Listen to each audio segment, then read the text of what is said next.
Yo, what's going on, guys? Welcome back to another stream. Sorry it took me so long to get back. Thank you. Appreciate you. Yeah, we got World Series of Warzone starting here pretty soon, so getting hyped. We're getting hyped. I know the music is not getting hyped, but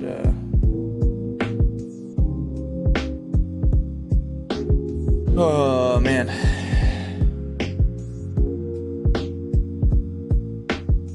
Anyways, welcome. Thank you guys for being here. We're watching one of the guys that I don't really follow. He's doing nuke runs today. While we're waiting.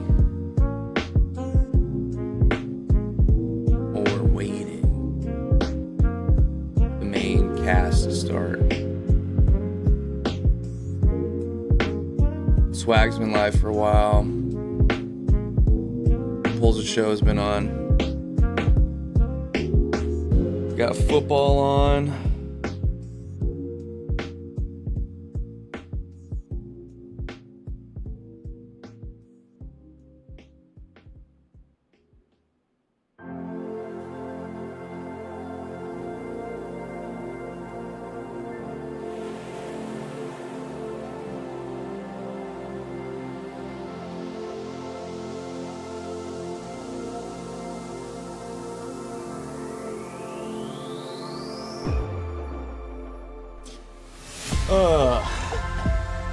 Hip still hurts. We were out with some friends last night.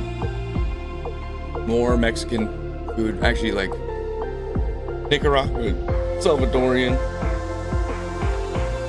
South American food. But yeah, I need to get the Hawks game on.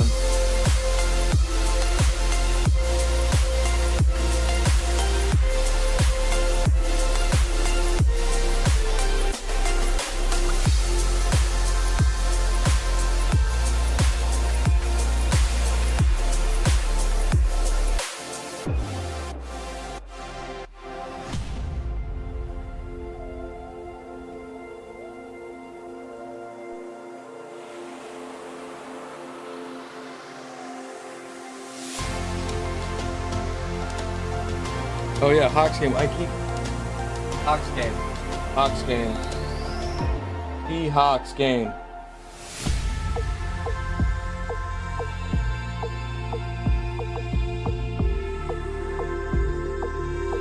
Seahawks game. Maybe we'll play a little Warzone before we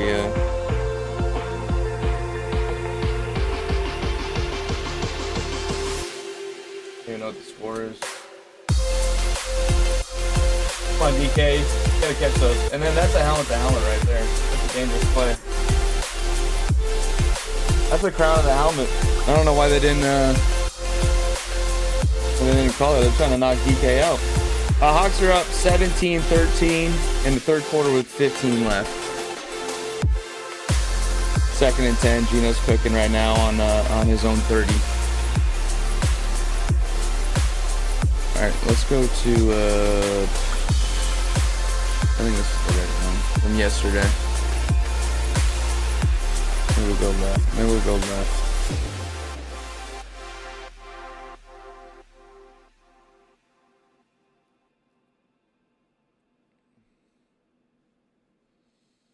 Hey, here's my boy, Captain Daddy. He's Canadian, doing nuke runs. Look at that.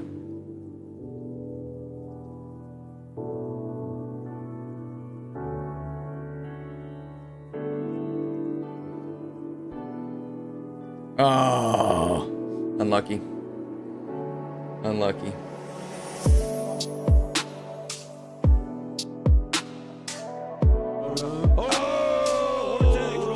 Okay, so team reply totem. Then you might want to adjust it because we might have moved a little bit on the camera.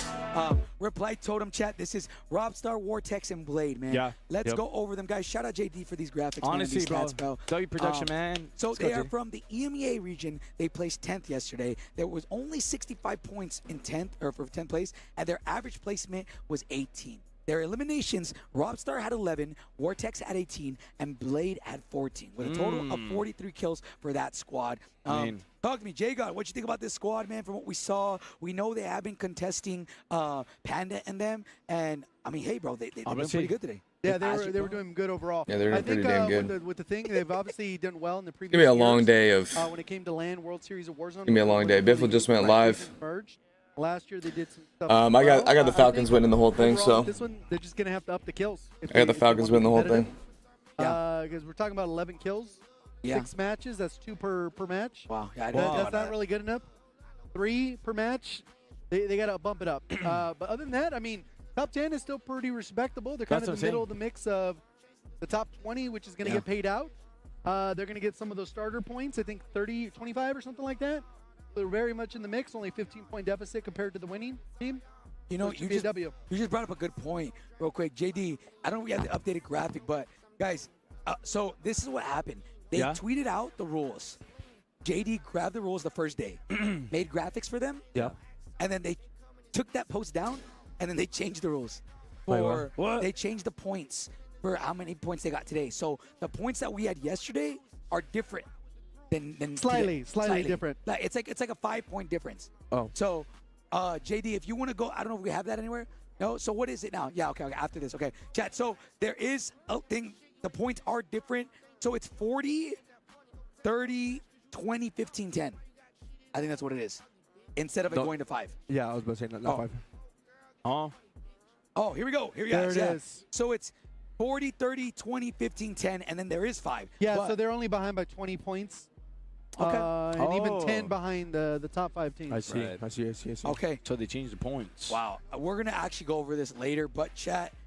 Oh, they just added so the you guys decimals know, in too. Teams are starting off with a little bit more They points added the than we all decimals in. expected. We thought 11th through 20th was going to be 10 points, but they get 15, 21st through 30th. So yesterday when we were on, we got to game 5 was like just starting, and we had to go because we had some friends that we were gonna go to dinner with and all that kind of stuff. Rampage, talk to me. What you think about this team, man? And honestly, like we were seeing I thought the RBs was not gonna be a thing on land, but honestly in this super stacked lobby, and that the fact that you're in 10th place, and it doesn't seem like that is like that many kills, you know? Yeah. With an average placement of 18, that puts you at 10th place. That's really good. So that means they're down bad on kills. That's what I'm saying. So like whenever those have either better placements or a little bit more kills, I mean they're gonna be able to shoot themselves like even higher, you know, to a top 5. So not a bad start. Oh, not a bad start.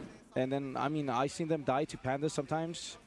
But overall, they're doing pretty good, and I know this is a team where like they do the heli strat, so I think that's where they're gonna rack up the kills, and hopefully, like, bro, it's hellish, man. From what I seen, those circles were not forgiving. They were like in farms and all that. It's gonna be fucking wild. It's gonna be crazy, but overall, top 10 with those stats, that's pretty good. No? Yeah. Okay. And not bad. Add to that. One thing I do want to add is I want to see how they adjust towards this game type of today, because they play very, very fast the way Rampage is saying with the heli. So hopefully they kind of adjust their play style and, you know, play for the actual win, because obviously they do have average placement of 18. Right. And they've been winning their market fights with Panda, and Panda right now is looking not the best. It's either one or the other, you know? Yeah. One of them is going to pop off, and it's seeming like, as of right now, it's Robstar, Vortex, and Blade. Yeah. Ebates, anything to add to that? Yeah, I mean, we talked about it with these two teams, and then obviously Dongy and Noob's team, but I don't know if Panda's going to land there today. And if they get market to themselves uncontested, that's an insane drop. Yeah. So these guys could do really well today, all things considered. I mean, they've shown pretty good consistency throughout yesterday, so I'm excited to see them today, man. Okay. I think they should do well. Okay. All right, let's go over the next one, chat. Moving on to the 9th place team. 9th place. Oh, who is it to? Okay, we got Uno Esports. We got Neto, Dizzy, and Vita. Chat, look, man, this is a team that we all said, I think in our thing, this was the one team that we were like, yo, they're not going to be in top 10. We put them at 31st and 40th just because they had no practice. It has nothing to do with their skill or anything like that. No. Yeah. But they had no practice. They had nothing. They were just strictly just, like, they got a sub, right? Yeah. Like Extra J's, Avisa didn't get approved, so Dizzy subbed in. And it's like, we didn't know what to expect of them. And so because of that reason, we put them 31st and 40th. And look at them today, man, placing top 9. They're from Latin America North. 65 points is what they had yesterday. Their average placement was 12, and they got 40 kills total. So 14 from Neto, 12 from Dizzy, and 14 from Vita. Boys, anything to kind of add to this team? I mean, bro, you just gotta give props, bro. Like, I've done it before when I would compete multi-championships. Like, just go into tournament with the last-minute pickup, and then, like, honestly, bro, never got in first rounded. But you just sometimes, like, you just ask those questions, you know, like, yo, who's gonna do what role? And then, you know, you gotta know your role and just, like, do the best of what you can. And I mean, I'm glad that they're clicking, bro. I would say, like, I don't think they got the most kills, but that placement is, like, really good, you know? Pretty good. That's not bad. Way better than the 18. It's like the last team. They had better placement, and obviously that showed in their final placement, moving up a little bit higher. But they need to figure out how to get more kills with still placing the same. Right. You know, even like 5 kills each difference, that's going to be a huge spike, and they go maybe top 5 off of that. Right. Yeah, I mean, bro, just to add to that, I think, again, maybe today's different. But I will continue to say that, bro, getting to endgame is not enough. Like, this format, you have to be able to get kills. And so that kind of showed yesterday. I'm hoping today might be the same. It might play out a little bit different now that everybody's match point, and things are going to get a little bit crazier. So we'll see, man. Anything else to add, boys? If not, we'll go on to the next one. No, I think Dizzy deserves his flowers, you know, hopping in there on a new squad. Even Nito and Vita to hop in with a new third and not get chalked, like, in mentality and stuff. So, yeah. Shout out Extra J, Great beard. Great beard. Honestly, Dizzy, bro, man. hey, mad jealous, man. I'm a hairless cat. Okay, let's move on to the 8th place team, man. Number 8. Let's shake it up, baby. Let's shake it up. All right, man. Here we go. These are the boys, man. This is 7th. This is 7th.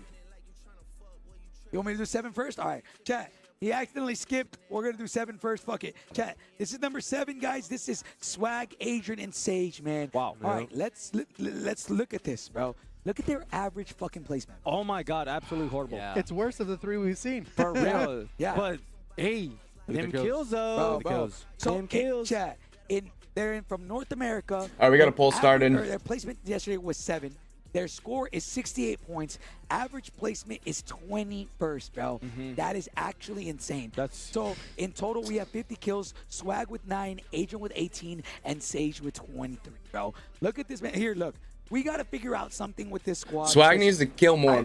Their end games are just horrendous. It's bad. We talked about them. I was talking to them yesterday, like, bro, we played so bad, and we got 7th place. That's what I'm saying. They're like, I don't know how, right? So bad. And then so 68 points, 7th place, chat, average placement 21st. That is absolutely fucking, they got to figure out how they fix that, man. 9 kills, Chris, 18 Adrian, 23 Sage. They're pretty good in the kill department. Chris can probably pick that up a little bit. To be fair, I don't even care if I'm Chris about the kills. I'm more like, yo, fuck the kills. How do we figure out how to get the average placement up? Yeah. That's what I'm concerned about. Yep. Like, Well, they get average they're placement okay. up, and then that's fine, right? I mean, obviously, if you compare it to Falcons, it's a little bit different, right? Yeah. But like, what I'm worried about is that they're okay in the kills. Let's get that fucking average placement up, and that would put them at top 5. That's what I'm saying. Easily. Teams that can find top 20 today in, like, most games are going to do well. Top 20, that 1.4 is huge, and it's you know, easier or harder said than done. But if you can get to top 20, like, you're going to do really good today. Yeah, bro. Overall, like, bro, if they're able to figure out I think what they lack a lot is, like, the rotations, especially, like, you just got to rotate super early. I mean, they shown, like, they got a lot of kills, but the same thing. They just got to be able to communicate, like, what they got going into a game and just their team fights, you know? But overall, here's the standings right now. I'm really happy with their slate power, bro, once they get that placement. They were wild. Here's the standings right now. Going into this weekend of, like, what were they going to be? So we got Team Falcons in first. Total score was 206 points. I mean, they just slammed everybody. 110 eliminations, most eliminations at everybody. Team Aiden. Aiden's been killing it, but they're at 122, 70 eliminations. So I mean, that's 40 eliminations off, right? COD Immunity, 75 eliminations, more than Team Aiden, but you know, it was their placement that kind of wasn't so good. Dongi's just frying right now. OMIT EU, Inoko, he's doing really good. Really good end games. They're just they're just not getting. I mean, they saw what Falcons did. They just outplayed them. So they're just gonna step up the game today. 64 eliminations, so eliminations are low. They can get those eliminations up, higher placement. They're gonna be looking pretty good. Right. Team Echo, I didn't really get to watch that much, but you know their eliminations were a lot higher than AYDAN's. Again, that's placement for their score. FAZE, they need to get eliminations up and higher placement. I don't know how they're 7th right now, but they're not doing that great. So they need to step up the game. And they need to start. They need to step up the game. They're always in the fucking gas. They're always on the line. I don't know why. I don't know what. Yeah. They're always. Yeah, they can't be playing the gas. Especially They can't be playing the gas. You're in the middle of the map. You gotta like. You should be ahead of everybody. Yeah, you should find those rotations at the right time. A little bit we did watch them. It felt like they were getting third-partied off guard. Like they were ready to chow this team. They come up to him. I don't know if you remember the one where they're coming up the hill. The team comes up from the right flank, and then they basically shoot them in the back, get the first blood, and then they're kind of like assed out, and they get slammed by both teams. So figuring out how to clear those rotations a little bit better so that they aren't getting pinched up by that left side. Maybe rotating to make sure that backside's clear. Right.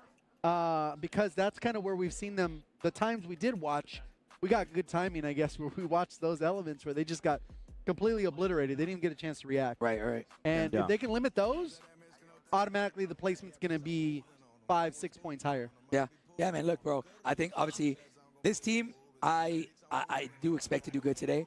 I hope, I'm praying, and I hope that they just click. They click today. So I mean, let's go over to the next team. Nothing to add, boy. Yeah, let's go to the. Good luck with your interviews. You're gonna do great. Love you too. I see Hector. Let's go. I got a camera crew, bro. I gotta ask you some questions. What's up, man? Okay, look, I heard you got an interview with the Falcons earlier. I did. How much trash were they talking? Oh, listen, man, I'm gonna tell you, there wasn't just simple trash talk.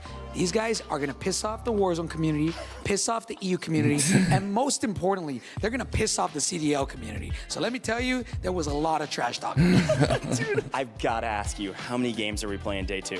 Oh, man, I'll be honest, it's one or the other. This is not going 5 games, 6 games. This is going, they're finishing it in 4, or this is going 10 games. And Matt with the with 18 gifted subs, that dude's just killing it. But when they get to match point, what are your words to 21st? All right, Seahawks are still up 17-13, so that's good. Hey, man, that's we've been good. saying this for the last 6 months. We're doing good today. Y'all are 21st through 40th, and you're not trying to chalk them in some way. What are we here for? You know what I'm saying? I love them, and we need this to be interesting. Like, people have been scared for the last 6 months. Now's the time. $1 million on land. Hector, have a fun watch party, bro. Much love. All right, I got to go third party some more people. Cheers. Oh, shoot, wait. We got the gentleman. Gentlemen, it's Cloud9 time. Look, okay, I know you guys are doing tech stuff. I got cameras. I got some questions asked really quick. You guys can get set up in a second. Supermodel girlfriend, is she here? She's really busy right now. She's in Turks and Caicos right now with some like low-tier rapper named Aubrey. But he's got a plane though, which is pretty cool. Sure. So it's like it's fine. She's busy, and like she has her own life. I got mine. But overall though, we're doing phenomenal. Dude, I like that. Turks and Caicos sounds like a pastry. Speaking of pastry, my man, Bread, I've got a really important question for you. Are you going to snipe? I'm glad there's 2 days for this event because I haven't been sniping recently, but at the same time, it's always something I could pull out, so I'm going to have a little doubt. We'll see. You, my friend, do sometimes shoot bodies, and you sometimes get a little aggro, which I like, by the way. It makes great content. Who are you going after? I mean, it's Cloud9 versus the world, but is there a specific team that you're like, I'm shooting that body every time? Yeah, Nate Dogg and Roll and Destroy. That team, it's every time. Every time I see them, it's on site. Okay, I respect that play. Destroy. Put them in the dirt, as they say, I guess. We're in the elevator. We're going up to the player lounge. We're going to try to get a couple more interviews here, see what's going on behind the scenes. Oh, shoot. This is a big one. I'm going off script. Almond, my man, you're representing the Falcons. Your story getting here is unbelievable. Did you think you'd be here at this moment playing with this team? Well, I knew I was going to be in Vegas for Vegas. Sure. I didn't think I was going to be playing. Yeah. Somehow I ended up playing. Unfortunately, Crims, we love him. Fantastic player, couldn't make it, and so they called on the energy of the almond, I suppose. What do you think you're bringing to the table for this team? Kind of what's the strat going into this weekend? Yeah, I'm just trying to bring that veteran leadership to the team. You know, I've played well. I like Almond. Almond's a good player. Help these guys out, do the best we can. All right, I'm gonna swap you out, Almond. Dude, it's great to see you always. All right. Listen. It is great to have you on land, my man.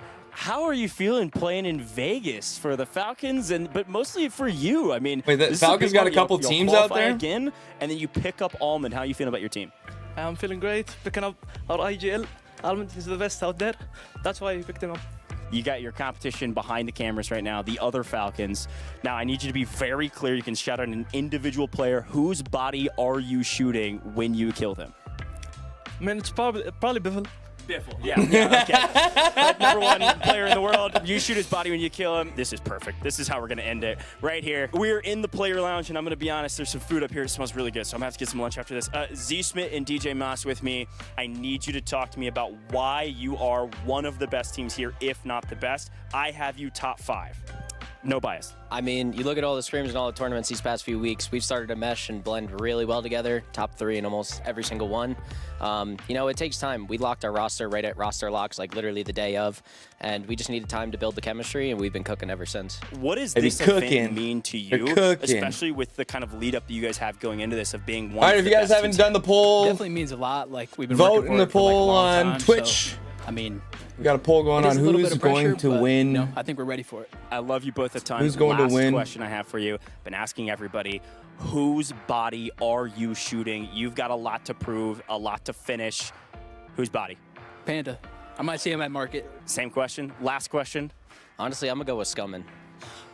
Scummin was talking some trash earlier. I'm not going to lie. You got any words for Scummin?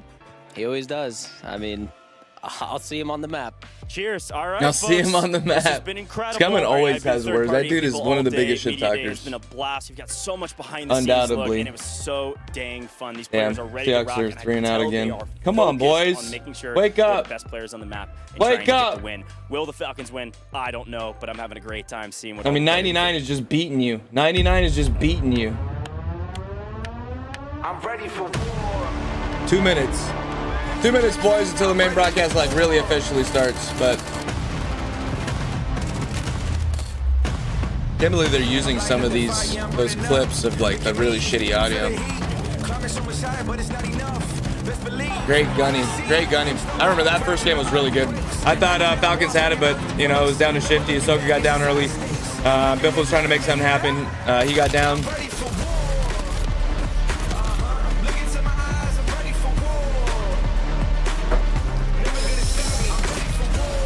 Ready for war.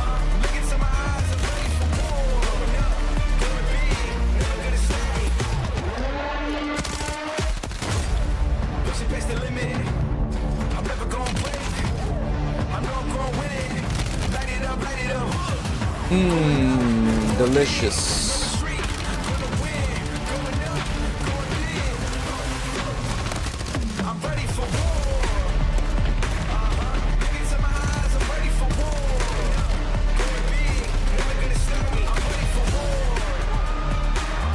I mean, Ahsoka and those guys have a hell of a crowd with them. They definitely brought the energy, bro.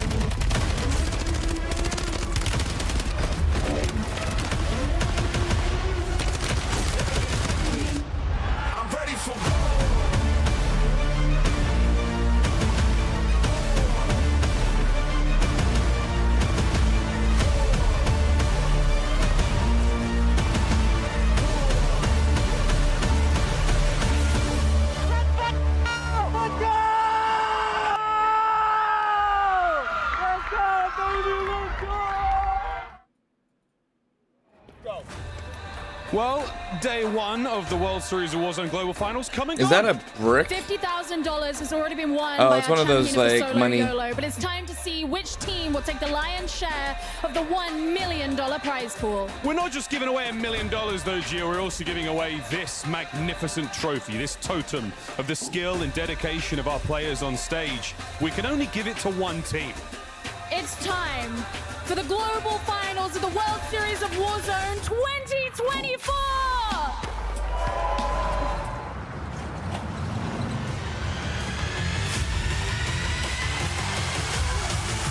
We're back, baby. The World Series of Warzone Global Final, coming at you live from beautiful Las Vegas. From beautiful Las Vegas. Thousands of the grittiest, sweatiest, hardest hitting players have vied for a spot in this high-stakes showdown. Let's go! But only the top 120 competitors They put the rat in the middle. and will be That's dropping funny. into Uzbekistan. Get ready to witness all the mayhem, the carnage, the whoopsie-daisy, and the unforgettable clutch-ups. Who will be immortalized on the championship trophy and take home the biggest chunk of the $1 million prize pool? You know what? Enough talk. It's time to break necks and cash checks. It's the 2024 World Series of Warzone Global Final.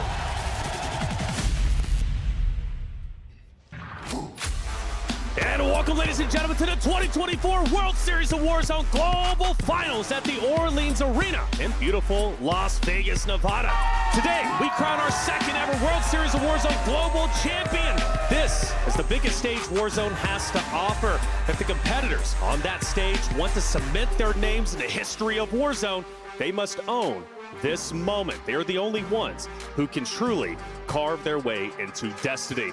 I'm your host, Taylor Reflections Noble. Yesterday was absolutely incredible. Today, well, like I said, we crowned a champion, give away life-changing money, and well, get to enjoy it with all of you in the chat as well as the stadium. Thank you for joining us today, and thank you to my crew, Dream Crazy, Enigma, and Dandro. Dream, yesterday was so good. Like we mentioned, last year was London. This year, it's Las Vegas. Good old North America. How you feeling about finals? Ready for war. Oh my goodness, yesterday was so exciting with the Falcons winning 50% of their games. I'm excited to see if that legacy will continue, but the games have been exciting. Yeah. And you all, I'm so excited to get into it today with you. Without a doubt, Enigma EMEA actually did a really good job yesterday. There was a couple of heavy hitters at the top. I know you're pumped up for that. Yeah, we started off strong. I think it slowed a bit over the day. I was accused a little bit of yapping too much about certain teams. We'll get to that later on. And if you think I'm going to stop, not a chance in hell. We're coming for the trophy today, and I believe we can make things happen. But very excited and, of course, very honored to be alongside all of you up here. Without a doubt, Dandro, you're looking like Vegas, man. I'm loving this shirt. You always bring the shirts on Championship Sunday. How's everything going, brother? Hey, I'm feeling great. I'm feeling lucky. We're here in Vegas. The venue is abuzz with competition. Everybody is excited to see what is going on here today. I was taking a little bit of a walk around the concourse, the venue, some of the people up in the stands, and everybody was just so excited for what we are going to witness in finals today. We had 6 wonderful games yesterday, of course, earning those bonus points for today. But before we get into that, let's talk about that game number 7, Solo YOLO, where teams put it all on the line, or I should say individuals. We start off with AYDAN and Dream. AYDAN was in the gulag 4 times. It blew me away, and each and every time he fought back, but it wasn't enough in the end. Yeah, not enough in the end, of course, but it was exciting to see him pop off. But that, I got excited seeing Nick win, you guys. I don't know, that just, the victory with Nick being under so much pressure and seeing our first mouse and keyboard, but Zeppa leading up into that, oh my gosh, Dandro, like we were saying, flanked, probably ruined the show. Yeah, I mean, Zeppa made this fantastic play of being able to sit on top of that roof, but it wasn't until he kind of flies down on in off of the roof that unfortunately he's just like a little bit too early, I feel like, right? We see him kind of be able to get a couple of kills while he's there, but it's unfortunately exactly what happens. But this was the sort of the tale of the Solo YOLO. It was the heavy hitters who we watched just get taken out from a different angle, right? And here you see Zeppa, he comes on down. He's gonna find Hollow right here on the gas. He then finds Flank right on the edge, but it's these 2 kills that really give away his position. Let NICKOOL know exactly where to look. You got a thermal on a weapon. Hide in the smoke all you want, baby. It's not going to stop NICKOOL from bringing you down. NICKOOL was absolutely nutty.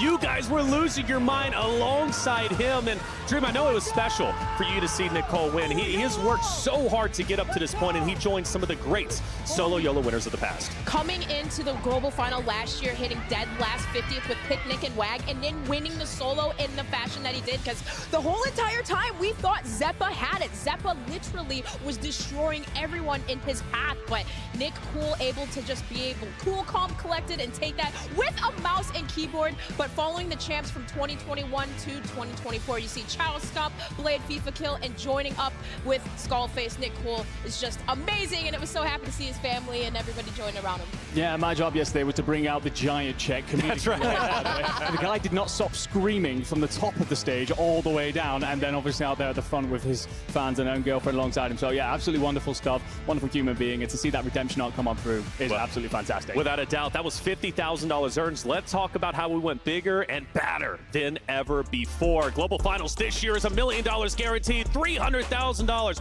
for first place. Second place, mind you, $160,000. Still more than I'm going to make this year and maybe even the next year and 3 years combined. But regardless, that's a big difference between first and second place. But the big thing to take note of, ladies and gentlemen, only the top 20 out of the 40 teams on that very stage get paid out. So you need to make it top 20 or else that plane ride, well, those waters at the airport going to be a little bit expensive. But this year we also did things different for our format. Yesterday was the build-up to match point. Dancho, walk us through it. Yeah, so obviously if you missed yesterday, to kind of give you a little bit of a breakdown, we had 6 lobbies that our players dropped on in, and they battled it out. But where they landed after those 6 lobbies gave them advantage points for coming in here today. Now, this is your first time kind of being able to watch Call of Duty Warzone match point. We are looking for a team to hit 150 total points, and then they have to win a game to win our tournaments. You're going to be getting 1 point for every elimination. You're going to have that sliding scale, of course, to doubling your points for first, just getting an update on Cohen's game. I guess he was supposed to play JV, but there was a bunch of kids for the varsity team that didn't show up, so he got to play varsity football today, and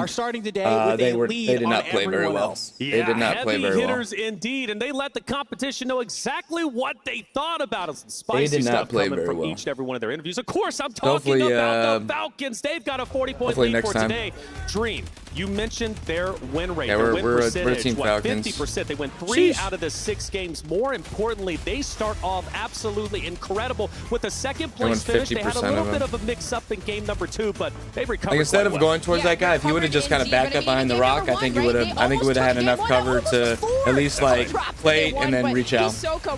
I mean, that's just little stuff that like in the moment you have to have that quick brain, you know, to like snap right into it. But that's what these guys are. They have that beast in them right there. But you know, a lot of it's muscle memory too. Not to say that anybody was surprised. A lot of it's muscle memory. It's global finals, baby. These boys came to play. They are ready to slay out. 34.5 average points is just an insane stat line alongside that 50% win rate.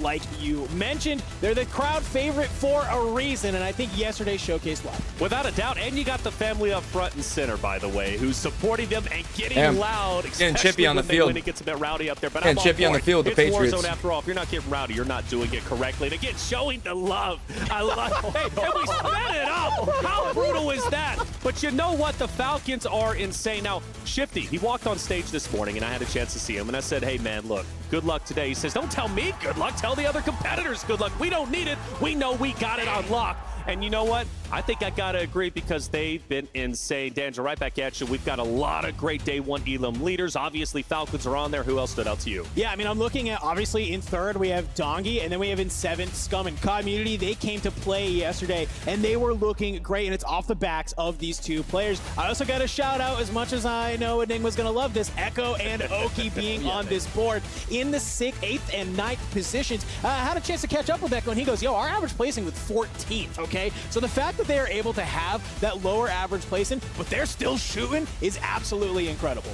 Man, they were insane, all of them, all 10 of them. It blew me away how good EMEA was doing, how good Latin America was doing, and then obviously how good North America was ended up doing. That's just nutty, buddy. When you think about those stats, Dream, again, map number 1, 2nd place. Map 2, we won't talk about it, but walk me through map 3 through 6. Yeah, that's absolutely insane, hitting first on that 3rd, 4th, and then 6th drop. But, you know, a lot of the times, too, we had saw them down. Yeah. It was BIFFLE that saved today. I believe it was that map number 4 that kind of created this, or maybe it was map 3. It just created this like echelon of just wins. Sure. Once they win that 3rd game, they just are, it's hard to stop. Hard to stop them. They're a momentum-based team without a doubt, and it seems like they always have momentum. Let's dive a little bit deeper into who the Falcons are, and I actually like this part, cracking the code with Enigma. Enigma, what's going on with the Falcons? Well, I said yesterday that the Falcons must fly, and by God, God they did. A 50% win rate on the day is quite frankly terrifying. And we're going to talk about a little of what they're doing in order to be the best team in the world and set up their dynasty claim. And it looks like we're going to start off initially with their landing spots. Welcome in, everybody. Thank you so much for being in here. Of course, they're playing out around Popov Power. Now, this is not a surprise to anyone, but what should be is that they are moving on average 93% of the time they're on the map, by far more than anyone else. And what they're doing is they're getting that loot, that resource together, and they're going on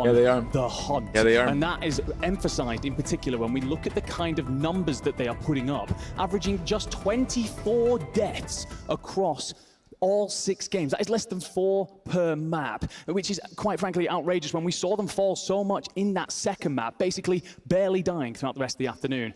Let's talk about the slaying figures, the kind of numbers that they're putting up, the damage on the board. You're going to see exactly where they're getting those kills. No surprise to see quite a few up there by Popov. Obviously towards the eastern side of the map where we saw them won a couple yesterday. Hawks and Patriots are getting a little chippy right now. Team Falcons eliminations looking everywhere. Everywhere. Everywhere. They're covering the entire map. Is quite frankly disgusting. The thing is though, the wide difference that they have in the KDs, the damage is almost identical. Every single player has 21,000 damage. I mean, Hisoka has got to be the GOAT of IGL. On top of each other. They're set we got a hell of a gunny and Shifty. Making sure they're covering over each other. BIFFLE's gunny is unparalleled, right? Oh my God, like that's insane, bro. Especially given his role as well. Like, but we go back. We talked about how Falcons are setting up because they set up. We got 2 Slayers and we got an IGL. I mean, Hisoka can slay too. And at the end of the day, that's what makes a great Warzone competitor is being able to he does slay out straight. Something he does slay out just yet. Let's talk about another team though that was challenging the team of Falcons, especially throughout Game 5 and 6. They impressed all of us on the desk. Of course, we're talking about Team AYDAN Dream. Yeah, Team AYDAN, which, you know, had somewhat of a slow start, right? And unfortunate, I don't know what it is with AYDAN and his luck on land. Had a teammate disconnected, I think it was Z-Smith game number 3, but they were able to pick up the pace and end super strong, earning 30 placement points here today. And that's really credits to that drop. Hey, don't forget to watch, I should say drops should be enabled for this one. Rotations where it's like, how the heck did they get through and pull through these situations? But that man on your screen, Z-Smith, really absolutely went off. He's got that mentality like, I'm going to slay out everyone. You have to watch the Call of Duty Twitch channel to get the drops. First place drop 5, then second place number 6, kind of flipping with the Falcons there. So seeing the Team AYDAN and the Falcons in the top 2, the last drops, and you see AYDAN's family just cheering them on and everybody just supporting the crew. Getting electric. I love this team. I kind of swung by their booth right before we started, and they were feeling good. He's like, yeah, today's a new day, man. Yesterday was exactly what they wanted. I mentioned it yesterday. I'm going to say the same thing here today. This is where this team is peaking. They've been lackluster kind of leading up, but it's been the last 2 weeks. It seems like AYDAN has really locked on in what this team can do together. We went to that listen-in. We heard DJ Moss getting loud in the comms, and that is exactly the type of thing I want to hear. So right before our media day, I actually got to interview this team. Let's go ahead. Let's listen to an interview with Team AYDAN. Yo, what's up, everybody? Dandro here, and I am doing an interview with Dandro Team here. Oh no, that's not looking good. AYDAN, Z-Smith, and DJ Moss. I want to ask you a couple questions. Patriots are moving the ball down the field. Get ready to head into the weekend. Just kind of get a sense of how you're feeling, how you're doing. First question I have, really simple. Just like to hear from all of you. How are you just feeling coming into this World Series of Warzone? I know you guys have kind of been on the upswing a little bit, but just kind of what's a little bit of the mentality and sort of just how you vibing so far? I'm loving it so far. Vegas is just super fun. Like the vibes are always high. I got my family coming out to support me, so more motivation to be here. Okay. I'm feeling real confident. We've cleaned up a lot of our mistakes over these past few weeks, did a lot of VOD reviewing, and I'm really excited for this weekend. All right. How about you, Deej? Yeah, like Smith said, man, we've been cooking here recently, man, so hopefully we can keep the momentum going this weekend. I love the confidence. Yep. What's something you're really proud of with this team? Because I think when you kind of first formed, it wasn't doing the best, but you guys have come a long way. So what's something you're really proud of with your squad? Honestly, our discipline. We've worked on our rotations a lot more because in person, you know, LAN's going to be a lot more rotation heavy, and we stopped chasing kills on edge of gas and everything, and we've honestly just been a lot more disciplined, played smarter, and just everything's just meshed together. Okay. What about you? What do you think about that, AYDAN? I think on paper, when we first formed, people were like, yeah, I mean, they're a good squad. I don't know if they're like the best or anything. And I think at first we weren't playing too well, and I think people probably thought they were right. But at the end of the day, I feel like a big thing for us is just team chem. Like, learning each other's play styles, like trusting each other. I feel like since we formed, DJ's got more comfortable as well. I feel like I've seen improvement, a lot of improvement from DJ recently. So just team chemistry and playing together really, and just, you know, figuring each other out. All right, what about you, DJ? What are you most proud of? When we first started, like, we've made our team like the day roster lock was for the tournament. So like, we've came a long way since then, and just proud of it. We're gonna start with you, DJ, on this next one and move back down the line. Who's a team you respect a lot coming into this weekend? I mean, I think the obvious answer here is SSD, because they've just been dominant the past few months ever since they formed. But I mean, maybe another team, Destroy's team. I think Destroy's team's pretty solid. They're pretty solid. I like that answer. How about you? I'm gonna go with Braxton, Youngstas, and Juju. It was a little bit of a team that I first saw form, and I was like, like, I don't know if that's gonna work, but they play the game how it should be played at LAN, even through all the scrims, and even though they're not placing, you know, top 5 in every tournament, I think they're gonna do really well. The OMIT North American squad, not one to sleep on. Well, those are 2 great answers, honestly. I was gonna go with DJ's, and then I was gonna go with Smith's next. But I think a squad that's kind of underrated that we've been seeing a lot recently was FLS. Who's the other 2? Is it GABEKUUN? GABEKUUN, FLS, and Clavson. Clavson, yeah. It's cool to see a team just like winning games. Like it's hard to do. I mean, you can, at the end of the day, you do need kills, but like just seeing them come in and like win games, I feel like it, you know, kind of sets it up to where like, oh, if they do hit match point, like you really got to watch out for them. So I think just seeing it like new fresh faces that can sit there and win games is cool. Well, thanks for the general questions here, guys. I definitely really appreciate it. It's been awesome being able to sit down with Team AYDAN to get how they're feeling before this weekend. Loved being able to sit down with those lads. Huge. You can hear the crowd in the back. I know AYDAN's family here. DJ's family is up top as well. They are ready to cheer these boys on. Fantastic day 1. Looking to do the same here day 2. Yeah, and that's absolutely crazy. You know, with this team, with AYDAN fighting against this adversity, I saw a tweet that he had lost his IEMs and controllers. So potentially, I hope he found it, but if not, I'm sure he's all right. You know, he's still fry today. Hey, he's still going to fry. Look, the guy knows how to play on LAN. The whole team does, right? So new controller doesn't matter. Might be a little off, at least off the start, but you better believe he's been warming up. He's been in the firing range, so that controller's going to already be broken in by the time he drops into game number 1. Let's take a look at our standings from yesterday. We had a lot of great teams compete. Obviously, the big story was Falcons, right? Up at the top, we just covered AYDAN sitting there in 2nd place. A wonderful performance from them. We go down that list, Community, a lot of eyes on them. Obviously, OMIT EU as well. Who else are we looking at? I mean, I think I'm looking at the team Echo. Echo had a lot of confidence talking to him last night, right? He actually said before the event, he's like, oh yeah, I'm not even IGLing anymore. And then after yesterday, he's like, oh wait, no, I IGL'd yesterday. He picked it up. So being able to have both him and Oki be able to kind of call the shots together, I think is really helping this team come online. I mentioned it earlier, they had awful average placements. If they can fix that here today, match it up with those eliminations, they're gonna be at the top, baby. That's it. Well, Enigma, at the top of the show, you said people have been going at your throat about talking about one team too much. Well, I say let's continue to talk about it because they perform well. We won't talk about them unless they are performing well. Who is that team? And that has to be OMIT EU, of course. And that's the Frenchmen of Heeds, Gromelok, and Enkyo. A lot of pressure on this team. This is a 19-year-old boy at the end of the day who's stepping up and delivering big. Their day 1 best, of course, is going to be that 1st place in game 2, but we saw a really good average placing from them. Something I was worried about coming into this. Through the year, they kind of seemingly had less placing focus, but an average placing of 5th throughout this whole tournament. They've had 64 kills, which is the 5th highest of everyone, and Enkyo has 33 kills on the board. And this is a 19-year-old man who has no previous LAN experience, and there's a reason why a lot of the competitors on that stage respect him.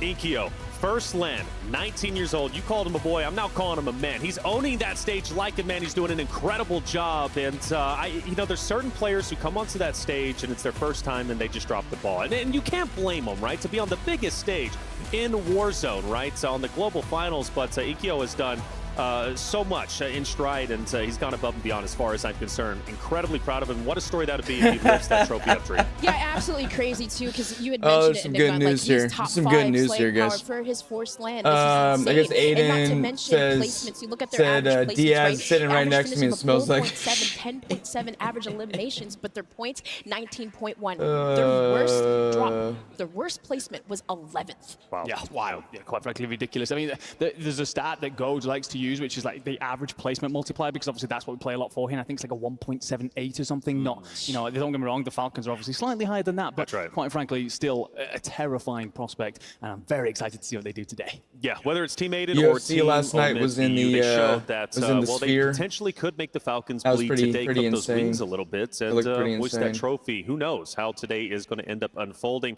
Let's take a look at page number 2 of our squad standings from yesterday, and well, as you see down there at the on the right side, excuse me, 11th through 20th, CT Red, OMIT NA, right, trying to catch up to OMIT EU. At least they win that that global battle, at least for now.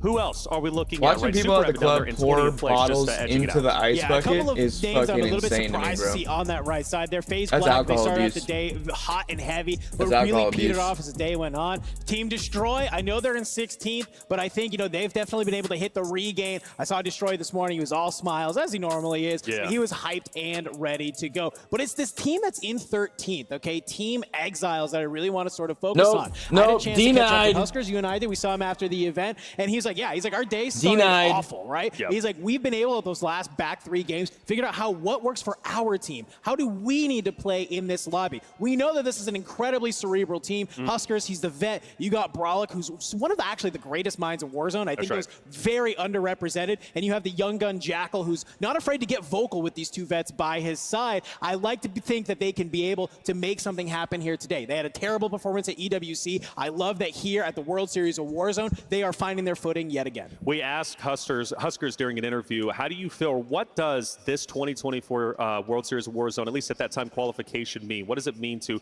potentially make it to the global stage, which obviously he's made it here now, but at the time he said, I'm on my redemption arc. This is my redemption year. I am here to prove that I'm still the best in the world, right? 2021, he had a lot of success. He still had some success since then, but not the same success that he had in 2021, which put a lot of pressure on him and a lot of talks out there. So Huskers, he's got a large backpack that he's got to carry. Let's see if he can do so. Now for CT Red though, Latin America, okay? Latin America is a passionate group of individuals. They always get loud in the chat. Talk to me, Dream, about CT Red. Yeah, CT Red, and we saw the interview yesterday with Amir, and this is represented with Z-Dark and Castillo. We know that the Latin Am community, they represented them so well, but we love to see more spots. But you love to see Amir talk about the community as a whole and just what they have done and improvements and just coming over here, right?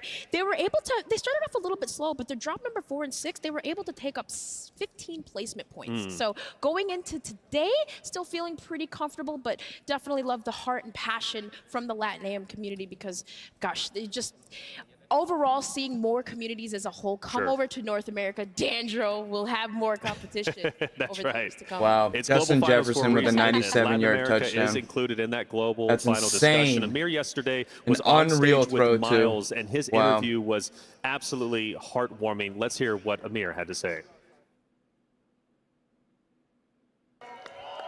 Thank you very, very much, Reflections. I Absolutely enjoyed insane. The crowd has loved you, man. I mean, Absolutely it's been so exciting to insane. have you here. How are you doing, man? How are you feeling? Yeah, I'm feeling great. I'm really excited. This is my 2nd year here with the same team, actually. So let's get it Yeah, going. we saw this I'm interview excited. last time. JD, it is lagging. I don't know why. Lagging pretty bad. But yeah, like even then, 40 points. for Lagging pretty bad. Falcons, and 2nd to 5th, that's 30. Like that's not. Yeah. I think 6 down for sure. We can talk about that. How that team, those teams definitely have, I guess, a bigger margin of a disadvantage. Right. But like from 1st through 5th, it's not that big of a differential. Yeah, 10 points. And then obviously, like 21st through 30th, they do have a pretty big disadvantage as well. But Yeah. I don't know. To think that they were up by 50 points yesterday. Yeah, it's crazy. Yeah. We're gonna see a lot of teams that did good yesterday too probably do bad today, and then some bad teams maybe do good today. So You think somebody jumps up from the? I think Noobs and them should have a better day, bro. That was insane. Oh, without a doubt, yeah. That was insane. I'm sure they know. they talked it out. I'm sure they ironed it out. I don't think Noobs is okay with that, and I'm sure Stu and Patsuka are also not okay with it, and I'm sure they're gonna figure it out. JD, stick to cuts. Stick to cuts for everything. No more transitions. We got like so many good teams. I know it's very hypothetical, and most likely not. But like, can you imagine, bro? We actually break the record. What is it, like 12 games? 12 games. Even then, that would be insane, bro. Like 20 teams a match point. Oh my God, I would literally. If, like I said, Oh, the Ghost of Calderas. That like 7 teams on land. That's cool. Match point. That's gonna be dude, ridiculous. Now, we Chad, we I need a don't one think more it game happens. chance. We need a one more game chance today, bro. I don't think that actually happens, right? Of 10 games, 7 teams on match point. But, you know, damn, that would bro, be ridiculous. That would be true. We break PR on land. There's no way. I mean, There's bro, absolutely like you said, no like fucking way. Obviously, Sumo's team didn't do it that hot. Another top, I personally think top team. Obviously, very top showstopper, bro. Bro, we got. Where'd Jay got go? Yeah, showing. Where did Jay got go? They're starting at 15, bro. Think about it like this: Stuo, Noobs, and Patsuka have to drop 20 kills and a win to just tie Falcons if they get a 0-point game. Yeah. That's fucking crazy. Like, it did matter. Day one mattered. Day one mattered. Day one mattered a lot. I do wish the match point threshold wasn't 150. Hey, to be fair, Falcons would have hit match point at game 5, I think. Yeah. Or no, game 4. And then would have 3 game crashes in the lost same game game 5 would have and then would've joked. won One in on the game end. 6. So Yeah, that was my prediction today. So I think they're gonna hit it in 4. Bro, it's just lose been, game 5 and it's win been game 6. chalk, bro. Okay. Chat, who kind of surprised you today, man? Who do you think is going to jump? Who do y'all think had a game plan and is jumping tomorrow? I think Reload is exactly where he needs to be. So I don't see that team making any changes dude, today. The biggest surprise yesterday was Rocket, bro. Dude, yeah, Rocket and them were actually that's it's a solid team. It's not they're not horrible, but I'd expect them at least in like the 20s. Yeah. Right, you know? right. I mean, FLS, bro, they want a huge fight versus Falcons for that power control. You know what I'm saying? So I'm pretty sure they feel pretty confident. Who's that? Say that again? Yeah. FLS, GABEKUUN, Clavson, you know? Yeah. Where are they sitting at right now? You're pretty confident. Right now, 18th Damn. with 15 points. Pacers just took the lead, 2017. It's like Hawks got the ball on their own, Amir's 37. there, Dog's there, Gooey's there, Gabe. This is actually insane, Like bro. insane, bro. No, literally, I'm going through the teams. I'm like, okay, not bad. You know, like we got really good teams. Yep, there we go. And then First I down. see the Falcons First down. up No, there, you're I'm good. like, oh my God. Don't complain, Gino. Just take the first down and keep going, bro. That aisle right now. Take the first down and keep going, bro. Bro, Yo, Arsonist, thank you for the fiber, Arsonist. Thank you, Bobby. Thank you, bro. Thank you.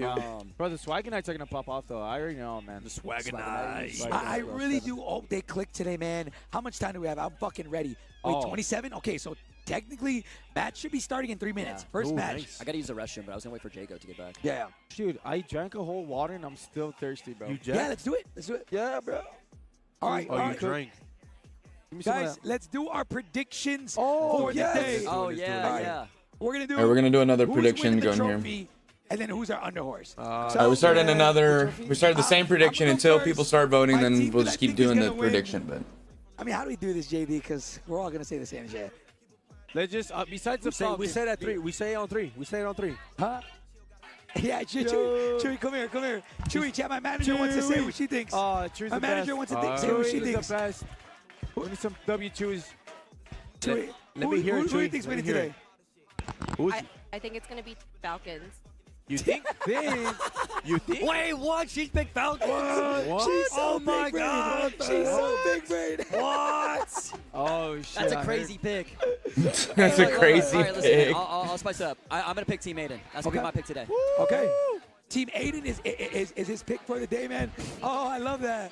Yo, Team Aiden is his pick for the day. Game is starting, chat. There's 40 seconds left. We don't got time for anything else, bro. I'm sorry. I gotta use the restroom quick. Hey, go. That's what I was Underhorse. Wait, my underhorse. Underhorse. Oh pick. yeah. Oh shit. I pick. It has to be from 20. Bottom 20. Bottom 20. Bottom 20. XMQ Got O'Malley's Optic Texas, bro. That's me. Robstar. Wait. Wait, no, this is Wait, something no, I this is picked up. not in order. Yeah, it's all good. It's all good. Juki's landing FIFA. That's a Zach good pick. Hollow Eisen for me. That's a good one. That's a good one. You know, man, I think Nate Dogg Roll and them are gonna do well. All right, we gotta go to main broad. Do some here, still underhorse. Do some here. Do some here. Can I do them or no? Here we go. Oh, no, in the bottom. Brand new hotspots. Brand All new. right, go, Josh, Rampage. let's go. We're hot. Josh, we're hot. Stop mining for Diaz. Let's go, Rampage. DS. Why are we loading up? Turn up. Unseat them, because I do like a bit of chaos, Gosh. Here we I go. love a bit of chaos, folks. Game 1 is here of Day 2 go, of Game World 1. Series of Warzone 2024. Vegas is loud, and I'm excited to drop into map number 1.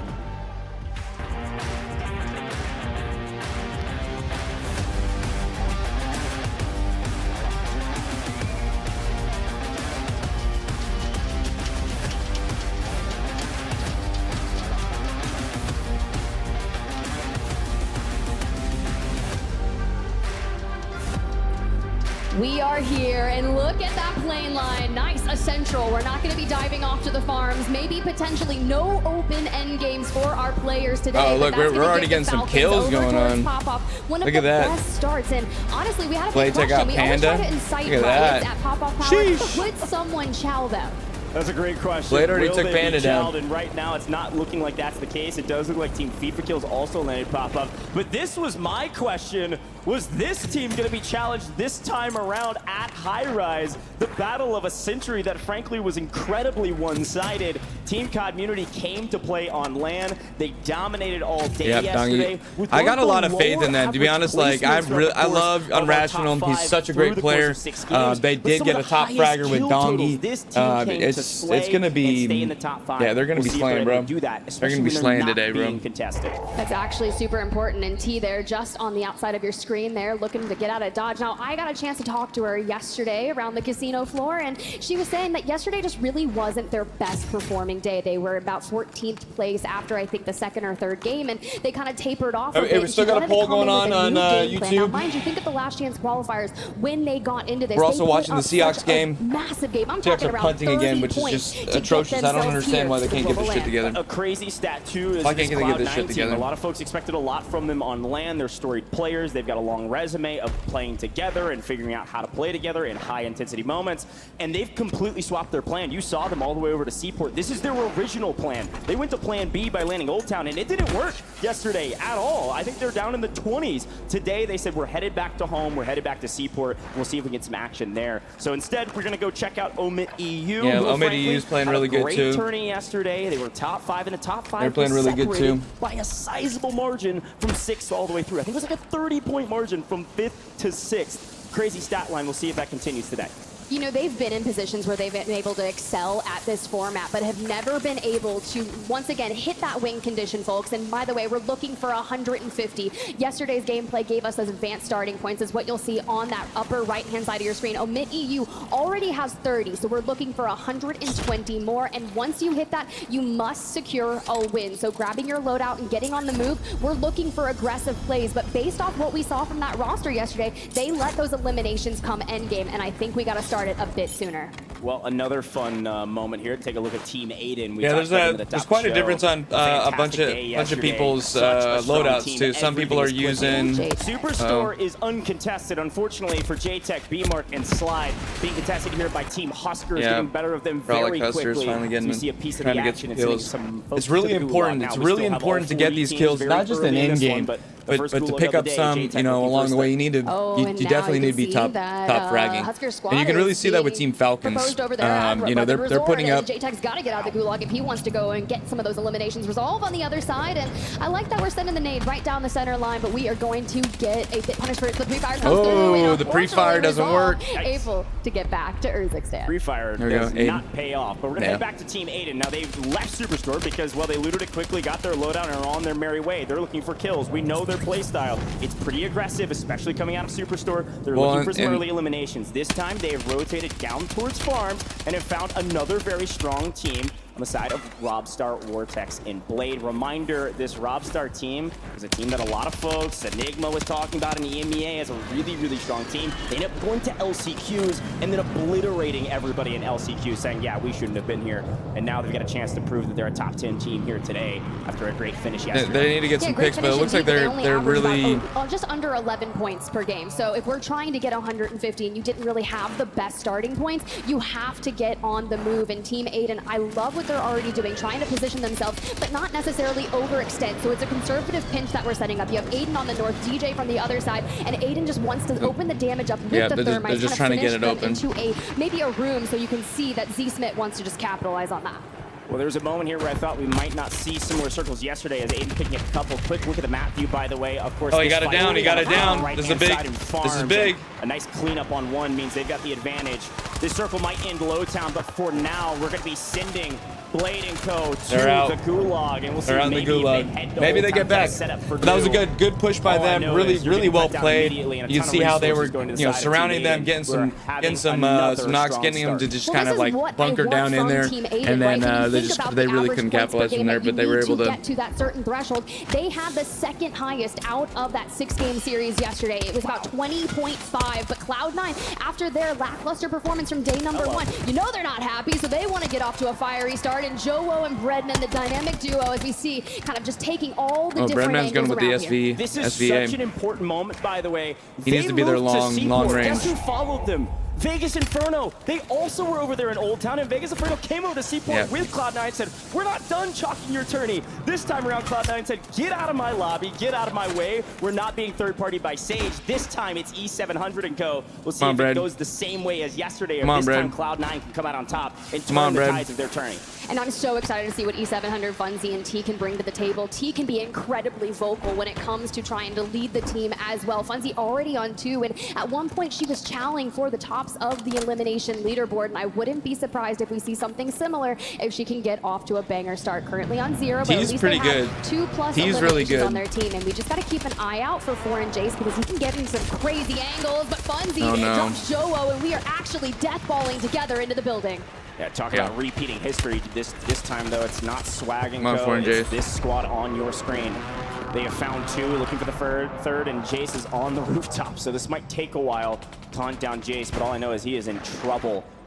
In Seaport, this is the last couple teams in this area on the northern side. Off screen, you're seeing the Falcons they're gonna double push up there. free all the way into Cargo, but Funzy makes a huge play, gets up on top with T's help to clean this one up and make sure that Jace's teammates aren't back into the lobby. A brutal start yet again for Cloud9. We'll see if they can win their gulags. Oh, but Aiden on the prowl on 3 eliminations thus far. Has positioned himself in low. I was hoping that Joe and Breadman, those guys were going to play a little bit better. But vicinity. The biggest heavy hitter right there is going to be that 29 on your screen. That is FaZe Black, GABEKUUN, Flanked, and Blastides. And that is going to be a formidable foe, right? We always tout GABEKUUN as kind of the rookie of the year, but they really didn't have maybe the best performance yesterday. How do you not make that tackle? Oh my God. Oh my God. Seahawks are just let's see if you can prove it on land. They're playing like freaking Breadman and Joe right now. Just everything yesterday just can go behind it early. you. New drop spots, new teams.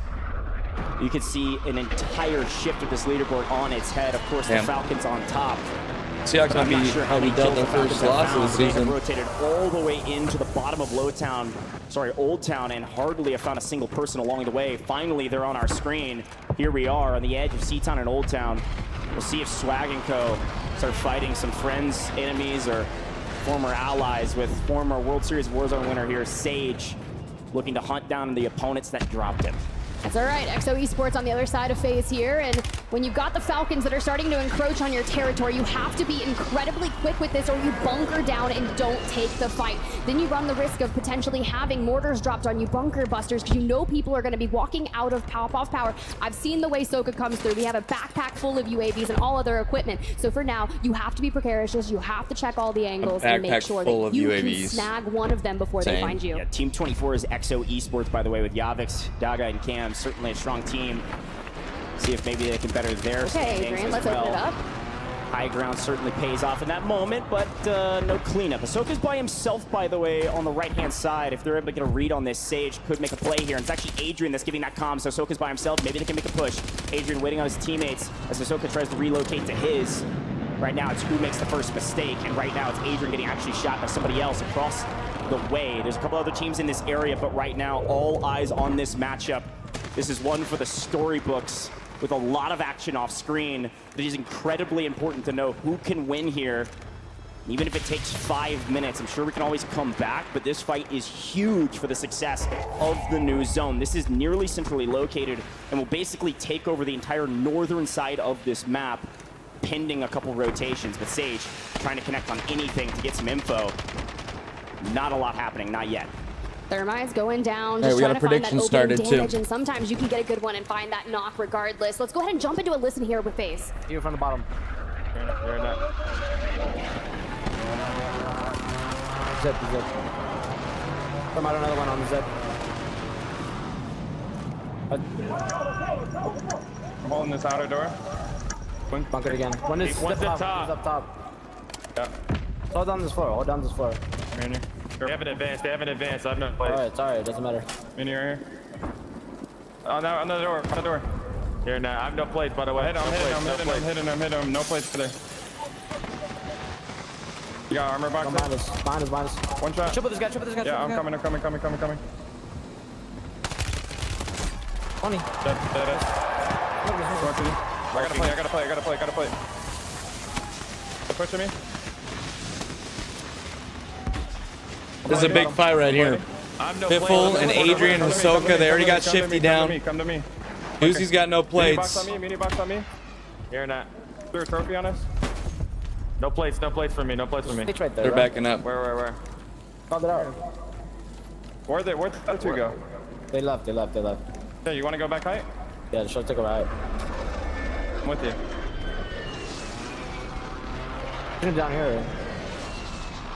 Fun listening with FaZe, and frankly, a great comms across the board. Yeah, This pretty team good has comms. Kind of been, I can't believe Shifty. I think Shifty's getting a little. But today, seemingly things are working. They're able to pick up Shifty, and that's going to ward off the Falcons, send them flying around into another location, at least a little way off the map. So we'll always come back to the Falcons to see where they are. Of course, they're our top team today, but right now, not looking great for the Falcons in Game 1, and FaZe holding on to their position, ready for what's coming. All right, well, Juki's breaking free here, but still staying within distance, hunting down the fluffy aimer squad. You got Funzy just on the other side, but E700 looking to get a little shifty in terms of removing himself from the equation and maybe hitting a nice flank, but he's going to actually crest the water over there, and Juki's catches him on out, and that's a not quite unfortunate because we're so open here, and then you can immediately see you got Vision, Showstopper just on that high ground outside of it, so trying to get out of this situation can be tough because we are actually running stuns. We don't have smokes. Well, a couple quick They're running stuns instead of smokes. Here in the arena. You would think that one player would run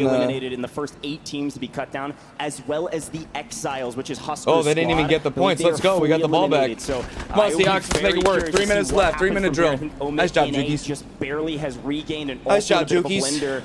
There's some tough teams still on this map, but some heavy hitters that had a okay day yesterday, not having a great start. OMIT EU on the screen, and well, finding themselves out in the upper area of Riverside. We saw a lot of teams starting to try and maneuver their way in here, especially that Deus Amir roster. You saw them just on the horizon. They had a really nice come up in the back half of our series just yesterday, so never count them out because 4th last year on the World Series of Warzone Global Finals. Of course, we have a bit of a different format here today, and they are very experienced in that as well. The clock. Several great teams in this area, by the way. This is going to wait for the 2 minute, or are they going to? In terms of they should go for it. From OMIT EU. What do they usually do? Push right they here. Just go to the push circle right here. in the first zone. We're in the 4th zone. We're going to pick off Deus Amir from behind, likely, unless he's able to scrap his way out. Do cut him down, but they're way out of position here. There's a lot of room to work in City. This is our first true City zone, at least for now. Look how many buildings are in this area. What that's going to mean for us is first down. We got a nice second and short with a 2 minute to go. Let's go, But also a crazy amount of players into these end zones. You're likely going to see resources be we got a downtown end zone. This is going to be intense. This is going to be intense. Gasmask or otherwise will certainly help you get the victory. Well, this is what I'm excited about. You got Nabi just on the horizon. You guys saw Zeppa yesterday in that solo YOLO double digits, almost be able to pull it off, but unfortunately came second. Maybe we'll try our better luck here today. Mortar strikes incoming will deter us from getting out into the open and trying to make that push on the Nabi as they just decide to rotate ahead towards that stadium era where they're looking to maybe get some high ground and some information and watch people that are late rotating in from that cargo side. Again, the Falcons coming in from the northern side of this zone in new. There's only a couple teams not in circle already because there's so much cover here. Best positions in my mind right now, Team Super Evan in the Salmon 9. You'll see them on your screen, just off into the distance. Damn, in a really good spot in the central part of the zone with a lot of open areas around their building. So they're probably sitting pretty likely with low kills, though. There's a lot of moments looking back on yesterday where teams were able to get to top 5, top 10, but only had they're on edge of zone, man. They gotta push in and not finding them. So there's some different strategies paying off yesterday. Some of that slow play did work, and a lot of times it didn't. Kills are everything in this competition. Yeah, but you also have to remind yourself, when you're watching the Falcons in that early game, you can look at it and be like, okay, Soka's on 0. Next time we see them in just 3 minutes, they'll be close to double digits. That's just how fast they can ramp things up here in that end game. Because, I mean, we still have 29 teams up because you mentioned that layer cake, but OMIT EU elsewhere on the prowl, and they're starting to run into team. They're going to need to take these guys here. They can put up massive numbers, and that is going to be a heavy-hitting fight between some of our top 5 teams. By the way, that's OMIT EU pushing down to the bottom side of High Rise. yeah, Team Unrational, Team Community. They've been there since the very beginning. They are on the same building they They're right drop on the edge. That's not good what for these happens in guys City Zone. here. You can see them, the pink 20 just barely off new zone. Red 1, bottom right-hand corner of the One screen down. as Ahsoka's finally finding potentially his first and maybe second eliminations. We're heating up. Goal 1, that's 2 going their way. Should be able to pick up Little Mario, no problem, and maybe other couple in rotation. I think that's Nito on the right-hand side. He's going left, That's likely a free kill if they know he's there.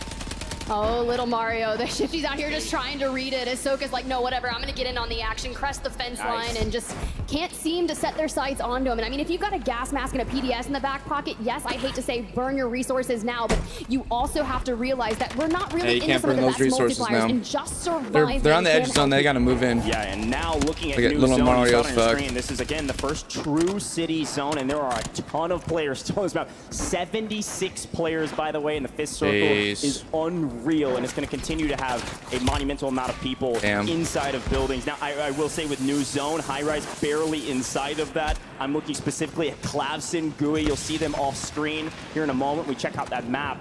They're dead center of zone, number 27. We're going to keep our eyes out for them. They're a really good spot to do well in this competition, as well as Team AYDAN, who's already rotated to new dead center of zone.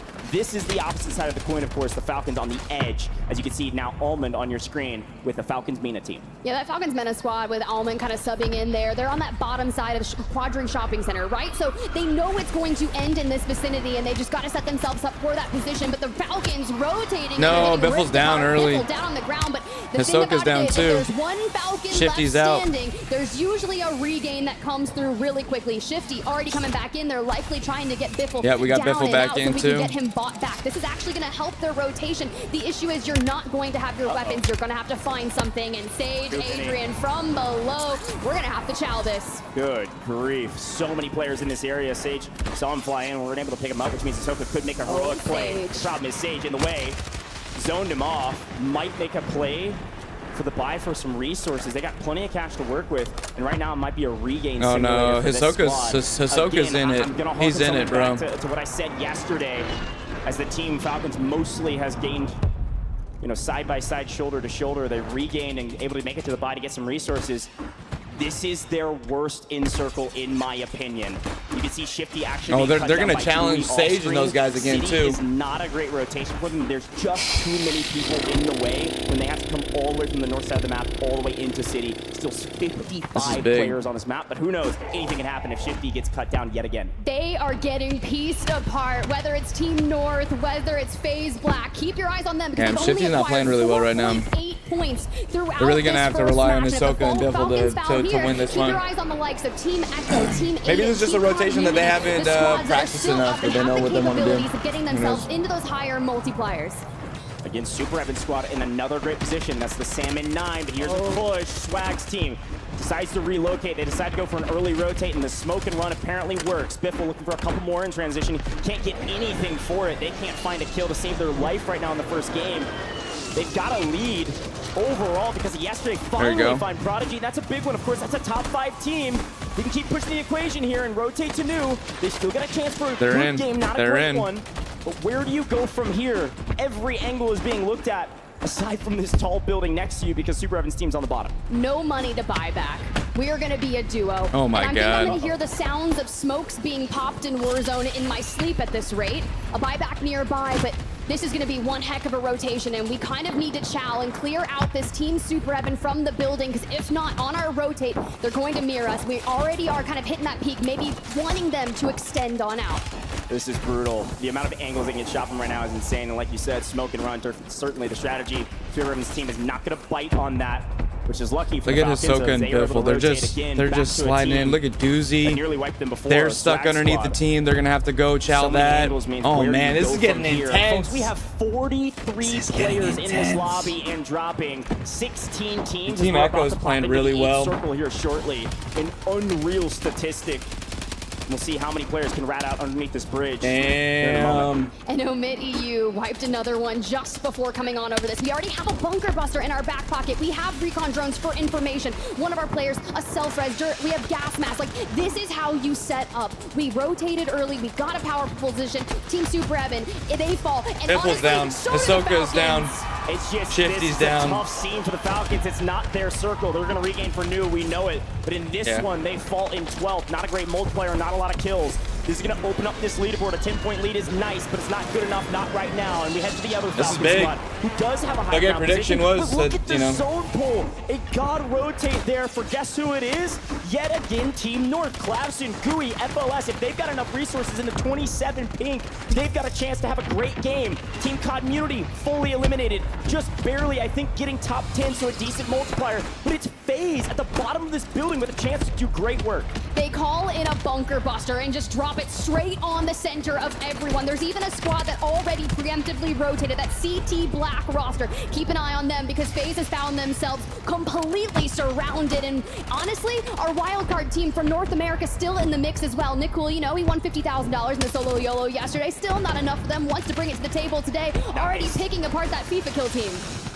Fastball special doesn't quite connect, but Juki gets cut down from OMIT EU, who's trying to make a play for some piece of cover, some semblance of reprieve in the chaos of this circle. Panda also trying to do the same, immediately cut down, because who has ultimate high? It's the Let's other go, Falcons. Almond, baby. Falcons Mina with a great chance here to take a banger map and leapfrog their way up this leaderboard. So much room to work right now with a lot of the top teams already being eliminated. You're not seeing Almond's got really some any of plays. the top 5 still in the top 5 in this lobby. It's FAZE with a huge chance to jump into the top 4, top 3, or maybe Come on, let's see beyond, Swag depending at on least their win kills. one fucking We've made it game. to the top multiplier besides first. Oh, The damn. question is, can Why doesn't he keep anybody shooting? take out the Falcons Mina squad on ultimate high? Well, you got FAZE here, and well, they've Come on, got a bit Doozy. of space to work with, but you have to keep your eyes Come on on, that Swag. Team Colony 2. Let's get a W here, A bro. lot of teams are going to want to play for that space, and I'm a little nervous for it, but we're going to make this a big prominence burn in the building. Sage on 5, getting Mixie. Okay, FAZE, we see you. Job not done, though. We need the 2x multiplier. The problem is the Falcons being up on high. Come on, ground, Adrian, yet again, there you raining go. terror from above. Sage being Adrian contested gonna below, fall. above, and everywhere in between. NICKOOL being cut down. Colony 2K leaving this lobby. Where is FAZE Swag? Can you find him? Hamoon trying to make a big play, goes down. Deep in the gas, 6 last alive for the team. No, it's Almond up on high. We've seen this circle before, and Almond has a chance to close this out. Clavson being cut down. No, Almond. No! FLS, Clavson. They can win it. Colony 2K wins the 1v2. 2K wins the Colony 2K 1v2. on top. Damn. Somehow, some way, Nice we win. go from winning the solo YOLO as NICKOOL to instead Team Colony 2K keeping up the momentum and saying Wow. we're not done yet. We're just They win getting map started. 1. He won the solo 6th YOLO place yesterday. Winning map Jeez. 1.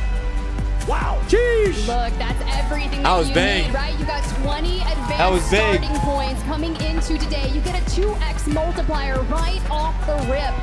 And to think that they were our North American wildcard team, right? They had to win it to be able to get to the World Series of Warzone Global Land Finals. And man, they are coming out hot. Damn, they are coming What out a hot. chaotic end circle as expected. Ultimate high ground is nearly everything. The problem with it is in the final zone when it just shrinks on itself and there's nowhere to run.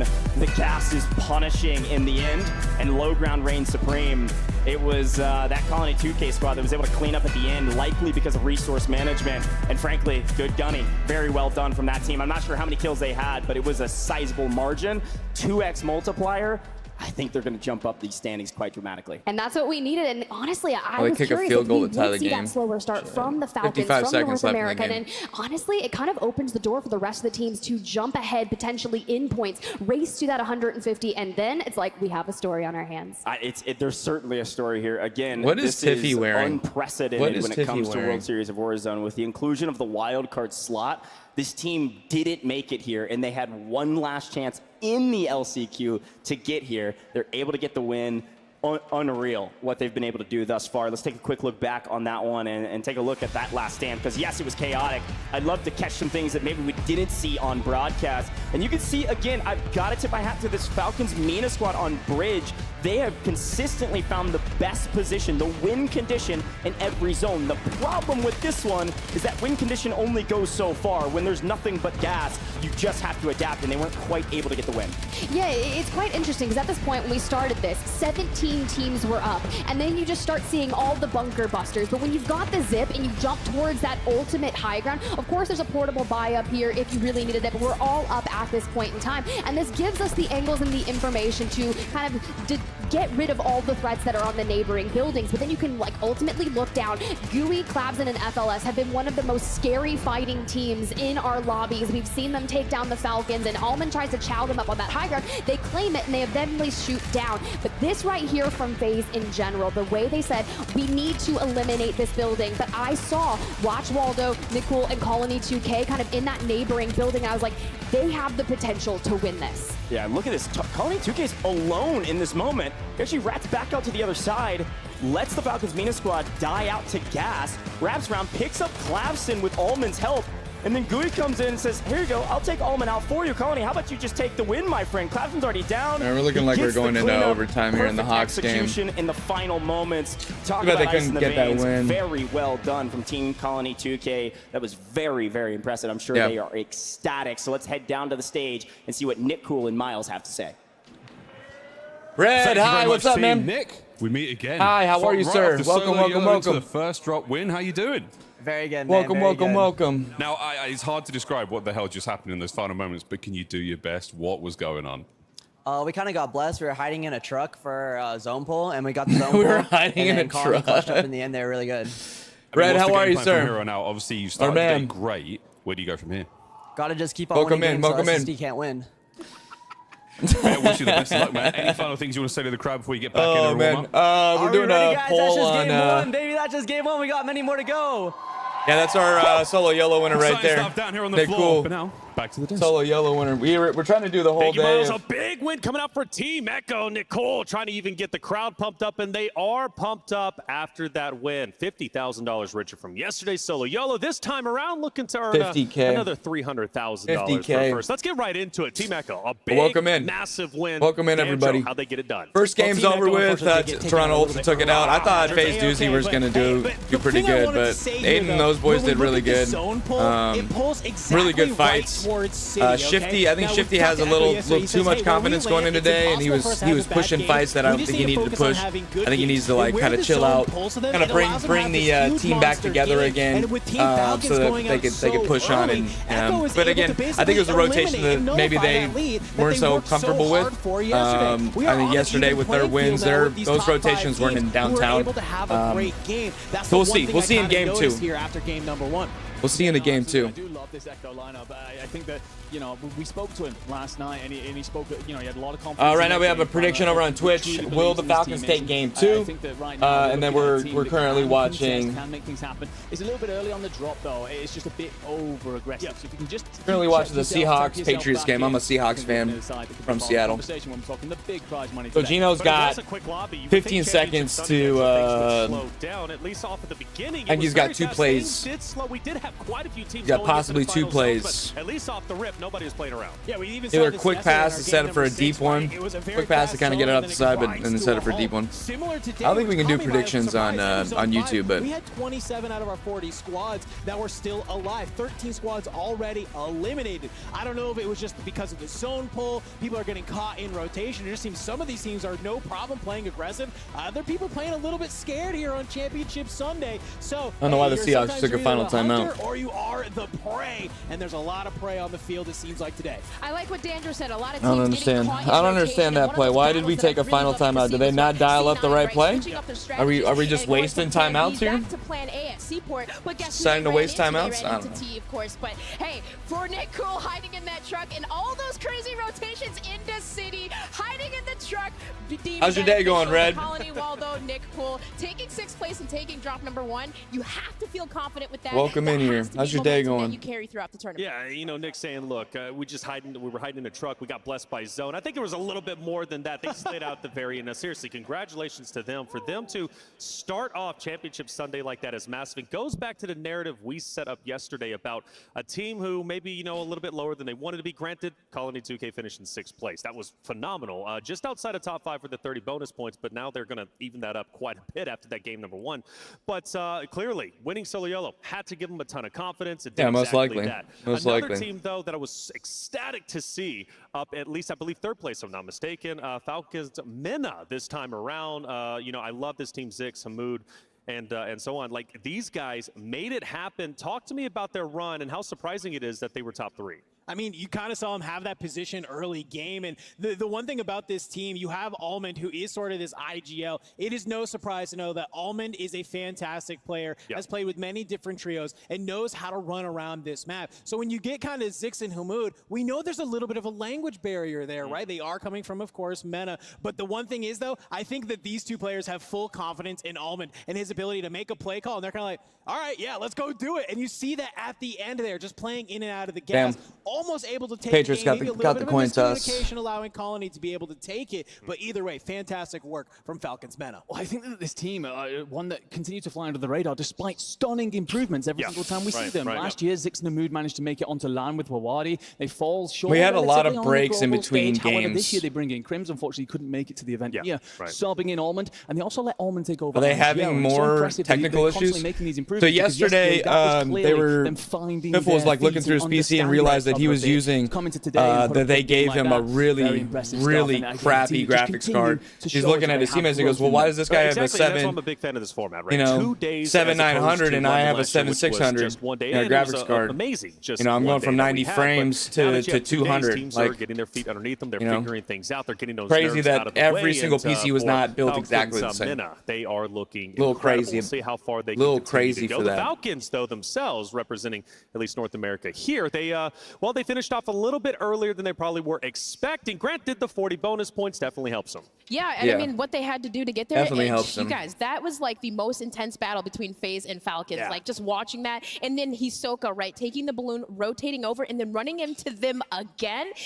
But for what they did was smart, though, in that engagement with FaZe, is they backed down, right? We saw a trade happen between Shifty and Sage, and man, just seeing Sage fight and battle his own teammates, you guys, that was just prolific. I believe Goj described it. Yeah, you couldn't basically have that go any better. A little bit of just desserts there. Them going down so earlier, I love what Goj said. Regain simulator, I think, is the best way to pull it. It just seemed like one person was always knocked out. Well, I'll tell you what, OMIT EU played out of their mind as well. They were really, really good for game number 1, and you had a chance to actually interview them, if I'm not mistaken. Let's hear what Enigma had to say with OMIT EU. Ladies and gentlemen, I am here with OMIT EU. It's going to be Heeds, Gromolok, and Enkyo. And we're going to do some interviews today. But before we get into the questions, gents, how about you introduce yourselves? Ok les gars, qui veut commencer? Vas-y, à toi. Ouais, ok. Bon, on leur dit truc classique au début. Tu vois, on rigole un petit peu avec lui et après on va commencer à le troll un peu plus. Ok, vas-y, c'est bon. So yeah, nice to meet you, Andrew. Thank you for having us. I'm Gromolok. Yeah, and I just happened to be pushing button on my controllers, and now I ended up in the World Series of Warzone. Okay. I'm Enkyo. I'm living Lyon pour les Lyonnais, and it's up. Hey, I'm Heeds, and I'm here because I love the sun. Okay, so I think you're selling yourselves a bit short. I know that you guys are absolute killers on the battlefield, but we'll head into the next question, I guess, and that is, who do you think is your biggest threat in this competition? Oh, interesting question. Ok, donc là il va falloir que je pense qu'il attend une réponse. Les Falcons, Soka, BIFFLE, Shifty. Comme tout le monde. C'est sûr. Comme tout le monde. Viens, on lui dit autre chose. Vous avez peur de qui? On dit qui? De personne. Zach 7. Zach 7. Zach 7. Okay. Yeah, interesting question. You raised Andrew. I think has to be Zach 7, the French player. The other French team, Demon on the map. Pretty sure about that. Sorry, Zach 7? Yeah, Zach 7, yeah. Okay. I swear I heard Soka, Falcons, no? Oh, no, not Okay. that. Who is that? Sorry, Who is that? Zach 7. You're the French team in the competition. That's your biggest threat here. Oh, I think everyone's sharing the same thought on that. Yeah. Okay, so a lot of teams coming into the World Series have prepared a drop spot for this. Can I ask what yours is going to be of this weekend, boys? Yeah, interesting question. Give us a sec. Ok, bon, question sur le drop, pas très intéressant, tout le monde sait qu'on va manoir. Et personne ne conteste, de toute façon tout le monde a peur de nous. Bah oui, clairement. Je pense qu'il faut pimenter un petit peu la chose, on va aller répondre à autre chose. Popov. Ouais, c'est bien ça. Ouais, c'est bien. Yes, Andrew. So, Yeah, we decided to change landing spot for this tourney. We're actually contesting pop-off. Yeah, pop-off power. Falcons, you must be contesting the Falcons then, right? Oh, the landing pop-off? Yeah. No, contesting Zach 7. Yeah, because we want to get rid of him from the beginning, because I think this is a threat. So I didn't even know like Falcon was landing pop-off. Okay, so I didn't even Zach 7 at pop-off. Probably should have paid more attention in French class. Let's do one last question then, and that is, what is it that you boys have to say to your opponents in this tournament? Yeah, very important question. Okay. Bon, qu'est-ce qu'on lui sert comme sauce? On lui sert un truc hypocrite ou... Ouais, je pense que ça peut être bien ça. Ouais. On les bait, on fait croire qu'on est des gentils alors qu'en fait... on est là va les pour... exploser. ouais, Okay. c'est parfait. Yeah, good question, Andrew. We are pushing good values. We're here to make good memories, good friends, you know, with the competitors. Okay. Whatever the result is, we're just happy to be here. Okay, well, that was very wholesome and friendly. That's very nice of you guys. Usually people would take that opportunity to talk a bit of smack, but it's good. Wait. I'm gonna try the truth. We are all coming for you. No one is safe. I will show no mercy. Okay, so that was OMIT EU here at the World Series of Warzone Global Finals in Las Vegas. And I can't wait to see what they do on the big stage. Wow, what? I don't know what is going on with the Seahawks? But I absolutely loved it. That's almost how they lost look like, that though, game. playing in that game number 1 OMIT EU. I believe around 6th place. They absolutely tore it up. And, you know, again, Our from yesterday's special teams performance to today, I think they're doing just fine. They're literally No, they're sabotaging doing the team. fantastic. It was one thing They're that I think literally about highlighting sabotaging my yesterday. team. That was sort of my considerable worry What is here going today as well. on? Will they be able to start off quick? Will they be able to start off hot? It's kind of all eyes on Enkyo, right? To be able to come online. Well, it seems like day 1, he was acting a little bit like the end of that interview. And day number 2, they're off to a similar hot start. Being able to get 6th in that game number 1 is definitely a solid way. I know they have high expectations for themselves. They would have loved to take the game. But either way, if you're able to get to that 6th place, you're able to get to that 1.6 times multiplier. Yeah, you need that 1.6 times eliminations. It's not a bad way to start your day. That's right. You definitely need that. Hey, Gia, how you doing? Welcome to Hey, we're doing Hey, you know what? She's got a very different shirt on You're today. vibing out here. Well, talk me Very about different FAZE, shirt on Swag, today. Sage, and Adrian. Adrian, a Really young guy letting those himself, puppies fly actually played yesterday. with Aiden last year. We talked about Swag returning to the stage. Sage, also, he is a champion, right? Returning to global finals. How'd they do in game 1? Yeah, you know, I think they're a really interesting team because yesterday, individually, they were performing Got really 13 well. minutes but remaining we on the didn't- poll they over didn't on get a ton of Twitch. mention as a team. They were Will a little the bit Falcons like take the game bridesmaid instead 2? of the bride of yesterday. But actually, I thought in that first drop, they did really well. They were the team that gained the highest number of points today, despite the fact that they came 4th. Sure. They gained 21.6, which is quite a significant points increase on the match point day that we have today. And, you know, they had the second highest number of eliminations today at 12, just behind Team FIFA Kill, who got 13. And I just thought the way that they played it was really interesting. You know, they came in and they found this point of interest really early, and they stayed there for like the first 3 or 4 circles before actually starting to make their move. So they kind of really bunkered down and stood by what it was they kind of wanted to take on the map. Yeah. And we saw how scrappy it got at the end, and it was the fact that they didn't kind of like second guess, you know, when are we going to start making a move, when are we going to make our rotations. Like they played really confidently, and you could see that in the number of eliminations they got as well. And so even though they did come 4th, I thought that this is going to be a team that we should really be watching out for in Without the a next doubt. few drops. Yes. Well, when you think about it, FaZe, come on. They are a staple when it comes to Call of Duty. And, hey, best of luck going into game number 2. And speaking of which, let's actually get into game number 2. See how the story is going to continue to unfold. We'll send it over to our caster, Spider Tip, and goes. Thank you so much, Desk, and a great breakdown, and a great interview, by the way. I love Enigma interviews. That one was a lot of fun. I'm sure the French weren't trolling him or anything. That was No, definitely not. And honestly, maybe I should brush up on my French as well. We all could use a few words, right? Yeah, sure. Well, looking back on that last map, a fun one. Again, an unprecedented wildcard team. I literally tweeted that out because this team has been dominating throughout the last several games we've played. Ending yesterday, we saw a lot of momentum coming in, winning the solo YOLO, and then winning game 1. This Colony 2K team is looking different, and the fact that they barely got here is a travesty, frankly, for what they're capable of. And we saw that leading up to this tournament as well. The weeks leading up, the scrims, the tourneys, the prep, they've done the work, and it's paying off, and we'll see how much money they can make. And I have to say that for a lot of the other teams as well, right? They used yesterday as that kind of test to see, can we convert to wins? Can we stop the Falcons? Especially knowing that when you heard from NICKOOL himself at the end of match number 1, we cannot let the Falcons win. So who is going to stand up and rise to the occasion and deny Falcons the points here? Let's get into match number 2.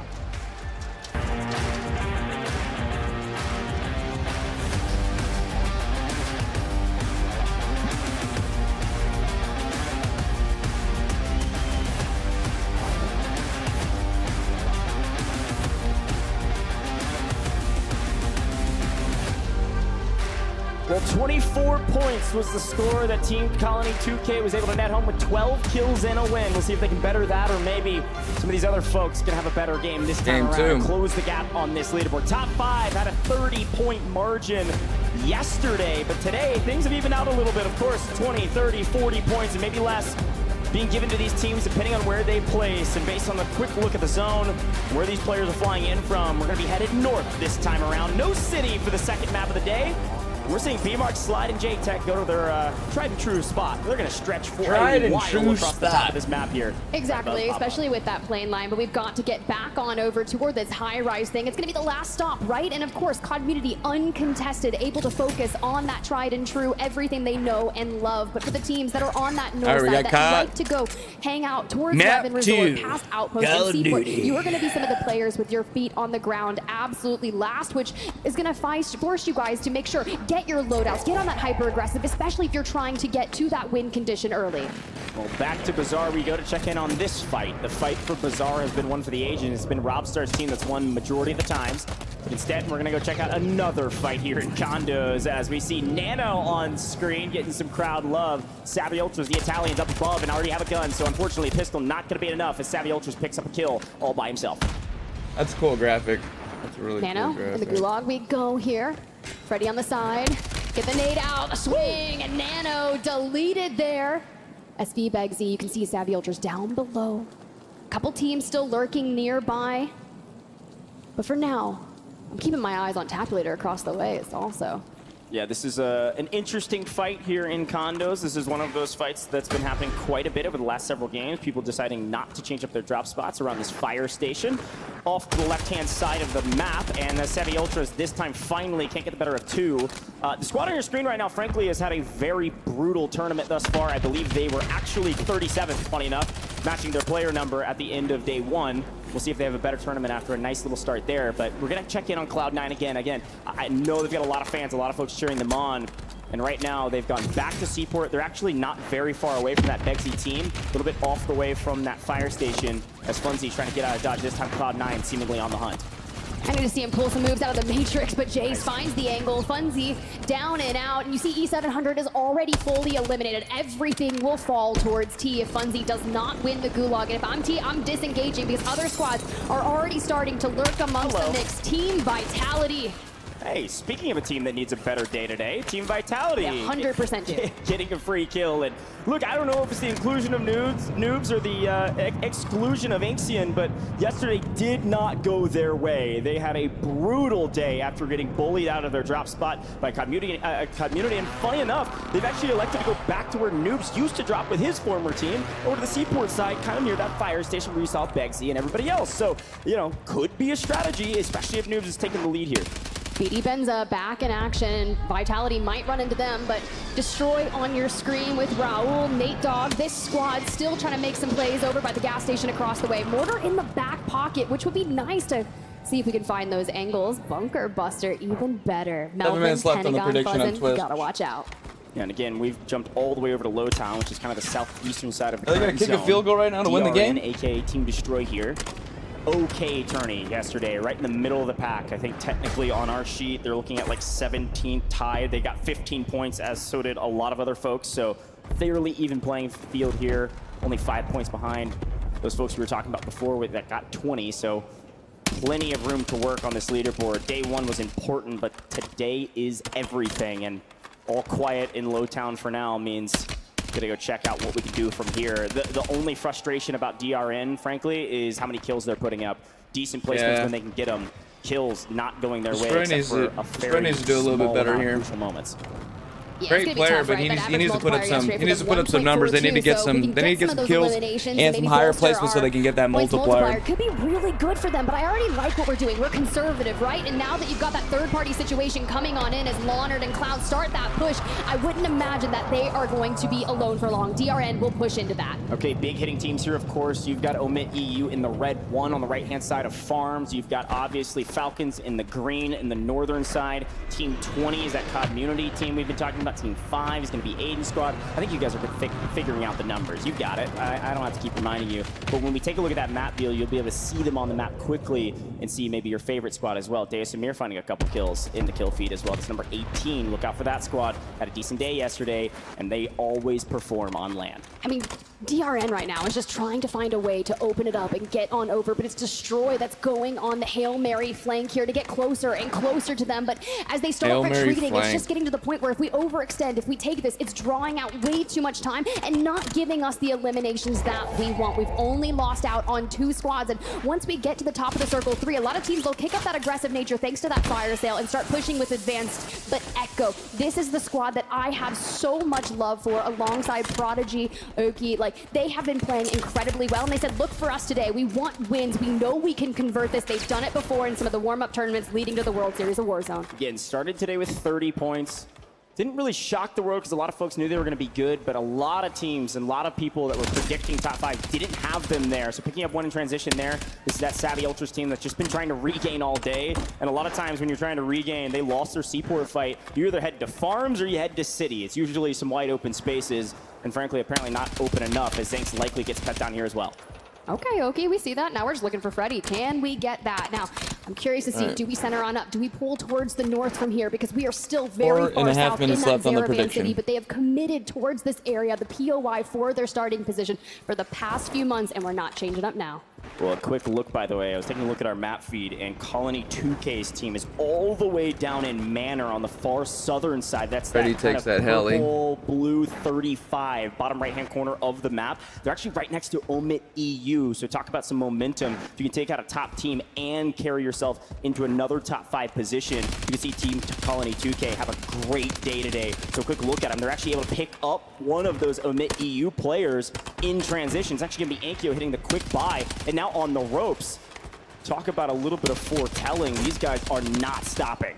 Oh, that's just absolutely brutal there as Waldo gets the full. Now, typically, if they think a zone is going to pull to the north, they'll just go ahead and land Kotovo, and they had the very real opportunity to make that occur, but we still elected to go all the way down to Manor because we were looking for eliminations. Now you can see that Colony 2K squad already has the fluffy aimers in their sights, and it looks like Scummin is over there for Team Community as well, but I'm glad to see that the fluffy aimers were able to get a regain, all 3 players back into the lobby. Yeah, this is the south side of the zone. This is a really big moment as you actually see trades happening on the other side, mostly going in the way of Community, but even still losing 1 player in that mix, if they're fully eliminated, could open up the window of opportunity for Colony 2K to pick up a couple kills. But we've got to check in on Team AYDAN. A great day yesterday. They had a solid performance in game 1 for the most part, but AYDAN getting picked up in transition means Z-Smith and DJ Moss got to back up and make sure to play the regain if AYDAN gets cut down. He might barely be able to sneak out of this one, but look how many teams are in the area. This is a really tough spot when you can get wallbanged through that one. Look at the new zone as DJ Moss goes down. Maybe self-revive. They are dead center. That cyan blue 4 you're seeing on your screen right now, middle of new zone. Yeah, we preserve it for a second, and then you see that thermite come in, that just the re-knock occurs, and I love that we can hold space with that, and we throw the trophy cistern. Leonard pushes into a 1v2 situation, and Z-Smith is just lying in wait. AYDAN incredibly low. They grab Leonard as well, but little Mario is just kind of finessing around this, looking for the opening. We've got the bunker buster down, and we're just trying to survive. We are dead center of zone, and if we can maintain this, we'll walk away with a ton of eliminations towards endgame, but here comes the push. Clown doesn't check the Oh, got 2 down. It's Clown who comes out on top. Wow, we're going to send Team AYDAN all to the gulag or maybe to the lobby. I believe they've got some gulags wow, to work little with. Mario Only 6 and teams Clown. fully eliminated. CT Red Damn, on our I screen, thought they by might the have way. had that A one. nice rotation from them to get dead center Thought of they zone. might have had that Coming one. From that stadium start. We're going to take a look at these gulags. AYDAN full dead. These are big moments. A chance to take down FIFA kill. DJ Moss, Chows, and... Okay, oh! FIFA! FIFA with the Unreal win. heading from FIFA on the prone and made DJ miss. This is a must-win Smith's got to win this one. Z-Smith has to win here or Team Smith's got to win this one. Back to the lobby in 34th on this one. And Z-Smith and Flank have a long story history of fighting each other. Let's see who can get first blood. Z-Smith looking to take the chow. Flank doesn't connect on anything. Z-Smith trying to find his opponent. Where are they? Smoke and run even in the gulag. You kidding me? Still no connection. Reload. The zip is down. Z-Smith takes it. No! Gets Damn, that was big. That was big. You are insane. That's a madman. He's a madman for that. He's a madman for that. In my ears, but now we turn our attention straight on over to the Falcons, taking on Team Super Evan Hisoka. 5 HP, still trying to make that happen, but the replay. While this replay is happening, look how close this zip was off screen.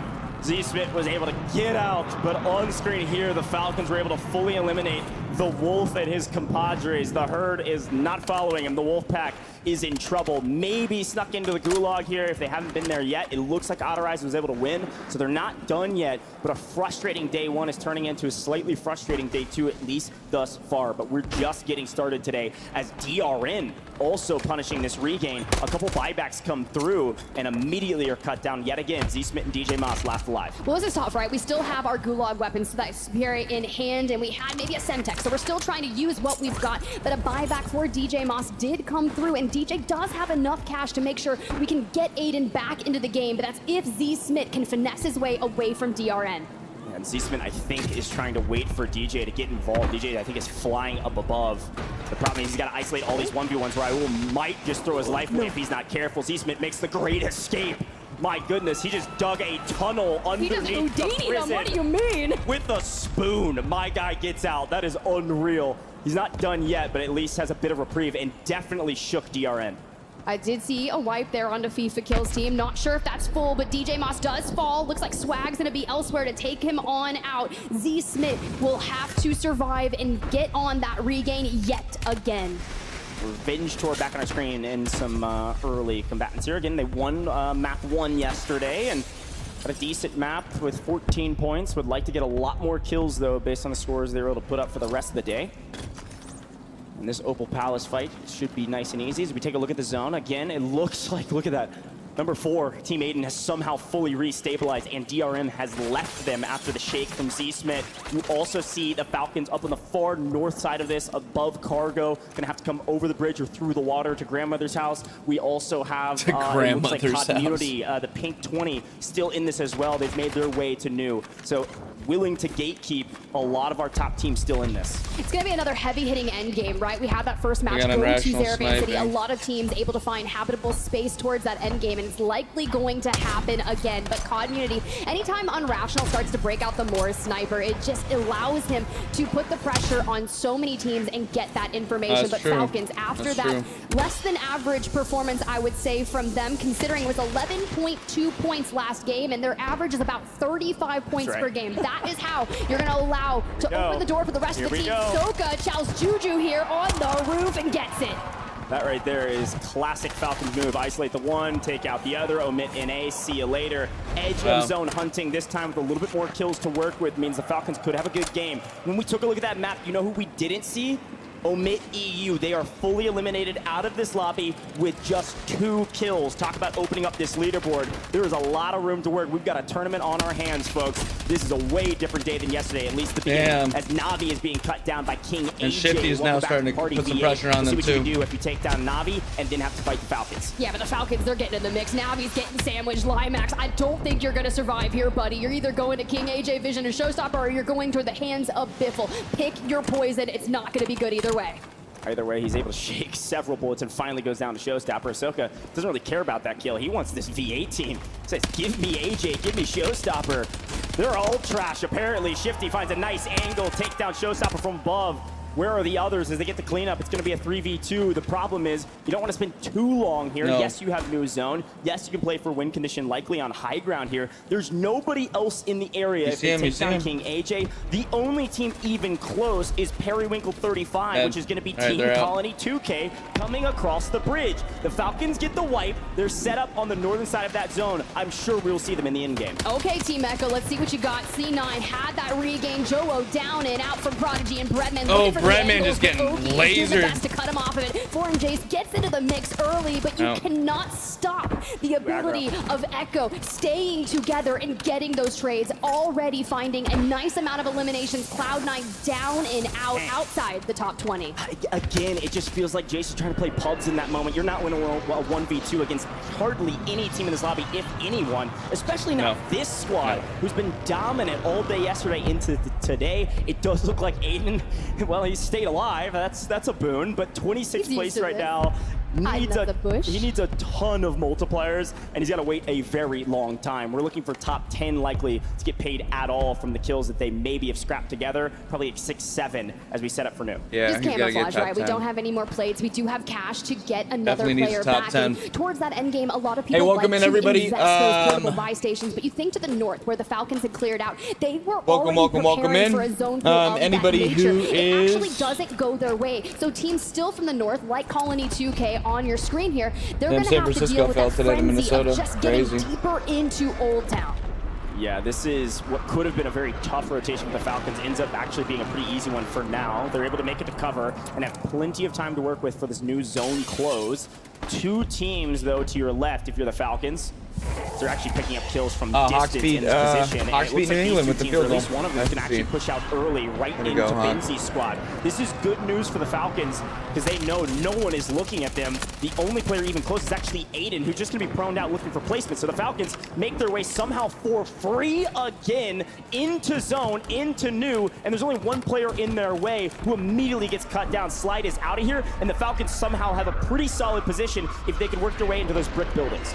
And AYDAN gets ripped by Shifty. Full wipe for Team AYDAN there, but we're talking about the timing that the Falcons were able to use to thread the needle of the zone and move almost dead center. The only squad that is neighboring and challenging them for that endgame good positioning is going to be Reply Totem. That's right, Reply Totem in the area. Chiefs and again, Bengals. these buildings aren't sturdy, but they're buildings. So watch it Chiefs works and Bengals for now. We're looking for top 10. We still have 23 teams remaining in the 5th and closing into 6 circles. We're going to swing over and see Team Echo get cut down somehow, some way. The Wolf and his pack has had made the better of what was a frustrating start to this map. Unfortunately, right as I say that, the transition, they get cut down. I don't know how many kills they have. A decent game on their hands if they can stay alive, but right now it looks like Empathy is the only one that's healthy and has a very difficult rotation. This team is a really good squad. They just can't get anything going in the last couple maps. And it's not like we have resources to try and help that. I can't throw a smoke on you, cross, and hit the res. I'm just trying to live at this point underneath the bridge and keep your eyes there. I saw Dave Samir in the distance looking to clean up some eliminations. They're on a pretty powerful hitter here, and Empathy falls. Yeah, I mean, I'm sorry. He keeps peeking the same. Wow, because look at the zone pull the Falcons just got. Yes, not in a perfect position. Peeking the same side. Obviously, they have it locked down. They want it. This is wild. It could have very easily pulled to the southern side, down where actually Community is. The Pink Salmon, who's now being looked at by the Falcons. Now Community has a very difficult rotation, wide out in the open to get to some pieces of cover, as Shifty is going to ward off any address. If it pulls to the Falcons again on new zone, this will be theirs for the win. Moment of reprieve, but Sage once again on 5 here. They've got a lot of power here. One smoke in the back pocket, but we've got to clear out the southwestern side of things as Team Community is starting to get onto the move here. There's going to be a big collapse there on that, and look who's got angles. It is Shifty. He is trying to cut people down on rotates, but what he doesn't do, he doesn't get the full-on unrational, and they get him back up on his feet. And Sage, FAZE, trying to play aggressive and trying not to get cut down from behind. The Italians are here to play spoilers, somehow regain, taking down 1, maybe 2. If Swag is able to get out of this, could be a boon for Adrian. There's actually a portable buy way down here, deep in the gutters. Should be able to get the buy off, and that means all 3 of FAZE are alive, at least floating, looking for that multiplier, looking for top 10. We're on 12 right now. These are key moments as Warza squad is cut down. CT Red still in this, looking for top 10. Looks like our squad from Mexico has a chance to go big. Look who else is still in this. That's Watch Waldo. NICKOOL, our former map winner, a chance to go back. I mean, FAZE is playing a lot better today. We've got the trolls under the bridge. Keep your eyes on FAZE that is playing a lot better today. DRN have already moved into the next circle and are ready for everyone to make that Hail Mary rotation towards it. 11 squads, and we're looking for a 1.6x multiplier. But we've got the portable buy. We're looking for the resources for endgame and a PDS to play if we need it. I'm looking for a man in end zone as OMIT NA is somehow still in this, by the way. Look at that. Looking for a man in number 15, end zone. I don't know which player it is, but they have lurked all the way into the top 10, looking for some multipliers. They needed it. It is Braxton, by the way, is the last remaining player. A heroic solo play could be a huge boon for a squad that had a frustrating day yesterday, as we see our Italians continue to play spoiler to this FaZe squad. Decent multiplier, solid kills. FaZe is having a good day. Bro's playing Mahomes in Sage with a pistol and a in dream Kansas right City. Now, trying to lurk and wait until the top 5. Just kidding, he's got an STG. We're fine. I mean, look, they had 12 eliminations in match number 1. Sage is on 5. We're looking for that 1.8x multiplier if we can get it, and maybe pick up a couple more while our teams are looking to rotate out of the gas. Even the Falcons on the other side, still outplaying the PDS if they can, going straight up against Colony 2K. OMIT NA down, and, well, Savvy Ultras, you gotta be wary or you're gonna be right there with them. All right, Sage, what can you do, my man? I was touting your ability, and off screen, we're actually seeing a lot of the Falcons being cut down. It's actually Ahsoka last alive in the gas by himself, doing Ahsoka things, trying to stay alive. Dongi gets cut down. Sage picking up some kills in transition. It's actually a cleanup for some opponents, but even still, it's a boon for him. COD Immunity in trouble. COD Immunity out from Ahsoka off screen. Sage play, a splatter. The problem is DRN has all 3 alive, but they're not in zone. Sage has an opportunity. Can I have oh my God! Sage? How about What's Sage doing right now? What is Sage doing right now? Unbelievable moment. FaZe says, why not drive the car around? Let's try to make a heroic play, and so far, so good. Don't die from the car. Don't die from the car, bro. Zipping up, watch out for him as Sage continues to make heroic plays and somehow has the last piece of cover in zone. Aside from the new building in the last circle, could Sage do it? Likely no, but I'm here and I'm waiting to see what he can do as DRM made the perfect rotation for the zip to top of the building. I only expect this Team Destroy to win it all. They do. They take out the Falcons, and now still DRN from the high ground, but Sage still putting on the work. Damn, Sage. Damn, Sage. 1.8x multi, and it's quality 2K in the end game as well with DRN as the great hunt begins. They just have to find the last one. Come on, Destroy. Unbelievable. Take a game, baby. Take a game, baby. You got this. Got a 1v2 last time. Could he get a 1v3? Take a game, baby. I think we just have to wait and find out, but I've got to tout the IGL call from Team Destroy to zip to the top of this building, secure top 2. It's a 3v1, nearly insurmountable at this point, but let's just watch and wait. All 2K can do. See you later, Team Let's Destroy. go, Destroy. Let's go, Destroy. I knew you needed one. I knew you needed one, boy. I knew you needed one. Let's go. Day 2, he told me, he said, Coach, it's going to be a brand new day tomorrow, and apparently that's right. Well done, Team Destroy. DRN on top in map number 2. Nice job. Stand up, celebrate. That 2x Celebrate, baby. Good job, D. Good job, D. A massive game for you. I love watching Destroy and Z-Lander. 9.47 points per game yesterday, and we are already off to a better start. That new day you mentioned, man, that's got to feel good. One thing I love about Destroy is that every time I see him, he goes, Gotch, that's what he called me. He goes, Gotch, I'm feeling good. I'm ready to shoot. And I'm like, hey, man, I love your energy. Every single time he celebrates, always just putting on a show for us and people at home. He says, give me my money. There's a chance to earn a lot of money today. And with a map like that, certainly putting himself in a better position. Let's go, D. He's always had such magnificent energy. Let's go, D. What's up, Nick? Anytime we get to watch them on the tournaments leading up to World How are Series you, sir? Warzone, you're right. It's that Welcome in. Hey, don't forget to hit that like button. I don't know. I know I've been watching him since OG for this. I know, man. And I was just like, what are we gonna get? Like, dude, him and Z were they were one of my favorite teams. They were one of my favorite teams. I love D. Run laps around this place, all right? DBZ, remember DBZ? One of the main ones is they had some adversity leading up to today, right? Leading up into today. Yesterday had a struggle, but also all of the tournaments leading up to this week. The B wasn't so good, bro. B wasn't so good. They haven't been able to piece it together. They haven't gotten the kills they needed. Finally, they put together a win. But the D and the Z. How many kills did they end up with? They got here early. They secured a win. That's a pass interference, to really leapfrog that lead. No? Let's take a look Okay. at that last stand and see how it all happened. Just a good stop by Kansas City. We're watching the Kansas City Chiefs Bengals game. We're watching the Hawks, Patriots. Hawks were able to take that one, go to 2-0 on a field goal in overtime. Yeah, especially when you start getting pieced dude, apart. you know who's playing really well right now, Nick? FAZE. FAZE Swag, Adrian, and Shifty. Shifty had a really crazy end game.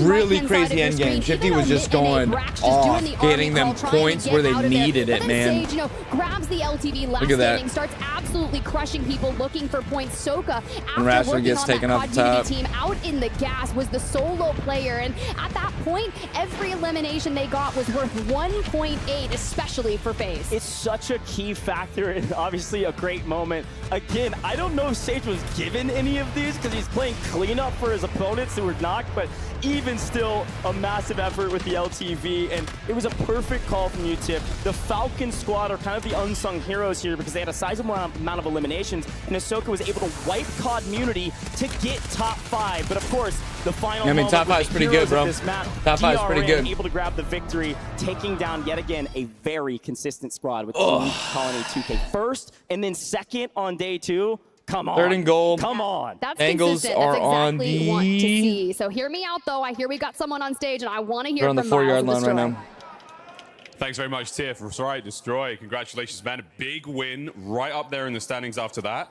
Crazy finish. Who made the call to take that top building? My boy Nate Dogg, man. He just said, yo, we threw a zip. We had 2 PDSs.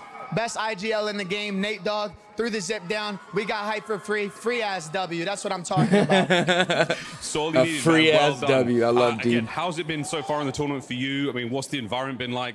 I mean, I know there's some fans out here. There's some loud Destroy fans. Let's go, baby. They're real loud. How you doing? Yeah, man, I got my whole family out here. Thank you guys for supporting us. I appreciate you guys. Yesterday, we weren't able to get a W, but I promised today that we were getting 2+ Ws. That's one right there. Not the most kills, but nonetheless, we got the zone pool. Nate made the great call. Me and Raul are on all cylinders shooting, and it's just kind of flow for the squad right now. Dude, love that for you, man. Congratulations once again. We'll let you get back up there and stay warm. It's back to the desk.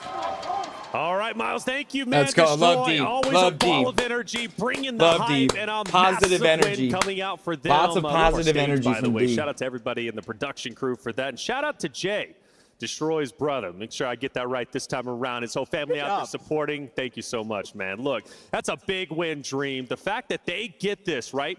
Maybe not the most eliminations, though. That's another talking point, but let's at least celebrate one more time, right? That massive W. Yeah, absolutely. And of course, calls from Nate Dogg. And, you know, kind of a fun fact, I had Tia tell me that Nate Dogg actually helped her out, too. So he's overall a really smart player. Destroy meant that. But you saw them, I believe, Nate Dogg's a good when we were player. watching Sage during that, like, crazy Nate Dogg's a good action player. with the vehicle, which is insane. They were lurking around the warehouse, right? They waited for their moment, their opportunity, and they played the zone, and they got the dub. Yep. Man, as we look at our highlights, I just want to preface, this was one of the most wild games we have seen to date. Dandro, I want to start with the Gulags. FIFA absolutely destroys DJ. I could not believe FIFA won that fight. He shouldn't have. And then what was our second big Gulag fight? The second one is Z Smith hitting the Goomba stomp. All right, we got an ad break right now. Hitting the zip, go up to the top. Absolutely. Ad break over on Twitch. Dude, that's What is this? that is just embarrassing. Oh my goodness. And I know Flanked is absolutely, I've seen him put his head in his hands too many times in the Warzone space, and I know he's feeling bad about that one, but it really just kind of today we're going to be around for all of day 2 for the final, everything like that.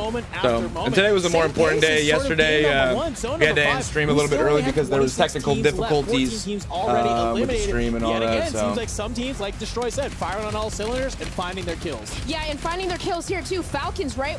Shifty plays with the vehicle was absolutely insane because as they were rotating in their zone, they were literally destroying everybody, rotating into center and getting that Opal Palace area on the northern side of zone. But credits to their plays, and of course, throughout the rotations, it was absolutely insane. As we saw, even Echo, Prodigy, Adara, FaZe, everyone was trying to find a spot to rotate. You know what, you mentioning like vehicle plays, I feel like this was the drop of vehicle plays because of course, as you said before, what Sage was doing at the very end. Listen, when I said to look out for FaZe, this isn't necessarily what I had in mind, but I am 100% not complaining. When all right, we got a follower goal of 230 on Twitch right now. Before this man was. I mean, this guy was insane. Again, like, we highlight the Falcons. We talk about Shifty and BIFFLE returning to Hollow Ground, trying to win that championship, right? Back to back. Sage is a really good player, man. The same thing. Sage is a really good player. Wonderful organization of FaZe, and he's playing with the greats of Swag and Adrian. The fact that he stayed alive as long as he did with the vehicle plays, and even before that, getting hit from every angle, it was absolutely crazy. Yeah, it just helped with their multiplier. It really just helped in their multiplier. Full comment collected. He's a wonderful player, and he wants a championship just as much as the Falcons roster does. Now, from one Falcons roster to another, okay, Falcons update on the Cincinnati Chiefs, Cincinnati Bengals, Kansas Chiefs game. It's 3-0 going to the first. Mahomes getting the ball for the first time. Yeah, a little bit of inconsistencies. I kind of hyped them up. Game number 1, OMIT EU, saying, hey, this is exactly what they have to do. You know, they have to come out firing on all cylinders. They need to keep up and be consistent. Unfortunately, game number 2, they make an exit at 30. Hey, you playing games right now, or you just sitting watching the World Series of Warzone? Give it to him. So while I got the full cam, can we just get a little, give him his money? Let's go, baby. Team Destroy. Taking game number 2. Give him his money. That guy's energy. You know, and I think in drop 1, they were in 12th place. So, you know, maybe not a lot of eliminations, but getting that placement, I think Raul had at least 5. Right. That's still pretty good. And for Colony, man, I can't believe that they got second. Well, let's talk about that. I was about to bring it up. Colony, right, Gio? Game number 1 was absolutely incredible. I mean, it couldn't have been any better. They got first place after all. This time around, they get second. So yesterday, Falcons were the teams going first and second nonstop. Colony 2K, they've kind of flipped the script. Now it's them. Well, this is the thing that I actually find really interesting about today so far. You know, we talk about these teams like OMIT, who came in 33rd today, right. and Falcons still, look, they haven't been playing badly, but they haven't won, so it's kind of, you know, listen, it's relative. But my point is that, you know, these teams that necessarily didn't make a huge name for themselves Apparently yesterday, it's you can relative. tell that they have gone back to their hotels. Apparently they have it's gone relative. And they have grinded through these VOD reviews. They've come in with really solid plans. And not just that, but it's like the mental shift, you know, that think the others on the stage right now, they're known quantities. They know what they're working against, and they've come in with really, really great plans. And that's why I wonder, like, there are pressure on these teams like OMIT, like Falcons, who did really well yesterday. Is that pressure a bit much? Are they resting on their laurels a little bit? Do they just come in and expect that they're going to be the best again? Yeah, who knows, right? It's early to tell. It's game number 2. I do say inconsistencies because I like to be dramatic on the desk for the most part. But it's only 2 games. We'll start talking more about that when we get to game 4, game 5, and really start to see maybe, okay, some rosters have... See what Biffle's got to say. That's a weird. Alright, lobby HQ. Excuse me? Not really like a tech issue. Is it possible to have like waters brought to us? Yeah. Because we all ran out. This one yours? Yeah. It's empty, yeah. But it had rib on it, so like. Yeah, for sure. If you guys just want to have them like up on Or the desk. yeah. Or even if you could like, can you even just refill this? Sure, yeah. And then this one. You guys want to put water in this? Yeah, we don't have anything else, right? Yeah, please, just water and ice, please. Thank you. If there's a little bit of that's fine. Thank you. Well, I don't know who Team 35 is, but we're up 20 points on that. Willie just said we're on 81 points, second place 61. 62, yeah. We get a fucking Second win. through 5th is, they're all like right next to They're all each other. right there. We get a win, and we're there, bro. We're there. We're right there. We cruise to that fucking match point. We do what we fucking do. That's it. Get that top 5, get our kills. We had a good pace in that game, too, bro. We had a very good pace. Only that sucked, though, too, is my fucking car got movement disabled. Your what? My car. I was wondering where your it also ran out of fuel. It was low fuel out on it. I couldn't make it across with that car. It got movement disabled. And I was like, I had to stop. I was low-key wondering when we killed them. I was like, I switched seats and I popped and I died. Falcons, yes, they're on top by not that big of a margin, but also Team let's get back Colony to it. 2K is in second place overall. That, by the way, if they finish, is like $52,000 a piece if they can keep up this pace. I mean, that's a good weekend if I'm NICKOOL, if I'm being honest. Because, like, I mean, 50K from the solo YOLO yesterday. We're still getting crazy here because, man, that's after 2 games. We're flying through this already. I thought yesterday that I would see a max of 6 games, and we are starting to be around that halfway point. If we're north of 80 points, that means for 2 games, we're at 41.8 points for the Falcons, especially after you drop an 11-point game in match number 1. All we have up is here. Yeah, and no, what's interesting, too, is if you look at their averages from yesterday, if they drop 2 average games from yesterday, that would be 35 points apiece. That's insane. That's their average. But if they drop both of those, that's 70 points. Guess what? That's a total of 151. They would be past our threshold, so we could get to our first match point in 2. That's kind of our metric right now. They also dropped a 60-point game yesterday, so you never know what could happen. Yeah, never know. I'm very impressed with the rest of our squads as well. Very tight margins, 2nd, 3rd, 4th, 5th, all within, what, 4 points total? A lot of room to leapfrog up this leaderboard, and I'm excited to see what happens in map number 3, folks. This new zone, new map, we're moving quick, and Tiff, I'm just excited to say that I believe map number 3, it's here, folks. You don't have to wait any longer. Crowd in Vegas, There we go, I know map we're excited 3. about this one. It's time for map It's really number 3 nice, of like the how World Series quick of Warzone, all the day games are 2. going. It's not been slow. It hasn't been slow at all.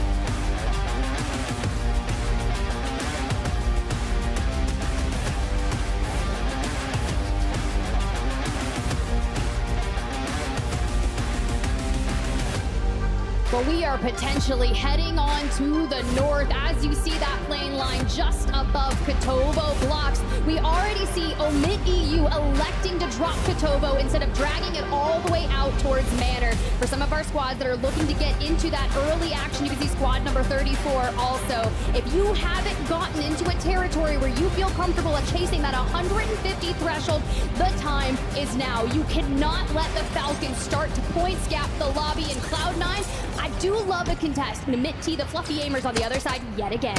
And again, this is what they've been doing every single map today. This is different from yesterday, and so a different team to contest, and it's kind of gone both ways for Cloud9. But Tiff, you made a fantastic point. When this circle is tending towards the northwest, you see OMIT EU say, I'm not going Manor, instead I'm going Kotovo, which is quite literally as far northwest as you can go. So we're going to continue to watch and see if maybe Jace can clean up his kills. And right now it's looking like that's going to be the case. So a 2v3, Cloud9 in a bit of an advantageous position. Something else worth noting, by the way, from that quick map view, the plane line was actually bisecting the map west to east, but was west to east on the northern side of the map, which means anybody trying to stretch south had a long way to go. Something worth noting for a lot of those teams that prefer city. Okay, look, but this isn't a bad weapon to have, especially Did they swap when we were seeing the sides? initial pistol fight off the rip, but T does have a better weapon, and they look to be disengaging, waiting to see can they get out. Come Can on, they bro. get Funzy back out of the gulag. For Cloud9, though, they're going to need as many eliminations as possible, but now that we've parted both ways, we can focus on the task at hand. And taking a look at our map and overhead Kansas City's views, in, you're seeing it looks on like third gear, Community again getting island. into the mix. Third I island right will now. say Team Trying to punch it in, Community but they did just got a not first go down. all the way to high rise. That was They 4th could and not 1. stretch that far and instead elected to land near Stadium, which is right where CT Red is. So we'll keep our eyes out for that as we also head over here to condos and see the other teams in the area kind of near where Cloud9 is. This is that same contested fire station from before from some of the teams lower on the leaderboard. All right, reload, smokes are out. We're hip firing through it. Can we connect? Honestly, sometimes you just got to clear it on out if you can. You got the heartbeat sensor in the back pocket when the high ground is being chowed. Through the window we go, and SV is going to be able to drop him. Get the full and look. Yep, nice trade. I'm loving the Nice early trade action there. that we're still seeing from our squad. They understand Really the nice frenzy trade there. that is the Falcons at the top of the leaderboard that pushes the pace of the entire lobby. And it looks like a couple trades here. So unfortunately, I think this squad is in trouble as they have been for most of the tournament. And it looks like that Super Evan squad is lurking in the area as per the usual to clean up the rest of these pieces, sweep them into a trash can, and then move on their way. And they need it as well, frankly. Not a great tournament thus far, but Super Evan makes quick work of SV and is going to be looking for the Italians. Now, I want to look over the top of Community. What we missed, what you did not see, is actually CT Red get mostly fully eliminated, and then Community gets split up by another push. And I believe that's actually from our Falcons MENA squad that was in the area as well as Team Valor, which is Strixie, Tabulator, and Johnny Bro. So a lot of teams on that kind of northern side of City got into the mix, shuffled things around, and Community is a little bit in a blender. Well, we go over to that FIFA kill squad, and well, they had a ton of eliminations after match number 1. They were the frag leaders, 13 in game number 1, but have It's third and goal, and they've been trying to just push it in right now. Hopefully can then find that form here today, but Lennon in the gulag, and it seems to have won it out against Bubble CT to join back with FIFA and Jukies. Yeah, and this squad, again, has been on their back foot pretty much since they came together as a team. But even still, had an okay day yesterday. Ended up making it, I believe, into the top 20, just barely, and decent amount of points going their way. So if they can turn things around right now, it's kind of now or never at this point. Still plenty of game to be played as Clapper gets cleaned up yet again by Bunker FaZe Buster right Black. there. Military base looking like it's going to be FaZe Blacks all to themselves. They've got edge of zone. They can hold a couple of these teams on the outskirts. But right now, I'm looking down towards Superstore, where they will be rotating to, and Team AYDAN, yet again, has already rotated down to Lowtown as well, trying to get a piece of this action. So we take a look at the new zone that's about to pop. This is going to get really interesting. Do we go all the way to Kotovo? Do we go to the northwestern side of this map, or do we favor kind of the central zones that we've seen from day one? Well, if we go north, it's Revenge Tour and OMIT EU that are battling for Falcons that complete 81. decimation of that northwestern side. I saw mortars being invested, and they're kind of on top of each other up there. But so far, Revenge Tour making it their own up there. A couple squads still on the 20 move. was the most kills so far. They got 5 kills honestly, right now. I feel like there's one of these do not enter zones, like a quarantine area around pop-off power. People will rotate around it, whether that's going through industrial, they're carve on over through cargo and go up to the north through outpost, because they do not want to chow the Falcons right now. Yeah, no, it's a great shot. And with this zone, we are not going to go to the northwestern side of the Yeah, map. they don't want to This be is kind of the most telling zone that we'll see. smoked It's right actually away, you know? likely going to be cargo, maybe that outpost area up on the Lonely Hill, which is just north of where that Super Evan team currently is, with FIFA Kill trying to regain in the area. I likely think we will go that way. There's a chance we head further west towards Seaport, but I'm excited to see what happens and which teams are in the best spot. Right now, the Falcons have nowhere to run to. There's nowhere that they need to go, because Popov is almost entirely in this zone, and likely they're going to be walking out with Popov as per the usual with like 40 to 50K. Well, as per the usual, you got the Exiles on top. Ultimate high ground here at Levin Resort. When you've got the Reaper team down on the bottom, you can see that they're all separated out. Sent one to the Gulag early, and they're just trying to look for a way to disengage from that building away from Team Huskers. But Colony 2K, a consistent start here just on the inside of Zaravan City, deciding how they want to approach, where do we want to see that next circle pop, and how to acquire the information. The portable radars, though, such a boon to checked areas on the rotate. Yeah, it's a good shot. We've jumped all the way to the bottom of this zone. This is the bottom of the circle down in City. You're going to see several teams on the left-hand side of this mini-map. You're going to see Community trying to regain against that Falcons Mina squad on the left-hand side. So you're going to see two of our top teams right now, second place, looking at that Community team in about fourth, maybe running into each other, pending which team wins the early fight. That's the south side. Here is the eastern side. This is the Superstore side. Like we expected, FaZe Black has rotated through Superstore, moving into Old Town, Lowtown, trying to find where that AYDAN team decided to rotate to,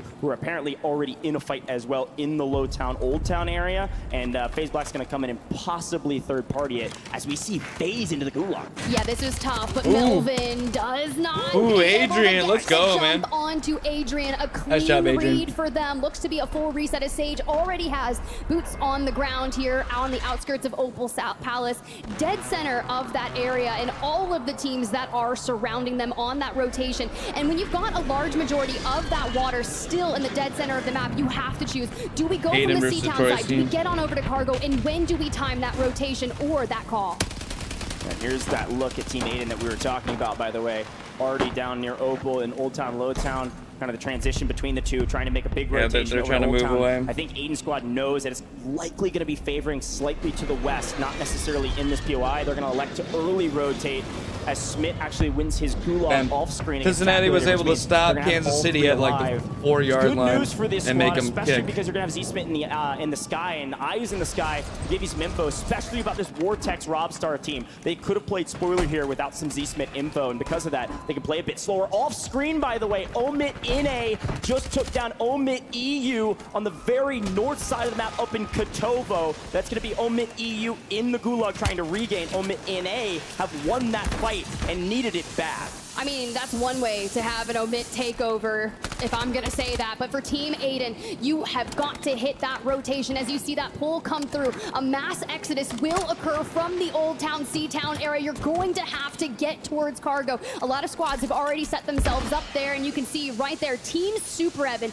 the mainstay in Cargo. Yeah, right in the middle is Team Super Evan, 15 that pink. That's OMIT NA. They have won the northern side. The only team that is nearby is actually the Falcons and Popov. Pending which way the Falcons rotate, that could be a fun fight to watch. But I think that that OMIT NA team is thinking, we want high ground, we want in-game, so where they're going to take over outposts and punish any teams that get there. The other teams in the north, by the way, that we were looking at is actually that Exile squad with Team HUSKERRS still up in 11, trying to make their way out and into new. As we see FAZE apparently back on our screen, as Team AYDAN is trying to take down some of the main competition they have. Oh, we're full sending it. This is Big A versus Little A. Not on the same team this World Series of Warzone. Z-Smith on your screen, filtering up through the stairs. You can already see the regain that they've been trying to occur, throwing that loadout, which means they don't have their weapons they're comfortable with, and DJ Moss needs to take advantage of all of this. Sage across the way. We already saw him take that zip to reposition earlier.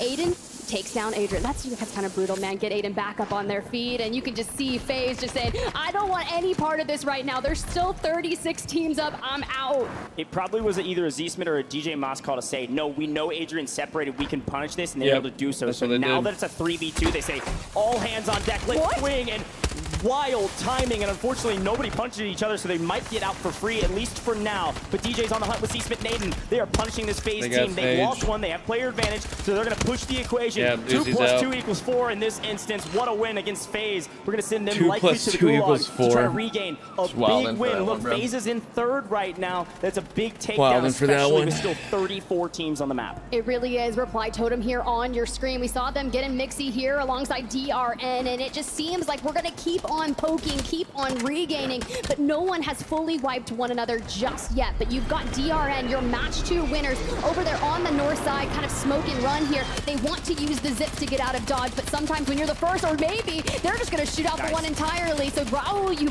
better get some cover, and you better get it quick. Oh no, I think somebody told Rob that the guy was one shot, pulls out the static, couldn't connect. I think they likely will pick up this kill and take down every zip along the way. This rotation is going to be punished, and look who it is actually in the skies. Did I just see FIFA kill running around with a helicopter? They've left Linen out on the longest FIFA leash kill with the heli. Of all time.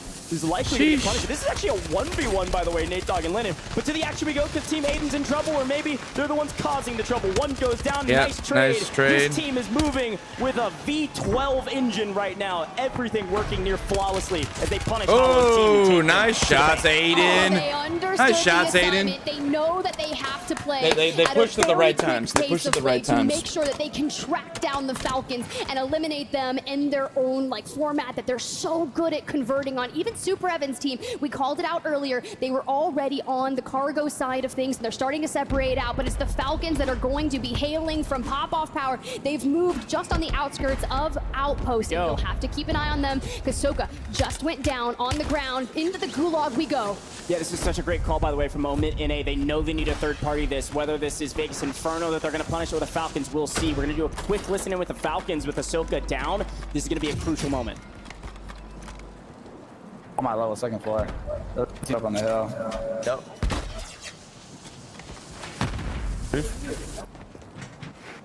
I'm popping advance.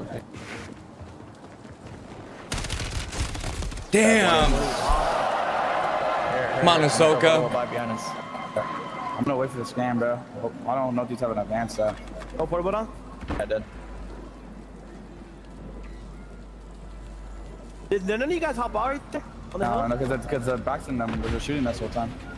Gotta go back there for that buy. Just wait for these to scan, bro.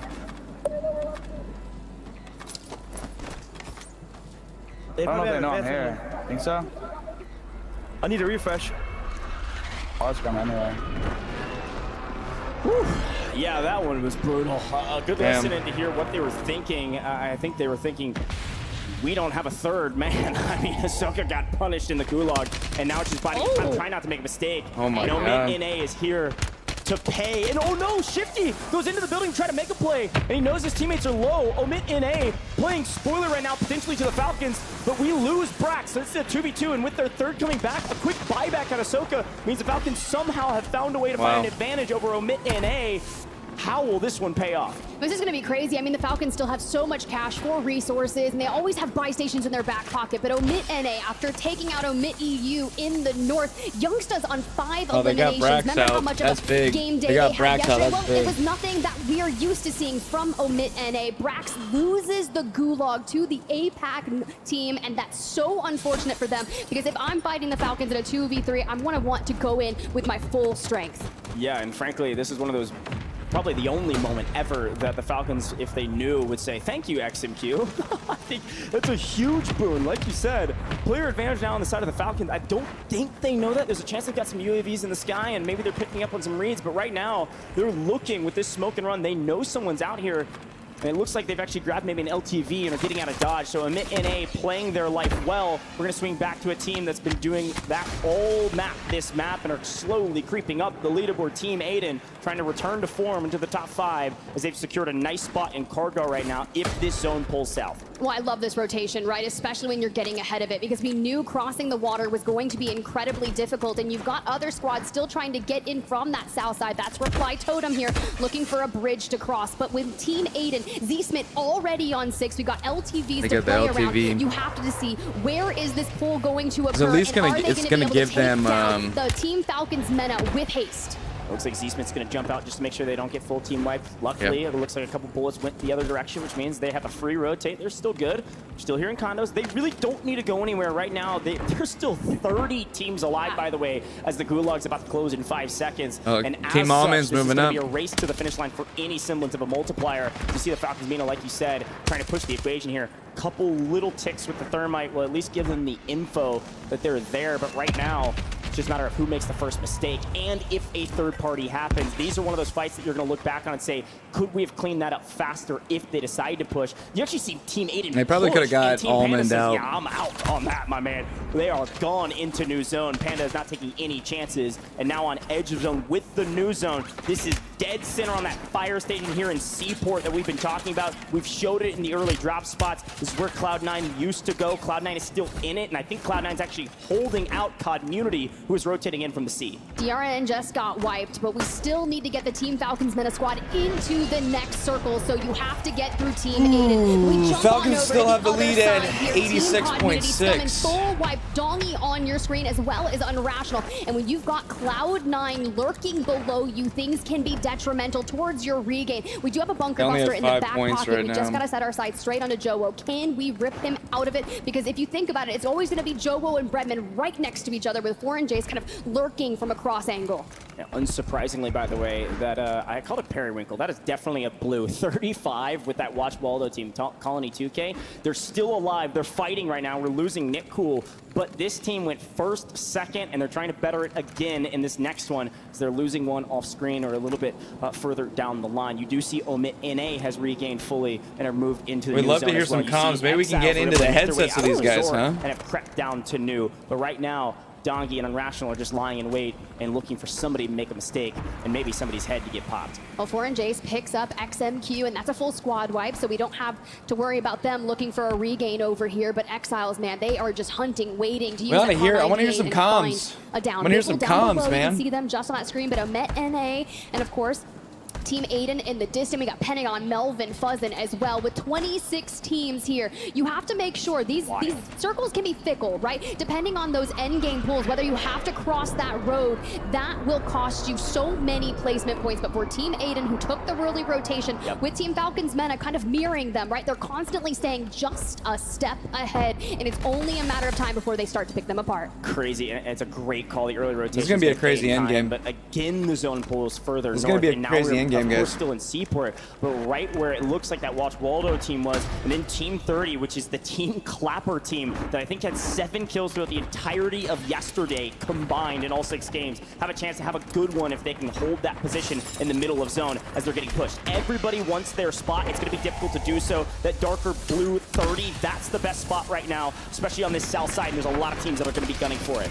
Oh, and we're starting to move. The Falcons have already found themselves a home, but it's not a good one. Soka got taken down. From the ultimate high ground, Leonard, little Mario gonna do the work on them. BIFFLE only on 3 eliminations, and you're gonna have to fight off everyone hailing from the north on that. It's gonna be Aizen, Hollow, the next biggest threats to them.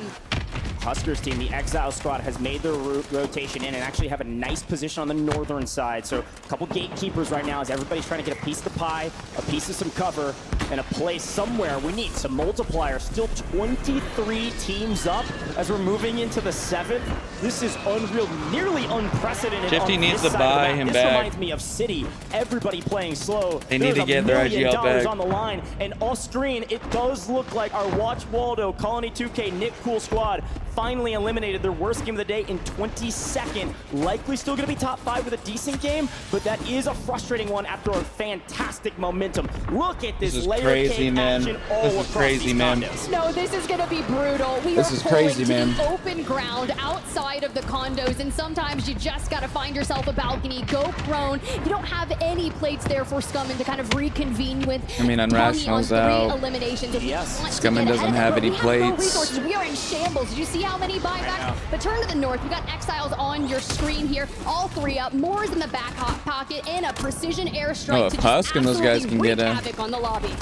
Oh! Yeah, that's right, Huskers. Oh, takes bread. My bad, Husk. I knew I was familiar with the game. Apparently not. Good grief through the body, but we go to Aiden squad. PDS is for days. It's OMIT NA versus Team Aiden, and it's a brutal one. Blood trading hands, but no one will falter. Not yet. Sharing a wall Smith, like a town share home. those This time plates, it's in brother. condos. Share the Juju, plates, brother. Fastball special. You're going to get paid in kind. Aiden going to get the rip. No, doesn't get the cleanup. This squad's still in trouble, but OMIT NA is out of here. We are deep in the gas, but we got a buy station for some gas masks. Hey, that's how you And a make PDS replay too. Of that. And a PDS in the back pocket. Elsewhere, the Team Falcons men have fallen. Team Community still struggling, but we still have to get into that next circle. Knowing that it pulls out into the open, we want to take our time, smoke and run here. And look what we see just ahead of us. Cloud9 being wiped by Deus Emir's squad. Good grief. CT Red getting into the mix and cutting down one of the top teams today. CT Red still in the mix. Wow, More these team guys are wipes, playing the finally gas losing so Deus Emir. well. But the question is, you might be asking, wait, we're not in the 9th zone yet. Where is the zone? It's all the way on the other side. Who's there? The Exiles have been here since D-Smith's the down, beginning. There's 20 teams up Aiden, and they Demus were is here. down, Here comes Aiden's Vegas down, Inferno. all of them are Hometown down. Heroes trying to make a play for day 2. Getting punished. Do you still have the gunny? Huskers makes the move. Future has game. Last alive for this squad. Trying to play from underneath. Come on, Husk. It's the Exiles. Come on, Husk, It's get Vegas one. Inferno getting cut down. Come on, Husk, It's get Rocket. one. It's Zakar. They're blasting off again into second. They had 7 kills yesterday in total. Could they win it all? Or will the veteran of Huskers win by himself? He says, bring me my teammates. We're not done yet. Now we make it a 3v2. We cut They're the gonna go difference, right. You know they're throw gonna some go thermites right. into the mix, and this wing comes in. Husk! Come on, Husk! Come on, Husk! Let's go, dude! Nice job, buddy. Damn, those are big plays. Big plays. I'm glad Husk could get a win. Nice job. He told me it would be a different Nice day. job. He needed a win. Let's go, solid Husk. Performance yesterday, but a fantastic performance in map 3 of day 2. The Exiles on top, and not only because of the gunny, but because of the high And they're really IQ, big changing up brain who's plays winning from right now. Huskers. He says, Look at "I Shifty, don't need to BIFFLE, be and the Ahsoka are hero. not. I want my They're team not to happy win." right now. The double buyback, the chow, the win, the blood. His teammates get the victory with him. And I'm trying to look at Huskers' screen right now. I'm like, show me the eliminations. Huskers had about 5, potentially 6, and it only goes to show what did the other squad mates have, right? Did we get double digits? Let that 2x multiplier do the most for you. Yeah, they play that really well. Look, I do see 6, so at minimum of 12. That's right. I think it was a very solid game across the board. They shared kills when we saw them. I think it was at least double That's pretty digits, good. a 20-plus point game. They needed that to get back into the mix. Of course, every position you're leapfrogging, I don't need to remind you at that's a home, touchdown, there is baby. $1 million on the line. So if I you think jump Bengals from just scored. 20th up into the top 5, this is quite literally thousands upon thousands of dollars that could go your way. But we're just into map 3, and it is match point day, which means we still got to get to 150 points from somebody. And guess who got cut down a bit early? The Falcons. I know, I'm like, they're starting to encroach on that triple-digit territory, and I get nervous because once they get there, I'm like, they can put up a north of 40-point game and completely change it. But a lot of our squads, they understand what they needed to do here, especially on day number 2. Prevent them from getting a 2x multiplier, deny them 1.8. All right, it's 10-3 Cincinnati with 12:04 left in the second. Kind of see the Damn, bro, culmination that was a good happens end game. outside the gas, because before we blinked, was a we were good end down game. to the final 2. But this is insane. 18 squads, different side of condos, and Team Aiden fighting like hell to get out of here. Again, this is a fantastic game from Team Aiden, but I want to draw our attention to that Exile squad. They have the perfect zone pull. They gifted it, but then they're able to reap it. Look at where New is. You can see where Team 7 in yellow are already in position lying wait. Vegas Inferno almost played spoiler, especially with Brolic running out of ammo, but Future also running out of ammo, had to relocate, replate, and wasn't able to get the better of his opponent. Brolic gets cut down here from Zakar. And again,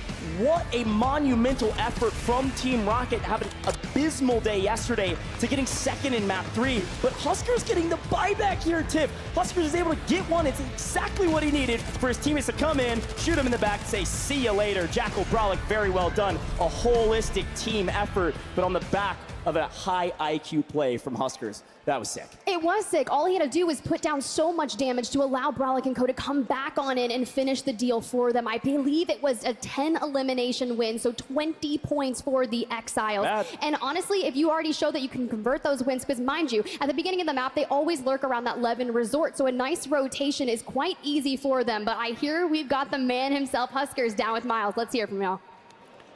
Thanks, Tiff. Huskers, how are you doing? Because I was nervous after that one, man.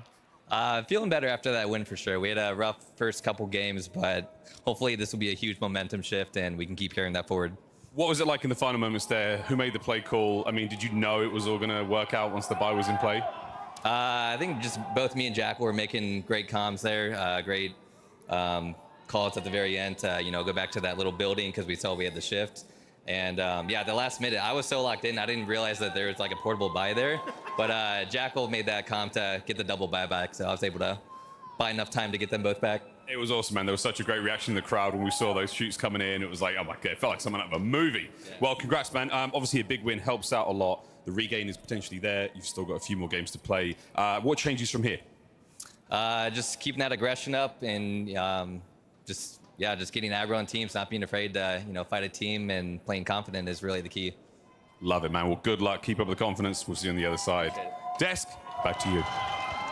Huge wins coming out for Huskers and his crew of Exile. Hey, we talked about him at the start of the show, right? When we highlighted them yesterday, that redemption arc. He said it himself throughout the qualifiers during an interview. It feels nice to see him up on that podium with the first place finish. 10 eliminations, he walks away with 20. It's not the most, but it's a great start, and he said, hey, we need to keep up that aggression.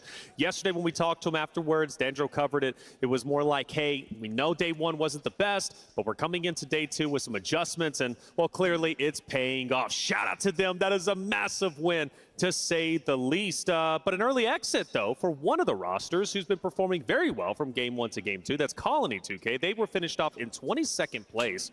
It's the worst of 3 games. I'm not sounding the alarms just yet, but Colony, they needed a good game 3, and they didn't get it. Yeah, no, it's unfortunate, but for this game too, for drop 3, it seems like a lot of those teams sped up the teams 21st through 40th. Like you see the Falcons, right? They started off 81.8 is the top, the first place spot, and Colony was in 62. So for those bottom half teams, you do see them speed up a little bit. Speeding up a little bit. This game definitely felt slower than the other two, but I feel there's intense moments. AYDAN is a great example of that. Gio, AYDAN was flying and frying, and the big thing is all their fights they took were super clean. Yeah, I was thinking the same thing. I mean, we've seen that in all of the games that they've played so far today. Cincinnati's still up 10-3. To be quite honest with you, like everything that they've done has just looked very intentional, very calculated, very close. And yeah, I wouldn't be surprised to continue to see them performing really well in the coming games. Without a doubt, I would love to see them continue to rise up the ranks. Yesterday, very they were close. Absolutely lights out. This today, kind of slow starts, but they're starting to pick it up. Hisoka dropping off a little bit earlier. AYDAN coming back into the mix. And this is where I started to really feel what AYDAN was about. This is the AYDAN that I know. Pushing fights, getting aggressive, getting the buybacks, and well, just they got stuck in gas though. They got stuck in gas, and it didn't really work out for him, to be honest. Didn't really work out for him. Tuck himself in behind the fence line, which gives him enough time to get the teammates back in, because you see Team Rocket, they explode out when they hear that buy go off, and they're thinking, oh, we can capitalize on this, not just drag Huskers down, but his 2 teammates out the sky. Because he spends so long tucked into that fence line, they don't get that opportunity and they get overwhelmed. That elimination by Huskers, making sure that guy was dead and the other dude was low, gave his teammates such an opportunity to, really to win that one. So he's looking to do the same here. Huskers, Brolic, and Jackal. I can't wait to see where they stand on the standings, where they end up landing.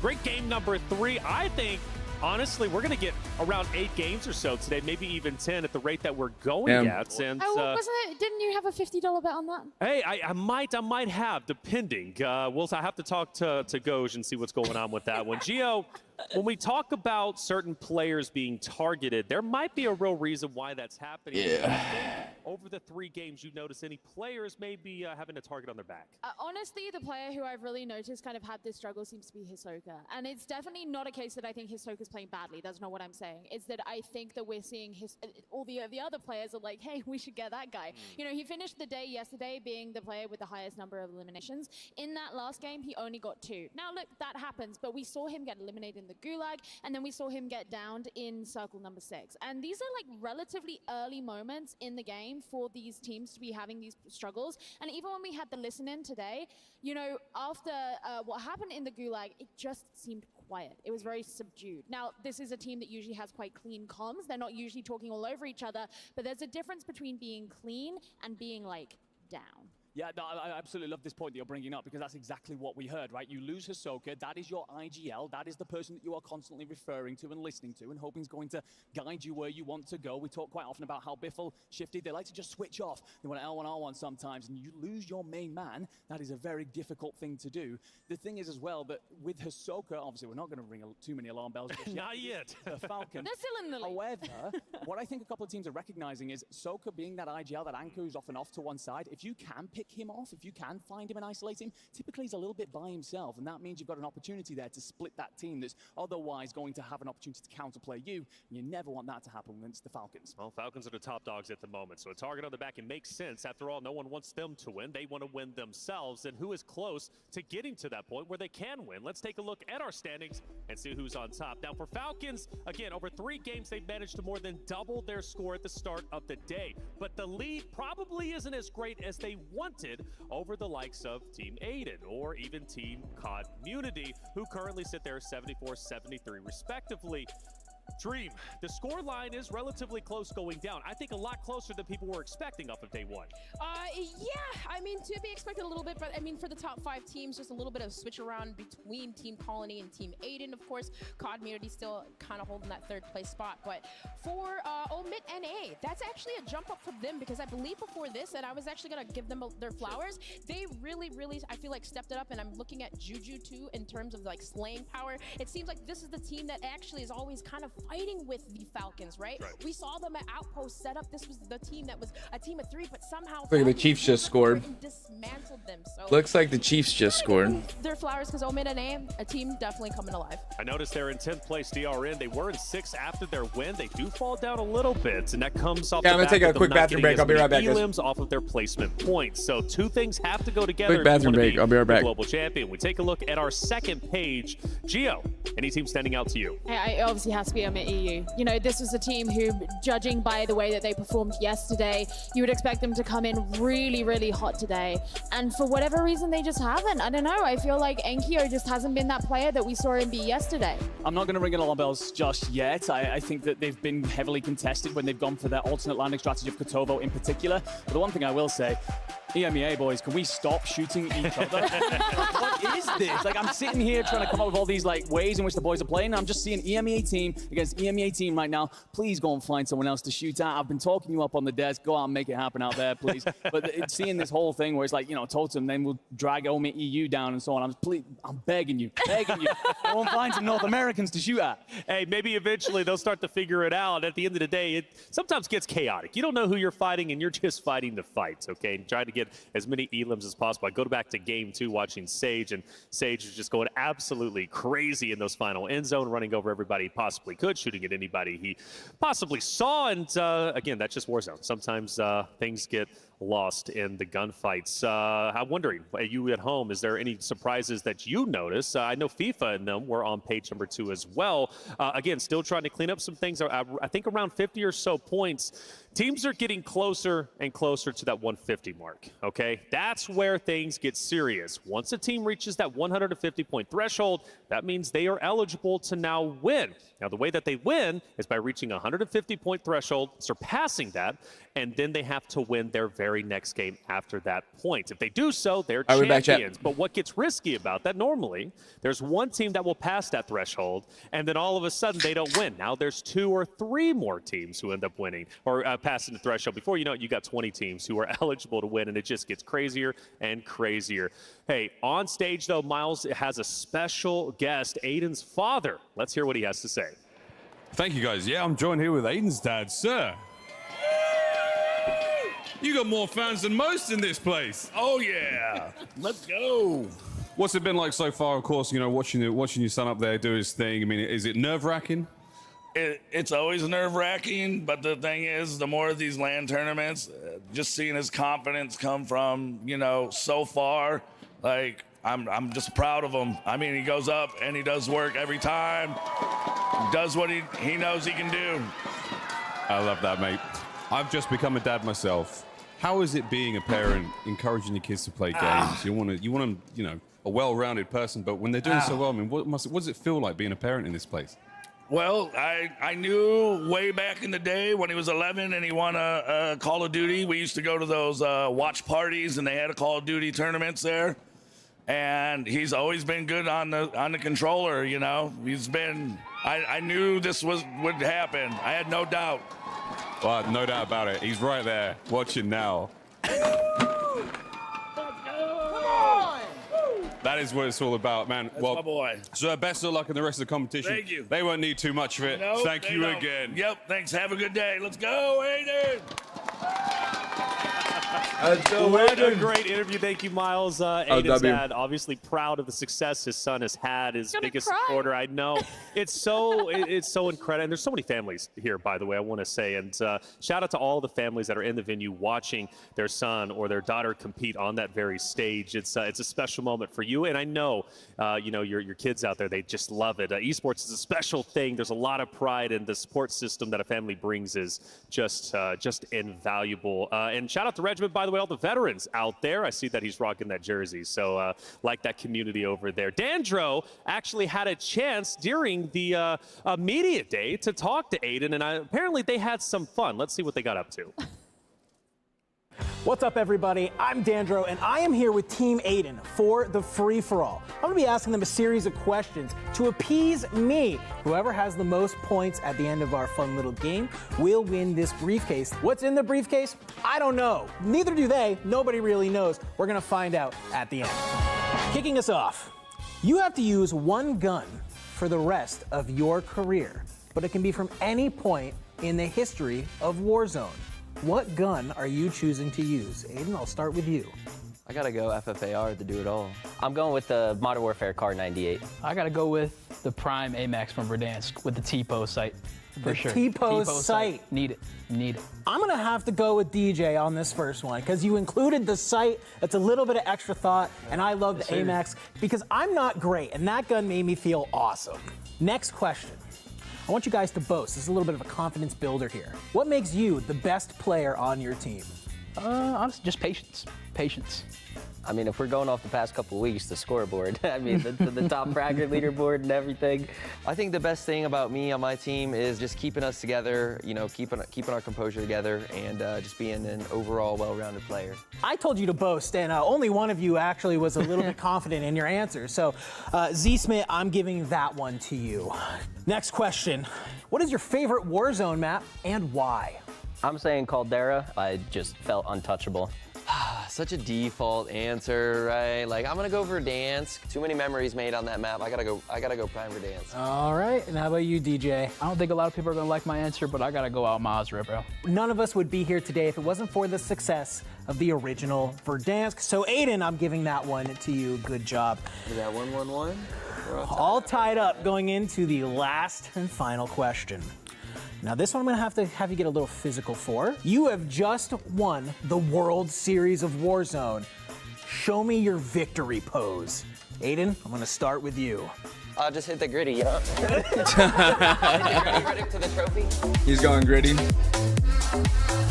right, I'm out of breath now. That's all y'all are getting. Damn, how do I top that? Why'd you let him go first? Oh, Riley, Mr. Z Smith, we're going to you. First, I'd probably, you know, dap up my teammates real quick, you know, be like, let's go, and then I'd stand up and be like, Bruh. You know, I just have to get up and just, you know, set everybody with a slight little flex, you know? My God, man. My God, man. I always have to give it to the most, you know, fluid here, and it was just honestly a work of art to watch. Aiden, I'm gonna give you Aiden the definitely victory won that one pose. with the gritty. You are the winner of for the the win. free Let's for go. all. Congratulations. Let's where's see that what's sandwich, in this man? briefcase. Oh my gosh. I got racks in here. Is this solo YOLO money? What's going on? What the heck? It doesn't stop. We got chips. We're going to the table tonight. Come on, I'm going crazy. You want some? Come here. We got some money. Oh, yeah, let me get a... Hold on. Yeah, Dig in. Monopoly money. Love it. There he is, big Aiden out Monopoly there, warming money. up, getting ready for game number 4. That gritty was clean. It was very clean. What you didn't see here is that he had to do that like 5 times. So when he said he was out of breath, he actually legit meant it. But I love being able to watch him do it. Always a fun time being able to watch that team and be able to talk to them. It was a great little segment. I had a blast. Hey, absolutely. Yeah, it was a good. fun segment, man. You should host your own game show in the future. I'm glad they're doing like kind of like, you know, I could. color commentary. And his outfits would just go absolutely perfect with all of it out there. Hey, check it out. We've had 3 incredible games. Let's do a little bit of a recap throughout those 3 games as we get ready to hop into game number 4. Game 1 was great. Colony 2K started to rise up to the occasion. That roster took the victory and was the first time we really got to see that solo YOLO kind of buff, Daniel.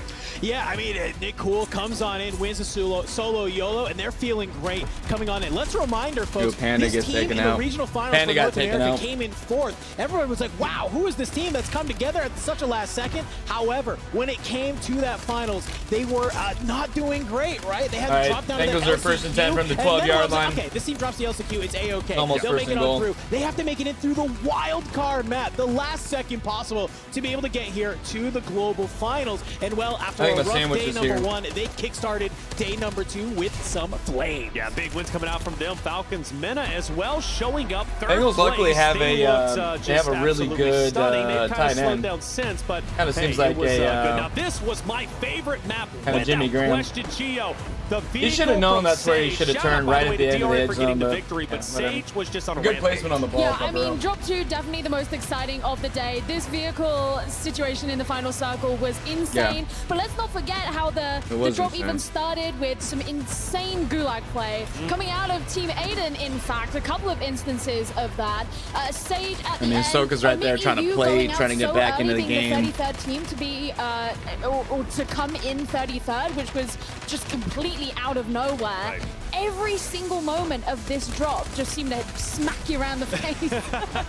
And there it is, DRA getting the victory, Destroy getting hyped up with his boys out there. We had a wonderful interview from his perspective, shouting out his family. Some sandwiches and here. all I'm gonna the go grab it real supporters. quick. And, well, he believes in You're himself, back, and I believe in him as well. Game number 3, that just ended. Enigma, Aiden wakes up from his slumber. This was an incredible game, flying and frying, but also the bow on top was Exile with Huskers and Co. taking the win. Yeah, I mean, it's very impressive to see Aiden go in free flow, it feels. Sometimes it is confidence and seeing exactly how these boys are playing out there. It's impressive to watch, and long may it continue. All right, well, hey, there it is. Exile taking that victory. The standings are getting close. We've noticed a bit of a race at the top, right? Falcons, they still got a lead, but not as much as people were expecting by game number 3, heading in to game 4. 150 points is that threshold. Who will be the first team to win it, and who will be the first team eligible for their match point game? Well, of course, they have to answer that question, and I do have some others who are ready to at least tell the story even more for game number 4. Let's get it started. We're heading into game 4. Going to our casters, Spider, Tiff, and Goj. Thank you, Taylor Reflections Noble. As per the usual, Desk, great breakdown, but it's time to get into the nitty-gritty because we've had 3 games thus far, and the Falcons are still roughly 60 points away Sandwiches from our here. 150-point threshold. They have to win a game Ready after to go. that. I grabbed myself a gotta little say, snack. This is going a little bit different than I thought it would be. I mean, but the games still are a on lot top, and faster. It's wild to say that this Looks is like Bengals a little are bit of a weird 13 to 10 tournament, right but now. they're They still get. up by 16 We're gonna have points on their a competition. uncrustable. No, they just haven't hit their flow started state off. yet. You got to think yesterday they were averaging averaging about 35 points per game. So if you need 58.4 points to eclipse 150, that's potentially 2 good games for them. Or who knows, maybe they have a banger and drop 60 on this one. That would be a 30 elimination win, which would be, I mean, way insane. I mean, it is possible. We've seen it done before, but not really from the likes of them. We've seen things like that out of the squads like Team Community, and what they need to eclipse 150, well, that's 76.8 points. AYDAN, they need 75.6 more. We're still just about halfway there for some of these rosters. That's right. And again, a big shout here to FAZE, right? They're in 6th place overall right now. Still a lot of points needed to be tallied up. There's a lot of money on the line, even if you're not in the conversation for that 150 points, not yet. But all it takes is one really good game, then you're in the conversation. You butt in and are able to take home a ton of cash. We're about to drop into this one, and I think the big notes right now are CT Red has made it into the top 10. They're in 7th overall. But that FAZE team, Sage is the top fragger right now, tied with Robstar with 14 eliminations apiece, with several players in the 13s. Well, a team that's flying under the radar right now is OMIT NA, 31 eliminations, second to Falcons, and they said they wanted to come into day 2 a little bit better, but let's see how they do. Let's get into match number 4, Vegas.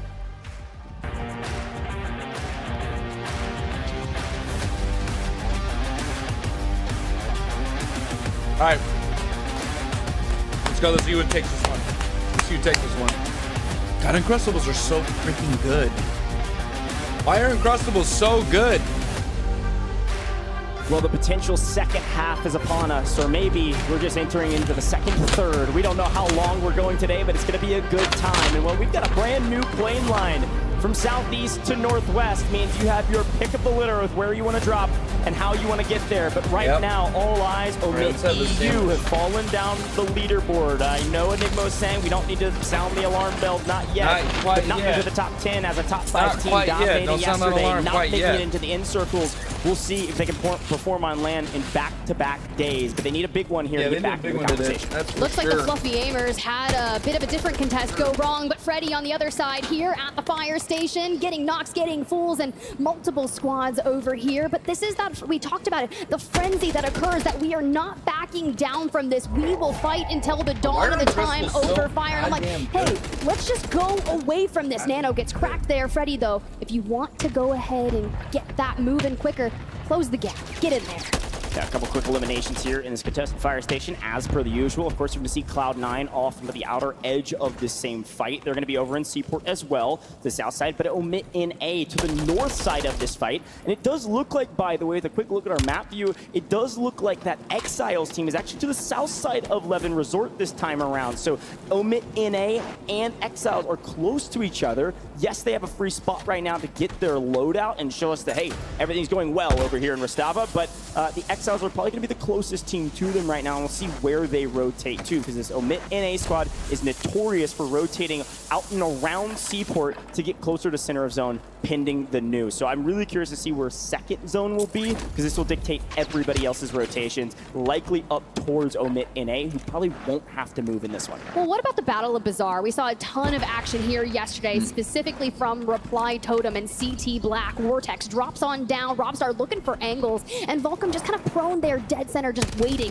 with the angle. Vortex, though, knows exactly where they are. Robstar maybe can hit a flank. The wallbang comes through. He gets the angle, grabs one, makes it a 3v2, and goodbye. Panda, enjoy the gulag. Well, and this is part of the reason that Robstar is tied for they're trying to get him out today. They've won this fight almost every single time. Actually, they're shooting bodies too. Every single time. Yeah, we're shooting bodies, man. Because they've been fighting for that position for the last like 3 months, and Robstar's team definitely getting the better of that side of the fight. But as we swing back, OMIT NA, as expected, swung over to 11 to go find the Exiles team, pick up one, and then move on their merry way. And look who's coming up the third party. Howdy, OMIT EU, welcome to the party. I know Enigma is not happy about EMEA, fighting EMEA, but I'm having a great time watching OMIT EU get back into form and find some early elimination. Oh, Blade tries to chow, gets it get for a couple of these Bramalok, napkins here so we don't get grease on our, hopefully we can pick him back up and prevent any pad. gulag utilization here now. But Team AYDAN has found FaZe Black flanked goes down, and DJ Moss just making sure we're calling information. They've got loadout on the roof, so keep an eye out for Blast there. Good thing here, Zeppa from afar actually is going to help out Team AYDAN here. This is a very interesting play actually from this AYDAN squad. This is probably the first time we've actually seen them rotate up towards military from Super. Usually they're heading into Low Town, Old Town to fight teams like DRN, some of those other squads that drop there. That FaZe team that's in there, also Old Town, Low Town. But instead they head up to military, wipe FaZe Black, and then decide where they want to go from here. So back to OMIT EU, because again in a bit of trouble. They've rotated up from Shaheen up to Bazaar, like we said, and the third party this time against them, nobody else here, so a true 3v3 means FLS, GABEKUUN, and Clavson. They looked at this fight and then said, never mind, I don't like it at all, we're gonna go somewhere else. Yeah, Team North is currently going north, away from the OMIT EU roster, especially once this squad starts warming up and trying to keep on the move. From the distance we go, and well, Bazaar all alone. In comes all the free loadouts to help anyone who may be on the regrind. Team Community here, Scumming on that ultimate high ground and dives on down here to Zaravan City. Panda, that regain we saw from earlier on the ground is not doing too well for him, because Unrational's looking for more. Yeah, again, where do people go when they want to regain? It's either farms or city. Apparently city is not working out for him. Technically shopping center here on the south side of city. It looks like our Community squad looking very good in the early part of this game. However, the zone does pull back to the zones that we're used to from day one. We are headed back to the eastern side of the map. So they switched it up for the first 2 days. Superstore, Lowtown, and farms looking like mostly probably knowing that Team Falcons was not that great for the end game. at those end games. Knows it, so they're going to clean That's out what I'm everyone thinking. from behind I think they swapped up end games either because obviously they're controlling this whole tournament. Maybe he's the last one alive. I think they can say where end game is going to be. But NA says, well, we don't want to get third parties as the Exiles come flying in on LTV to try to get a piece of that action. I mean, look, OMIT NA already took down the Exiles once, and they're going to want to do so again, but back on over towards that Superstore side of things. I think staying here for the time being, considering that circle keeps creeping towards that northeastern side. Is going to be like this. We're looking at Falcons. I mean, they got pop off all by themselves. Farms after retreating away from literally OMIT EU, that red like one free on and the bottom easy. right of your screen. Very isolated down there, but for teams like OMIT NA, the direct opposite of them in that north, you still have FIFA Kill, you have the Falcons, and the push is here. Yeah, the Falcons are swinging on their opponents on the northern side because the Falcons also don't want to get flanked. We have to check back into a team that's been shocking the world with their performances in the last couple days. This Colony 2K squad didn't have a great last map, but still a strong team in the top 5 right now. And FaZe Black has regained back into military on the northern side, and it looks like this Colony 2K team is going to punish them for it. Especially with Colony got in the gunny like that, he's able to get both weak. Where his teammates help? It looks like NICKOOL's got an angle, but not a good enough one. Gets caught out by Gabe.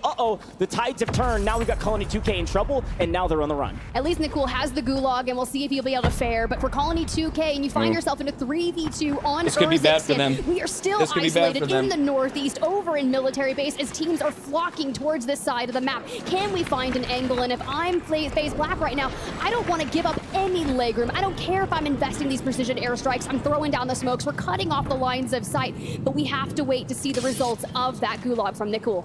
Yeah, and again, it's a 2v3 right now, but this is going to be a tough building to just swing in and get a full wipe. So we're going to be here a little while. We're going to check out some other squads. We're going to head down to FaZe in particular because, again, a squad that has had their ups and downs. We talked about them a ton yesterday. They made it into the top 10. They earned a decent amount of points. They've had a good day today. Sage is our top fragger. Reminder, as an individual, tied with Robstar. So a fantastic individual performance, but this team also doing well inside the top 10. Unfortunately, Sage getting caught out. He does have help over the top and maybe could bait out this Yavix team, but I don't think they're going to get that aggressive, not yet. Sage might be the one getting aggressive. Sage is getting aggressive. EXO Esports, and that Falcons meta team is on the rotate just ahead of them. We ripped off some of those plates there for Yavix, but maybe Cam's lost still, not allowing Sage to grab any angles. That cross being held by Swag and Adrian, you love to see it. They're making sure they're looking for information. Can we find any bit of that opening knock to allow Sage to just jump on him like a wild dog? Okay, well, I'm really excited to see where this new zone goes, because yes, we've lost 3 teams, but we technically don't know. Will it actually be the eastern side, as I suspect it will be? Will it be South Military Base, Superstore? No, it goes to Old Town, Low Town. Wow. Likely going to end in low. This is very familiar from yesterday. A lot of these teams are very comfortable with this end zone, specifically that Team AYDAN that is dead center. Look, I love this, right? We saw them lurking back into Superstore where FIFA killing them now are, and we've already moved into Lowtown. You've got your eyes set on the Reply Totem, but we're pretty separated throughout the buildings in Lowtown. Smoke to cover the retreat, and we want to get back to the teammates and reunite, find the plan for the end game. We've got mortars, we've got plate boxes. We are set up for success. The only one without a self-res is DJ Moss, but they have a good bit of cash for the end game. Yeah, and quick notes from that map, by the way, as well. OMIT NA is obviously going to be coming in from the western side. On the cargo side, they're going to be running into Cloud 9 likely over there here shortly. Old Town, you're going to see that Sage and Swag team FAZE holding down the Old Town area, while Aiden's team's holding down Low Town. So those are the heavy hitting squads here. But DRN is here to continue to show that they're one of the best teams here. They've still got a lot to prove with that 20-point victory or whatever it was close to it. They need more kills, Tiff, and this is a moment where they could do that. We've got to be careful here. You got Nate Dogg on the roof. You heard it. Destroy said best IGL in the game, but DJ Moss does not have a self-res, out by his lonesome here, and looks like a couple teams still trying to make their way. Z-Smith, AYDAN just ahead of them, but be cautious. Smokes to cover. Can we get an angle on Nate Dogg? And if we can't, make sure we join up with the forces to isolate. Looks like Raul for Z-Smith and AYDAN. They are on the prowl. Yeah, and again, another fantastic showcase of a great team that recognizes they have an advantage because the team is split. They're trying to push the equation. Unfortunately, it does look like Raul was able to make the great escape. He's able to get back over to Destroy, and they left DJ Moss in the dirt, which means DJ Moss gets cut down, and now it's turned back the other way, and Destroy's team can get aggressive if they want. Still has Gulag, though, but it makes it a 3v2. Look at AYDAN behind the billboard over here, looking for angles as DRN starts to close the distance, but DJ Moss on two has faced up against Swag here on the other side. You get that information on the left. We swing through the center. We hit Swag with the win. DJ down there. Swag with the win, boy. AYDAN. Can we deal with this DRN roster and get DJ Moss back into Urzik stand? Swag with the win, boy. Headshots on that one. Dude, look at the sandwich, guys. He went down quick. And because of it, like you mentioned, this team AYDAN squad has to get out of dodge. And they're going to run right into the open arms of the Germans here with Pentagon, Fuzzin, Melvin. They're right around the corner, and we're dropping cash to our teammates as they come flying back in and rotate in. We'll see how that one goes. But to OMIT NA we go because, well, they made a big rotation. They actually came all the way over from the northern side of the map, northwestern side, Levin area. They were fighting Exiles,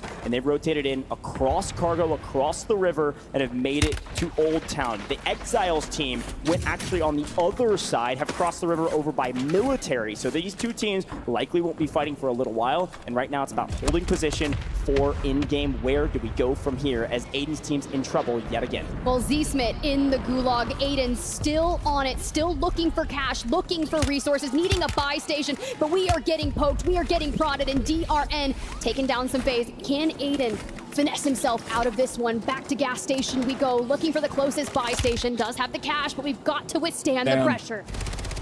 Oh no. Z-Smith goes down. AYDAN is last alive for his team. He's going to get no help right now as a solo. Going to go for a quick buyback because he's got just enough for it. He's going to drop some cash on the buy, and look how much cash Z-Smith had. They have enough to get DJ, but they are still on their back foot. They're not done yet, but on their back foot. And right here now, comes COD Immunity. They had one of the longest rotations from the southwestern side of the map, deep in the city. with the ball again. Got the Kansas City. And come out better 29-yard line. Coming on 6 right now. Team likely closing in on double digits, if not Burrow's past trying to target as they this, try to address the south side of the zone. Team Echo, he's trying to target the left side in a bit of of trouble the there field. per the kill feed, but it's the Falcons here getting their portable buy station on in, making sure that they can get the resources needed to take on potentially Zach Paolo, Azen on the other side, Youngsters in the gulag, FLS on the other side. Smokes to cover, but we are prone, we are patient. Can we find them? One thing I know about Youngsters is that he is a very patient player, and it looks like FLS is going to wait as well. First one to make a move, FLS, the snap! FLS wins it! There was likely life in the game. OMIT NA not done in the gulag. It's just Brax, last alive, the only player remaining for OMIT NA after a very strong start to day 2. All of a sudden, back against the wall, maybe falling here. If we lose this gulag, we go out in the first 8-9 teams. This is not good. We do not want to go out in the first 9 teams. On 4. Nice, and on the other side, must-win situation to keep this moving for them. The up and up. Nice. And lackluster day one. A different day today. Hello. The push in, the cracks there, and they are coming back. Stays alive. OMIT NA stays in the game. Stays All alive. this fails, barrel stuff your opponents at the gulag. We take those. OMIT NA still in it, but a long way to go. The Falcons, speaking of a long way to go, playing edge of zone yet again and having to make a very treacherous cross. Luckily, their opponents, Team 40, just lost their teammate. So with only 2, they can't play quite as aggressive, and it's actually XMQ on the other side. It's going to be the first team that the Falcons could look at. It's also the Exiles. You're not seeing them on the minimap. They're on the high ground outside of Old Town. Team 7, watch out for them. They could have an angle on the Falcons and more. Well, a regain still needed here for Team AYDAN. They can't catch a break in a blender here in game number 4. I love that you called out the Exiles, though. That is the exact spot on this type of circle pool that the Falcons are going to look to play. Once they get through XTH, they're going to set their strikes straight onto Exiles, so keep an eye on that for now. AYDAN's got to move. But if you're on the south side for Team AYDAN looking for a regain, hopefully you can get it done, because there are still squads like that Uno Gaming X West Esports squad nearby. What do you got winning this one, guys? Update, by the way, if you're watching the kill feed, and I know you all are, the Falcons did wipe XMQ and his team. APAC is down and out, and the Falcons have taken that position in zone. It's not a great one, but it is in zone, so they've got a second to breathe Sage. and think about where they go. FAZE in trouble, likely on their last legs, so the back of Sage, their top fragger, on the train, riding it to, I don't know, I guess the lobby. This is brutal for Sage, and somebody's going to clean him up. It's just a question of who. As Sage is on 0, this is not FaZe's game. Look, this is going to be the greatest distraction if I've ever seen it. We're going to stop the train right on here. It's Colony 2K. You just hear the Moors trying to connect through the walls of the train. But for now, we'll get back moving to the north. We go. Yeah, this is a distraction if I've ever seen one, because we've got to go back up just high ground, meet up with the squad mates who are already in the next circle. I know Ted Timmons is out there watching and loving some train action. Unfortunately, we lose Sage. Adrian and Doozy still alive, but not near their teammates. So we only have 2 remaining on this FaZe squad, but look at the resources. I mean, they have nothing. They've got to get to this loadout. They've got to make a play for it, but they don't have a game on their hands at all. Here's a quick look at that new zone, by the way. You see the Exiles, a yellow 7 at the top of it, in a really good spot on high ground. Still a decent amount of cover there with the rolling hills. And yet again, it's Super Evan's team, dead center of zone, but they have to find kills if they want to jump up this leaderboard and earn a sizable amount of cash. You also see Community. I mean, look at how many loadouts are in that area. Pink 20, they're here. Look at how many loadouts are in that area. You said kills, and OMIT EU said, yes, He just sir, got I'll give that super. straight towards you. FIFA kill in the distance, and this is where we start the gatekeeping. I'm only worried about the water cross later, but FaZe Black on your screen, and he's looking to close the gap, find the angles, let it rip with the thermites, but choo-choo, the train is here, and Colony 2K, we knew you were a wild card, but this is a good way to shake some things up. Stop that train. You're Bro, he got ran over. Stop that train. There's a John Mayer song in there somewhere, but Gromelok's looking for a couple eliminations on the edge. And like you said, they were holding edge of zone. And frankly, it does look like as the train, we're going to get a replay of the train. Wait, no! Not like this, not on main stage. Thank you, production, for the replay, but man, that one hurts. Can we get him back in? I saw the portable buy trying to come on in. You've got cash. We need Heeds back in the fray. John you can't go out like that, bro. Stat sheet somewhere with a single elimination, or maybe it's Thomas. I don't know. Even still, the Falcons are in trouble. We're losing both. Falcons up on both. We called it. It's Exiles. Do we get it? We're still in it for a moment, but Jackal's gotta see him. Somebody look. No. How are the Falcons still in it? Hisoka is alive. Bush, Wookie, or otherwise, this man is still up. Look at Dark, though. PDS, he'll be incoming, and Soka knows it. 2 eliminations. If Dark's not careful, he's going to get his head ripped off. Another PDS gives him more information. Oh, are we doing this? It's BD Binza right behind as well, deep in the gas. Dark knows Hisoka is here, and it's maybe the only player until those shots are fired. I mean, we have to stay here. Falcons have an opportunity right now to open up this leaderboard to a new leader for the first time in eons. And that's exactly what happens. BD Binza, maybe not that high up the leaderboard, but they know exactly what they need to do to open it up as AYDAN's team also falls near the final game here. This is brutal for everybody unless you're in lower than 10th place right now. You are screaming to the fences and saying, yes, please, we want more games. This is one of the only other squads still in this game that could continue to push the equation on the leaderboard and maybe take the lead with AYDAN's squad down. Yeah, all eyes on Team COD Community scumming on AYDAN 8 eliminations. Don't peek too long there. Keep your resources for the end games. We're even throwing the bouncing Bettys on the stairways, but the Revenge Team Tour, they're Falcons on in the first rotate. place, So Aiden many in second teams place with looking 84. at that building, trying to escape. Bunker Buster, smokes Team galore, Community, and well, quite frankly, 81.6. here we go. Down goes the mine, and we're already shooting to make sure we can do as much damage as quickly as possible. Take one down, rip it apart. This new zone is going to be everything. It's so cheesy, man, but I love it. This new zone, whatever this poll is everything. And look at where it goes. Exiles in a perfect position to try to get 2 wins today. Look at Squad 7 holding Watch Waldo on the cross across the river. We're looking for top 10. We're going to lose Colony 2K here likely. We're going to lose a lot of multipliers. Somehow Sage and Co still in this one, but the Exiles have taken one of the best positions on this spot. Now, yes, they're low ground, but they have a ton of cover, whereas a lot of these other teams do not have this same luxury. I like this spot for a top 5 position. We'll see what these final circles look like. Yeah, but I'm nervous about this side of the circle as the pool comes through. It's going to be high risk, but you can walk away with a ton of eliminations. DRN across the way. Team Vitality with Steve-O just there. And FAZE, Adrian, and Swag as well as they get another squad wipe. Incoming streaks are going to help. FAZE is at 70 points. They're in 5th place. They need some points here if they want to actually be in contention for winning this. In a bit of trouble. Swag now down Cincinnati's and up out. 16 to We've 10 got Cash, with but can we get them out? If 1:11 you don't left. see them scumming from taken out by J-Tech. Revenge Tour wreaking havoc.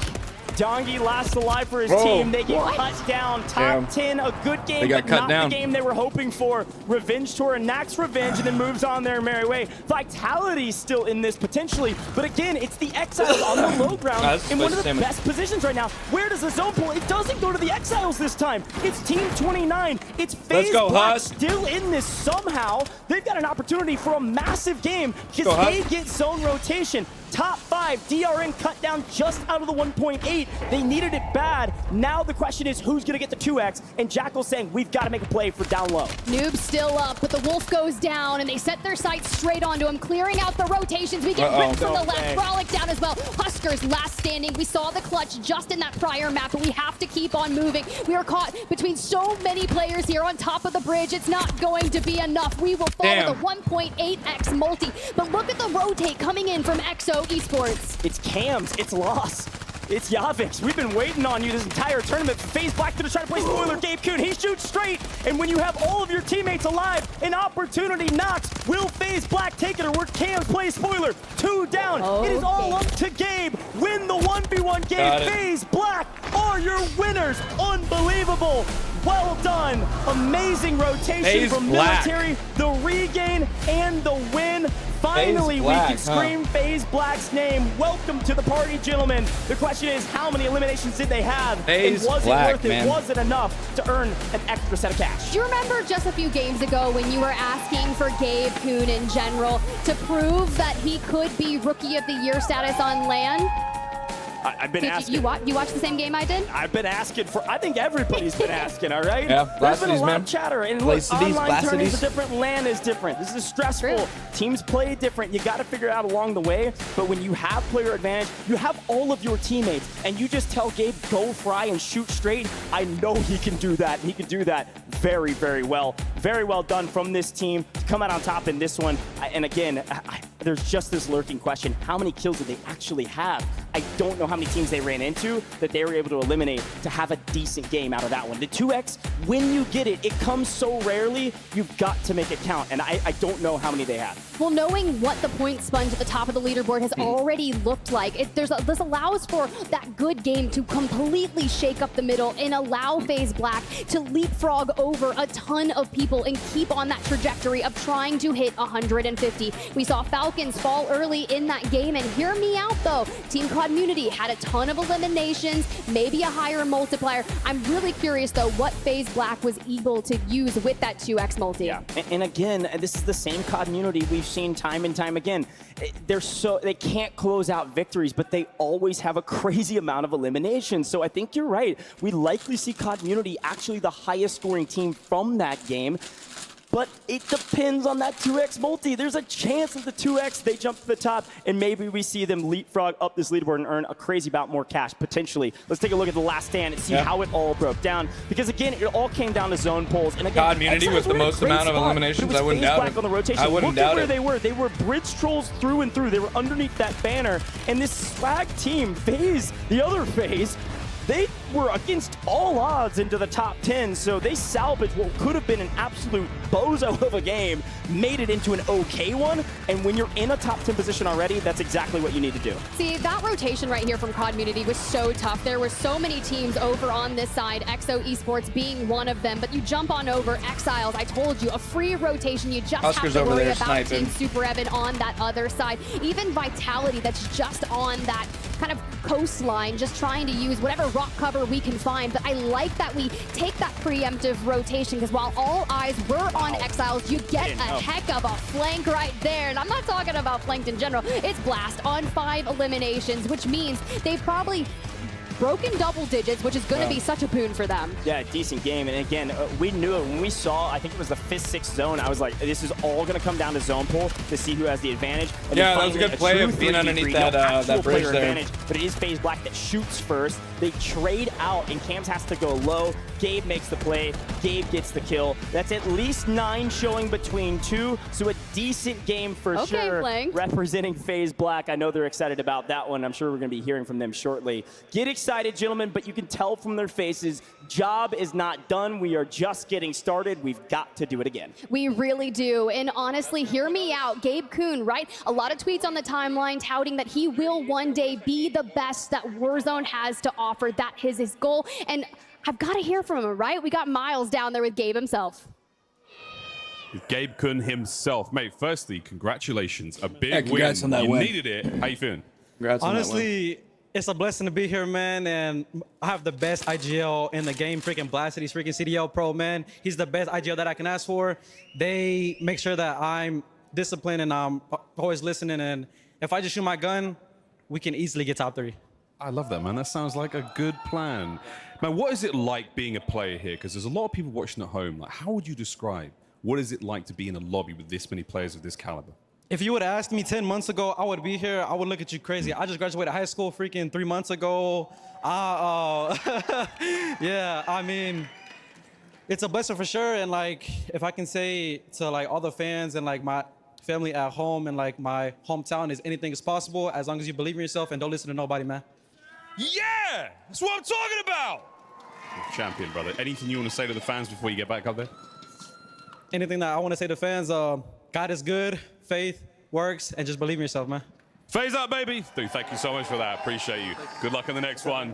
Back to the desk. These are getting better and better. Yes, they definitely are, Miles. Appreciate you, brother. Gabe graduated high school FaZe teams are pretty 3 good. months ago, and FaZe now teams he's are looking playing pretty for good. $300,000. Andrew, that is just mind-boggling. I know when I graduated high school, that wasn't an option, but for him it is. 3 months. That's crazy. I wish that would have been an option when I was his age, because know. my life could be vastly different. I could be down there and not have to be up here with you. Just Stop kidding, it. I love it. Stop it.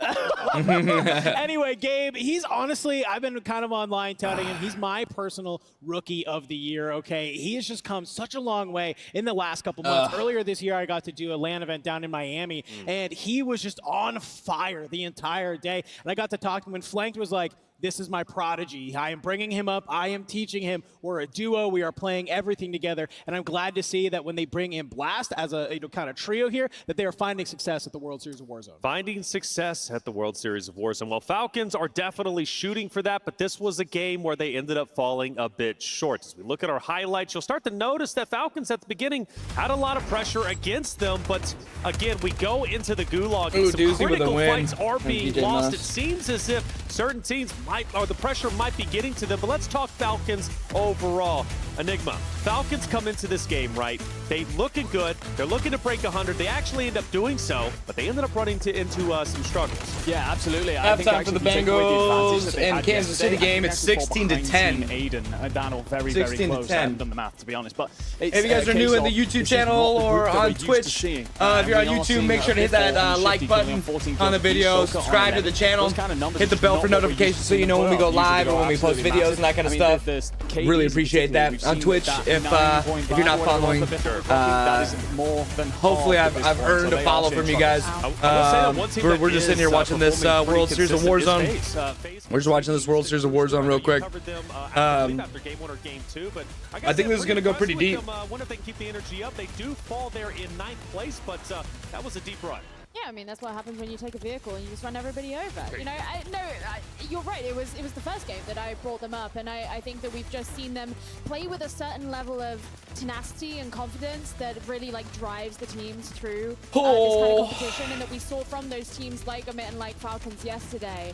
And they've also they been just really got creative. smoked. They actually didn't even know those guys were there. They've taken up, and the fact they've been using water a lot as well. We actually just saw it in this clip here, but it wasn't even just in this game. To kind of use as a like conceal themselves and like be able to spring out on their enemies at the right moment. It's just been incredibly creative and not something that necessarily their enemies have been able to read into as easily. That was a great final play. Gabe, the hero for FaZe Black, making it happen. Graduated high school 3 months ago, and his team keeping him honest, keeping him disciplined. And of course, he's talking about Flanked and Blast. FaZe Black, congratulations. They finally rise up to the occasion. The first time we're really seeing them highlighted, right, when it comes to the World Series of Warzone Global Finals. How's the EU doing over there, Enigma? Terribly. We are not having a good day. They're not having a good day. EU's not having a good day at all. There is a team that Not having a good day at all. There's not. I don't think there's one good team that's actually playing well. I mean, OMIT EU probably has been performing the best out of all of them, but they're still not. They're still not performing at the level that they were performing yesterday. And they were really strong just online. performance is not there. They're not great land stage, let's say. They dropped Savvy Ultras in controversial fashion and then really struggled to find a solid third. They've brought in Robstar, who I've spoken about as a young man who I believe has a lot of talent out here, currently leading the way on everyone when it comes to kills today. 17 on the board thus far. 17 is pretty incredible, but it's a team effort. It's not an individual effort. The team hopefully comes together and they can make it happen. Well, if you guys at home have been playing Call of Duty, you've been seeing a lot of seasons come and go. But one that is going to be coming around the bend is Season 6. Let's see what's in store for us.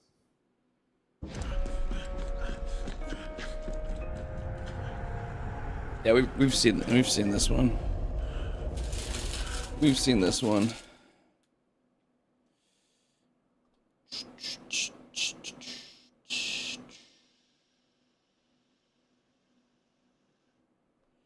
We'll go to our chatting scene.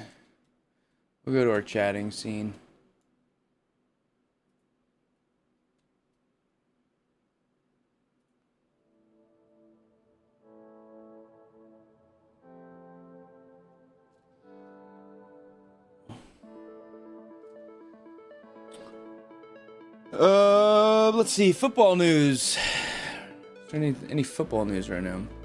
I'm trying to think.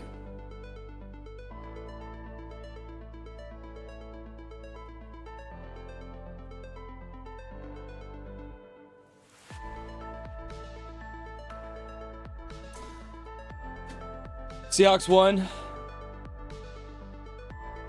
49ers lost, which is great. Let's see what else.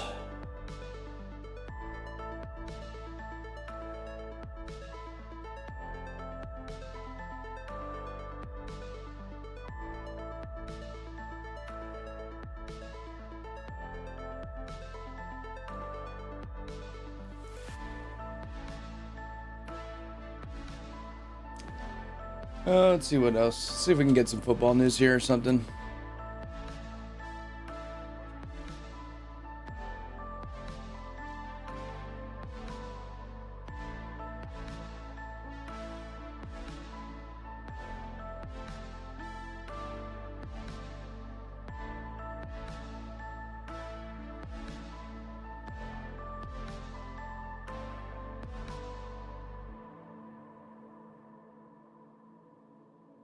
I wonder why Verizon changed their logo.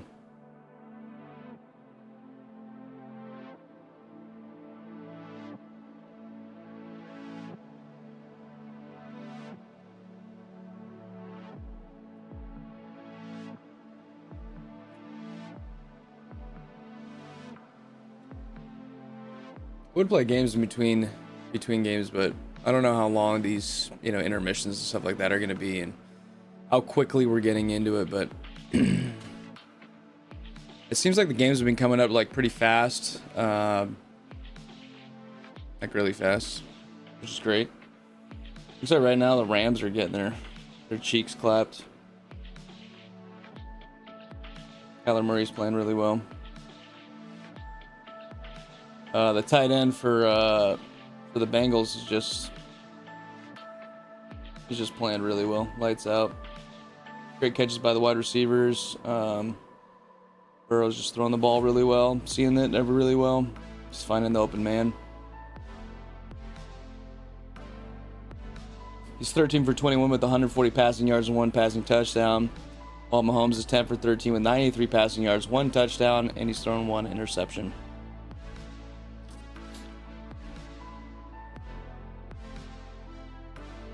So, Mahomes is starting off a little slow.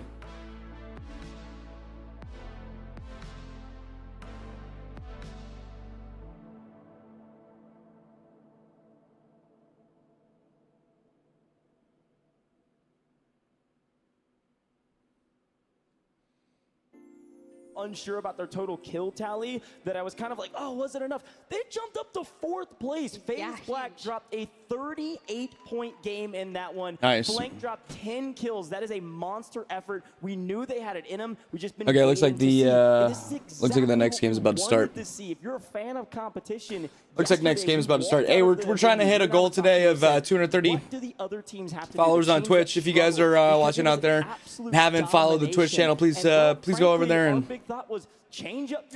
give it a follow. If you're on YouTube, hit that like button. Subscribe for more content. Hit that bell for notifications so you don't miss any content that we drop on the channel. I appreciate each and every one of you guys. Love you. Yeah, this might be a long tourney today. We're already at 3 hours of games.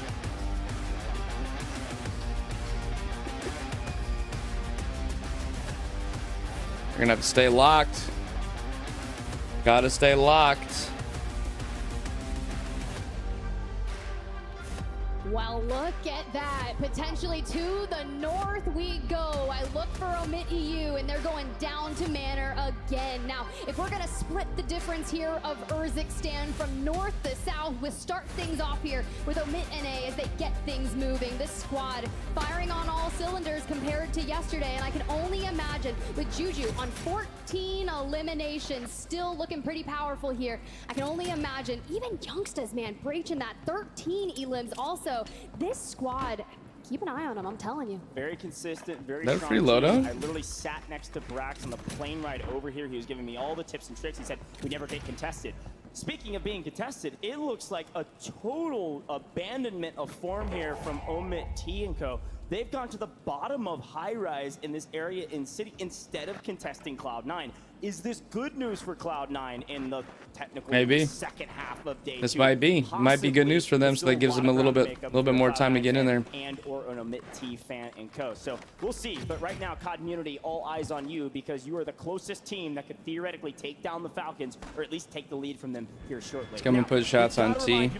150 points is what we're going for. Oh, this is going to be big. Still, we did watch the Falcons drop a 60-point game, and theoretically, this end zone might go to Pop-Off. It really might, but for Brawlick, he's just out here trying to take the battle of the fence. Reaper on the other side, game plays, and we're trying to finesse it, but it's not going with to a go pistol? way. Jackal and Huskers Brawlick, still you're too far contesting away. that with a Hopefully pistol. Brawlick can get out of the gulag because Jackal is down on the ground as well. The full comes through.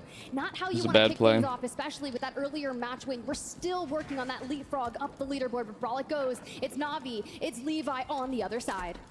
Yeah, this is an interesting one. We haven't seen that much from Na'Vi today. They had a pretty solid performance yesterday, the top 10 team, and now Levi gets better. Levi Brawlick, takes. unfortunately getting cut down. The Exiles, a very frustrating start, I'm sure, with a couple being sent to the gulag and a couple losses. Now, OMIT NA now being challenged because, well, they've pushed the equation on Cloud9. Look at where they've rotated to. They took their drop spot for free. They got their bread loadout, out there? and they are flying on Cloud9. So not being contested this time by T. But instead, OMIT NA says we need more kills, so we're going to push the equation into Seaport. We know we can win those fights. Must win already. Falcons are at 100 the points. Exiles who do not want COD to be Community's got Exiles. Their team vitality on their side with 98.8. Stevo prone, patient. We already have one elimination, but that stun, oh boy, here we go. The angles, Huskers reads it, puts a lot of damage down, but unfortunately doesn't get the full crack. Long sight line definitely goes inside of Huskers. Here's the push through the smoke. Huskers connects. That's a broken plate, but job's not done. Zip is up. He's gonna go for it. No, wait, it's a bait and switch. Gonna go for the kill. Yeah, Husk. Yeah, Husk, let's go. Glitchy, what's good? Good evening, dude. How's it looking? It's dude, it's looking really tight. If you look at the scoreboard right now, Team Falcons, my boys Ahsoka, BIFFLE, and Shifty, they're at 100 points. I mean, they're only up by 2.2 points. COD Community, they're putting up a lot of kills. That's one of those moments you're gonna look back. And then we got Unrational to come up and clean that one up. They're putting up a ton of kills. Now, they're not going in very deep in the late games. You know, they might be in, you know, dropping the 20th point or something like that.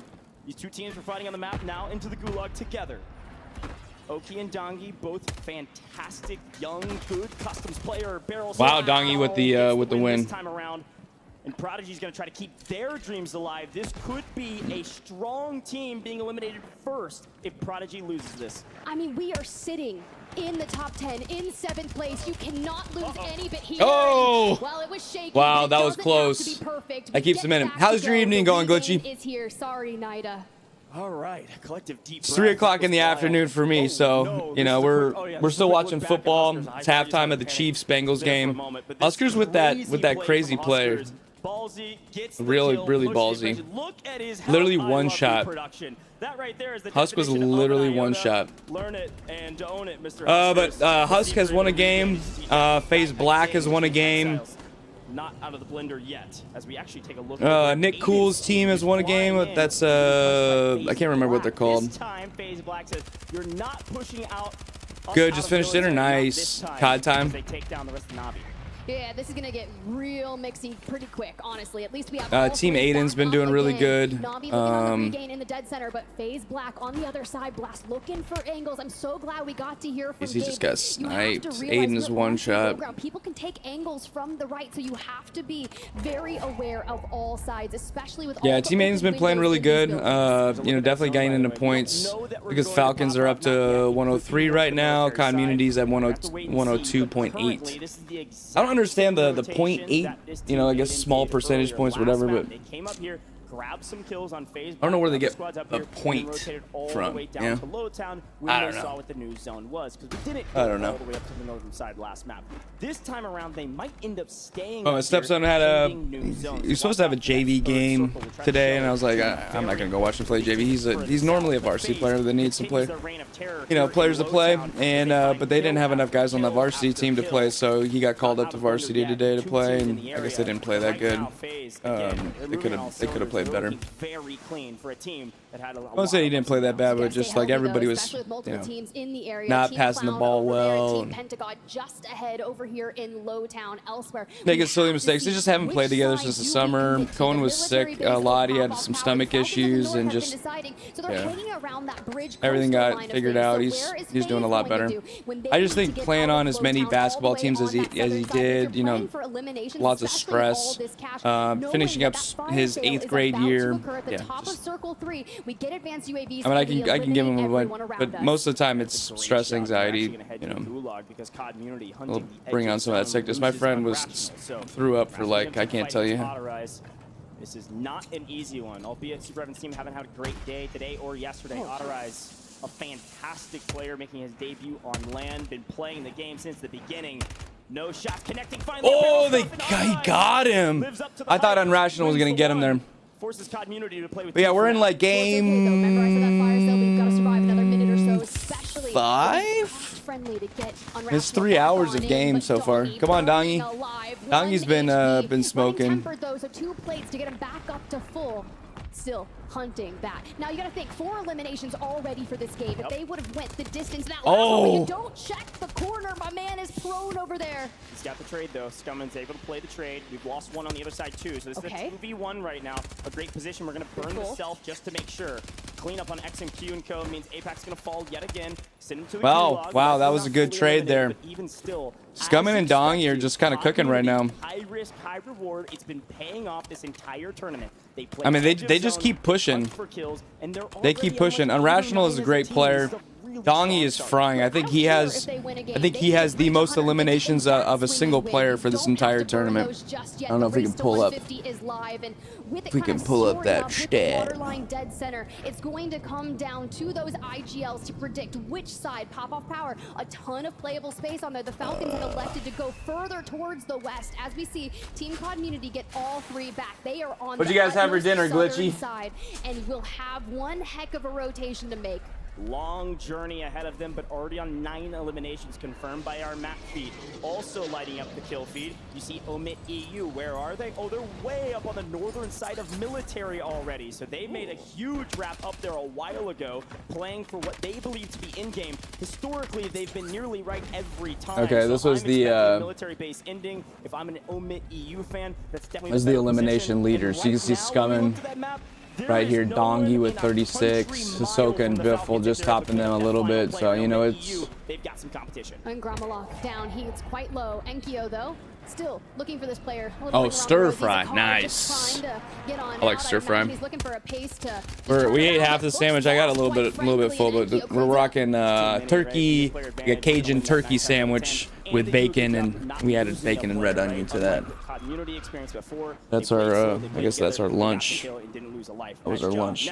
All right, Bengals and Chiefs are back at it again. Doesn't look like Mahomes is. He's not throwing really well right now. He's not throwing really well right now. Bengals are definitely looking like a better team right now. I'm a Hawks fan, so Seahawks beat the Patriots, so I'm pretty stoked about that. Saw the Dallas Cowboys did not play very well. I don't know if you're a Cowboys fan or Texas fan, but also losing a player as Ullman is trying to get out of dodge and rotate around. FAZE picking one up in transition. Come on, they got Super Evan out. As you see the Super Evan squad being wiped, and well, Deus Samir going crazy there for the fluffy aimers. DRN in trouble as well. As now you see Team Falcons could, if they can do really well here, they need a first place. Honestly, they need a first place. Quite a bit of eliminations. Juju, you're gonna have to hold on. They need to really play this one a little bit better. I felt like Falcons had better map. Yeah, Juju just smoked him. But they need a better placement in this one if they want a chance. So they need to break that 140 threshold, and then they have to win a game. So you know there could be 2-3 teams who have broken the 140 threshold, but they need to win. Right? Here comes Team Community Scummin. In this kind of format, winning is still crawling up. Winning is everything. The top of the kill leaderboard. Nice in there, just above them. Slow, steady, looking for the angles. Kills are good, but wins are what can really put them over the top. Dongy smoking and getting in, making sure that we can hold it. Dongy and Irrational themselves, they'll full send. Honestly, I think Scumman's looking for the jump off. Yeah, this kill is technically free. The problem is you get another team lurking and waiting. It's a matter of time when you get this kill, and you're just hoping you don't get shot in the back while you're trying to do it, or lose Dongy, who gets over-aggressive sometimes. And luckily, that's a freebie. There it is, and Team 32, they don't shoot right now. So, yeah, we're chilling. Community somehow able to make their way through the lower part of the zone, and guess what? Our new zone has just popped, and it's I wonder how many LMs Dongy's at. Falcons are at 110 right now. I mean, if they can get some kills, if they get a bunch of kills and that puts them over the limit and they get the win, they could win the whole thing. I really love their positioning, right? If I would choose to regain, I would want to clear out. I'm pretty sure that the rules are that you need to be above the 140. You get to if you got to get above the 140 and then get a win. from the west. But what if you get above 140 before the game's over and then you get the win? That's what I want to know. Eliminations we can get, we still If you're super close, you get above 140, but destroy them. We don't want them to intercept anything. But honestly, the choice of running whatever maybe you have to have 140 and then go into the next game. I think that's how it is. If I'm not mistaken, I think that's how it is. You actually want this fight as long as you have an opening. I mean, this team right here, this OMIT team, has been playing really good. Straight up, he said, if this team, because this team They've been playing a lot better than their EU partners right now. EU is playing a lot better yesterday, but NA is playing a little bit better today. Rotation in from the western side into the western side of the new zone. They're going to be just south of the Falcons in a really good position, but they've got to run through this squad and get to new as fast as possible. Looks like Community wiped DRN, and well, still finding Na'Vi here. Zeppa looks to be pushing here. Youngsters, Juju, okay, reuniting inside the room, smoking, get on out. Dongy on 7, more cleanups this time. Davis Mir Castillo, Z-Dark, the fragger trying to hold on, but can't do it.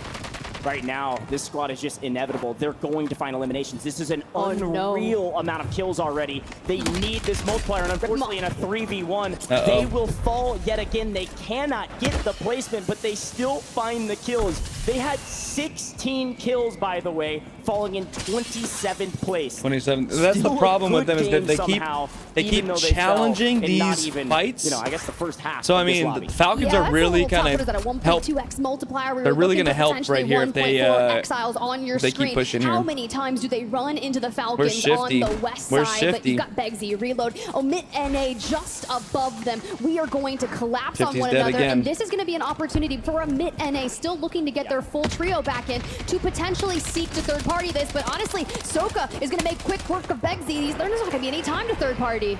And it does look like CT Black is actually Team 10 that is lurking and waiting, trying to hold. This Panda squad has been incredibly quiet because of their losses at Bazaar. They do have a good position to hold, especially now that the Falcons are down to 2. It becomes a bit easier if they're able to root out where Hisoka and Ko are. Now, Husker staring at you means, well, I can only just shoot back at him and tell him to stop so I can get into this building and then regain with my team. They've got not a ton of cash because Shifty died with the majority of it, so they're going to have to loot up. This is going to be a tough one for the Falcons. They're going to have to slow down so they can still play for in-game. Slow? What do you mean? This is the Falcons we're talking about. They're currently sitting on 13 eliminations. They resupply here up on the plates, and we're going to have to find some cash, which means we have to eliminate our enemies around us. That means OMIT NA, CT Black. You've got to watch on out, but keep an eye on the Exiles. The team looks to take their position.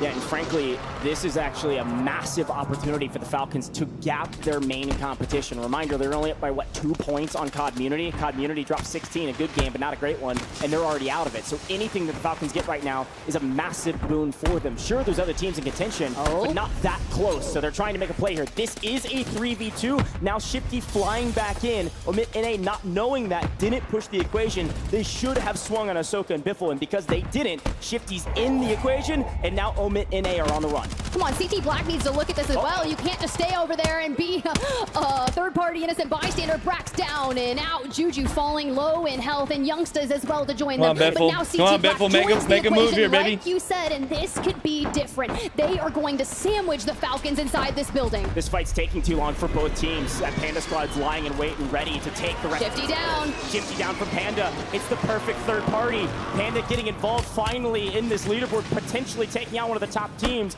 As we've lost Shifty, BIFFLE and Ahsoka again, like you said, a nice kill tally, but they need these multipliers. Folks, we still got 23 teams in this lobby as Ahsoka says, okay, you want placement, Goj? Fine, I'll fly to high ground and lurk and lie in wait. We've got enough kills. We need the multi to pay off, so I'm going to let my teammates die and just do my thing. We're still on the cargo side. We have $70. The self-res comes through, but now when you've got other teams still looking to gatekeep you, it's EXO Esports, the end game. We saw them just that fast math, and they were looking to work on cleaning up these squads. Juju just down in front of Youngsters. We don't have a gas mask. Nope. No PDS. But the time is right, and we don't even have a smoke. We are just going for it. He's raw dogging that cross.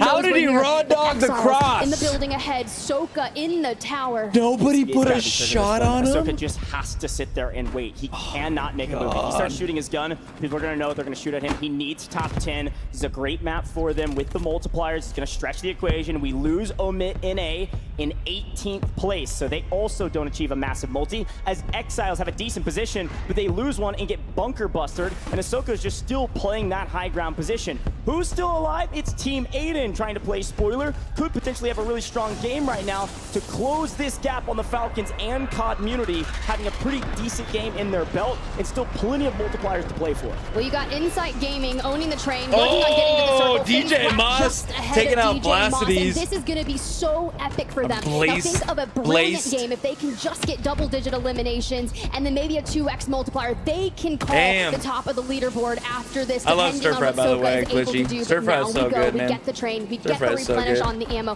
We look forward. You getting some games in today? FaZe to the right. FaZe Black to the right as well. We need to claim the train. Ooh, 15 teams The left. train is currently a brutal one as Ahsoka is trying to make a huge play here. Has to move to zone, so he goes into the water. Hello, Robstar. Top kill leader. Sorry, buddy. See you later. Ahsoka now on 5. We got more plates. We're creeping up to top 10. Ahsoka knows where he needs to get to. Just make sure he doesn't drown as he's getting shot at. Everybody's looking at him. Everybody's looking at the water. Quite literally fish in a barrel. So let's smoke and run for cover, or rather swim for it. As Exiles the entire team in the water. Revenge Tour in the water. And Ahsoka has a moment to breathe, literally, to replay back up and try to make a play. He's one of the best players in the game for a reason. This is a You gotta get above water. There you go. Very easily, yeah, sweats on a day. Only pull off one with today. Nice. 15 seconds. That could be all he needs to make it to top 10 and get a nice multiplier to move on his merry way to further up this leaderboard. They don't know there's a shark in the water. Wiz. The fact that no one has found out yet. A stun connects. We're still peeking. Here comes the damage.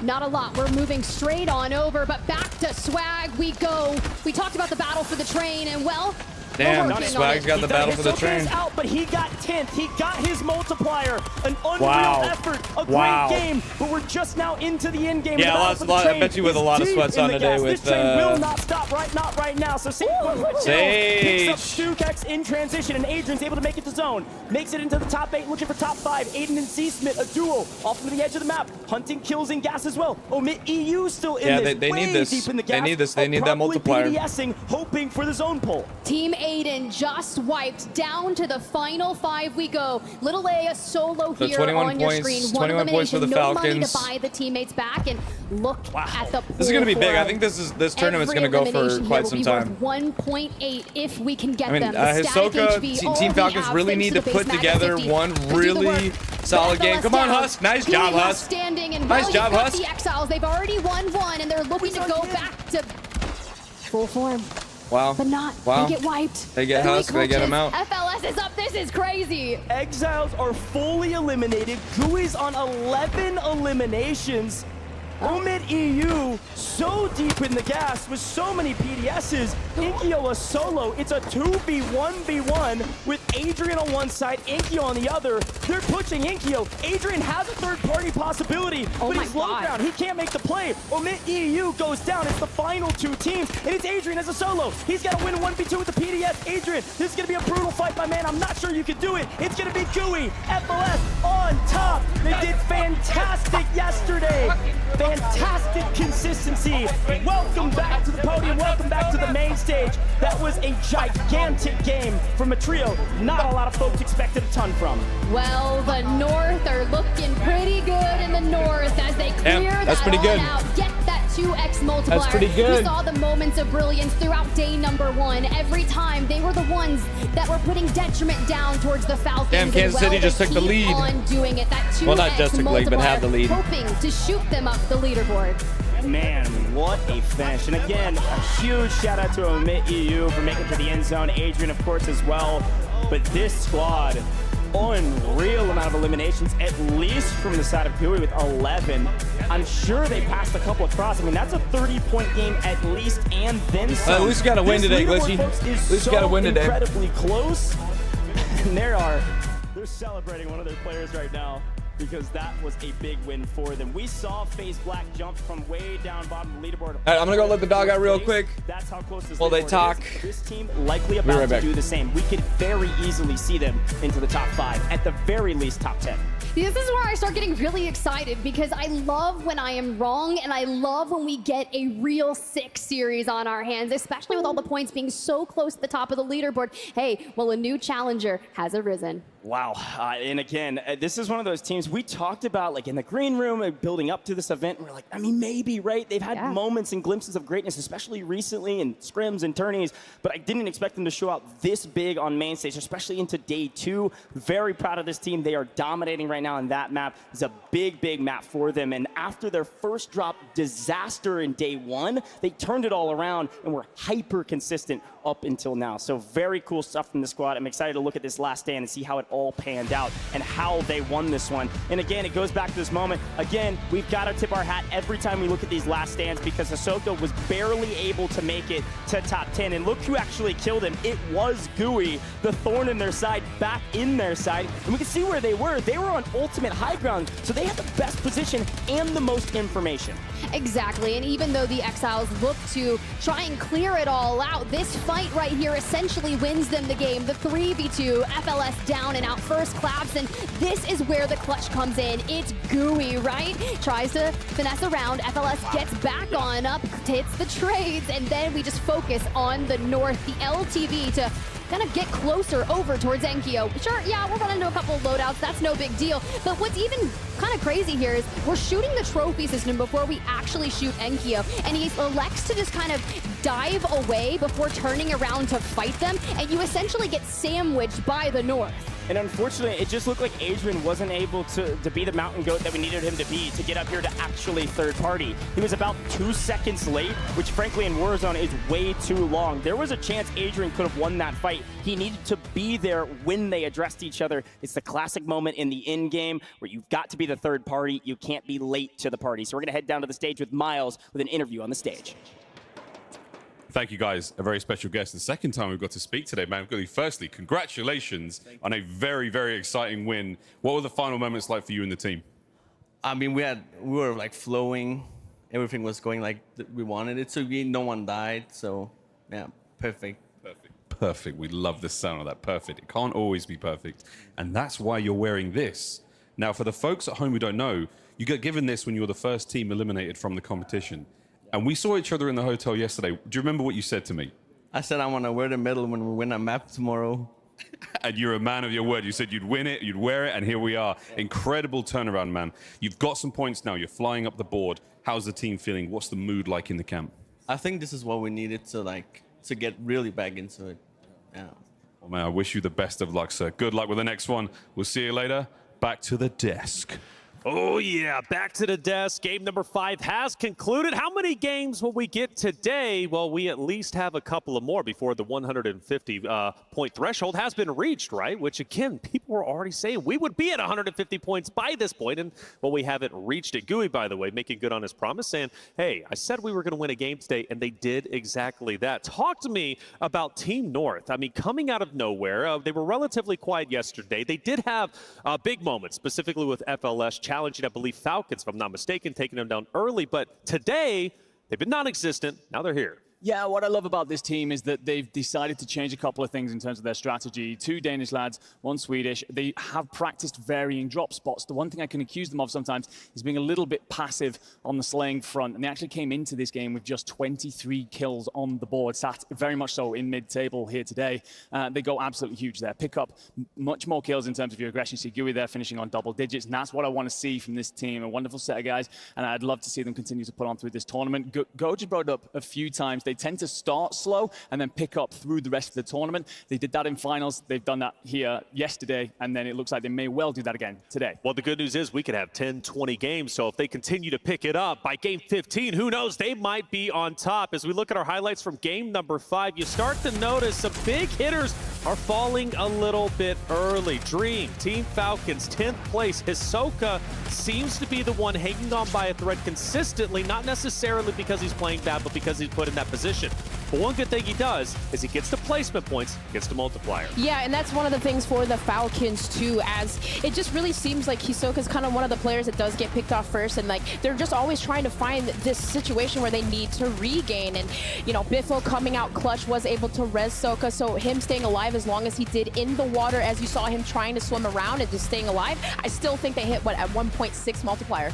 1.6 is good, and AYDAN as well, 6th place, right? We're talking about the 2 heavy hitters currently on the standings. Yeah, but the thing that kind of troubles me about that is if Team AYDAN is able to just survive for one more team placement, you go from a 1.6 to a 1.8, and in a game where the Falcons are struggling, these are the opportunities that you have to sort of jump up the leaderboard and usurp that throne. So while Falcons maybe sure are having some of these games that are a little bit lackluster, what I'm not seeing is the other teams that are poised to take those points away, being able to jump up the leaderboard, right? So being able to go down in 6, yeah, you're missing out on that 1.8 times multiplier, and those type of small differences could be the make or break between you being on top. Well, the thing is, Falcons have had 2 relatively lackluster games for what we're expected, and let's not make a mistake, they haven't won a game today, which is totally polar opposite of what it was yesterday. They're still in first place. I want to make that very abundantly clear. They're still in first place, but teams need to be capitalizing off of Falcons not finishing where we are used to seeing them. In the past 2 games, I don't feel Community, even though they did close that gap, this game wasn't as good. AYDAN and them missing out on that multiplier. They could have definitely passed up Team Falcons in the points region. But again, circling back, we have Team North taking first place in a very dominating fashion. GABEKUUN with, what, 12 eliminations by the finish, maybe 13. Dream, that is huge. Yeah, absolutely huge too. And it just seems like a lot of these teams just picking up as many eliminations as they can, because even when you see teams kind of take away with that leaderboard, those bottom half teams are really going to start to fire up, and we're continuing to see that. And I mean, even for you look at Community too, teams that just have 23 eliminations, that is absolutely insane. But for Team North, having 23 and being able to pick up that win, all smiles around. Clavs in, GABEKUUN, FLS, making it happen, like we said, GABEKUUN, or like he said, I should say, making good on the promise of winning a game today. They did exactly that. Enigma, EMEA, we were talking about them fighting each other. Stop it. We just want to continue to move forward, focus on the other regions. Well,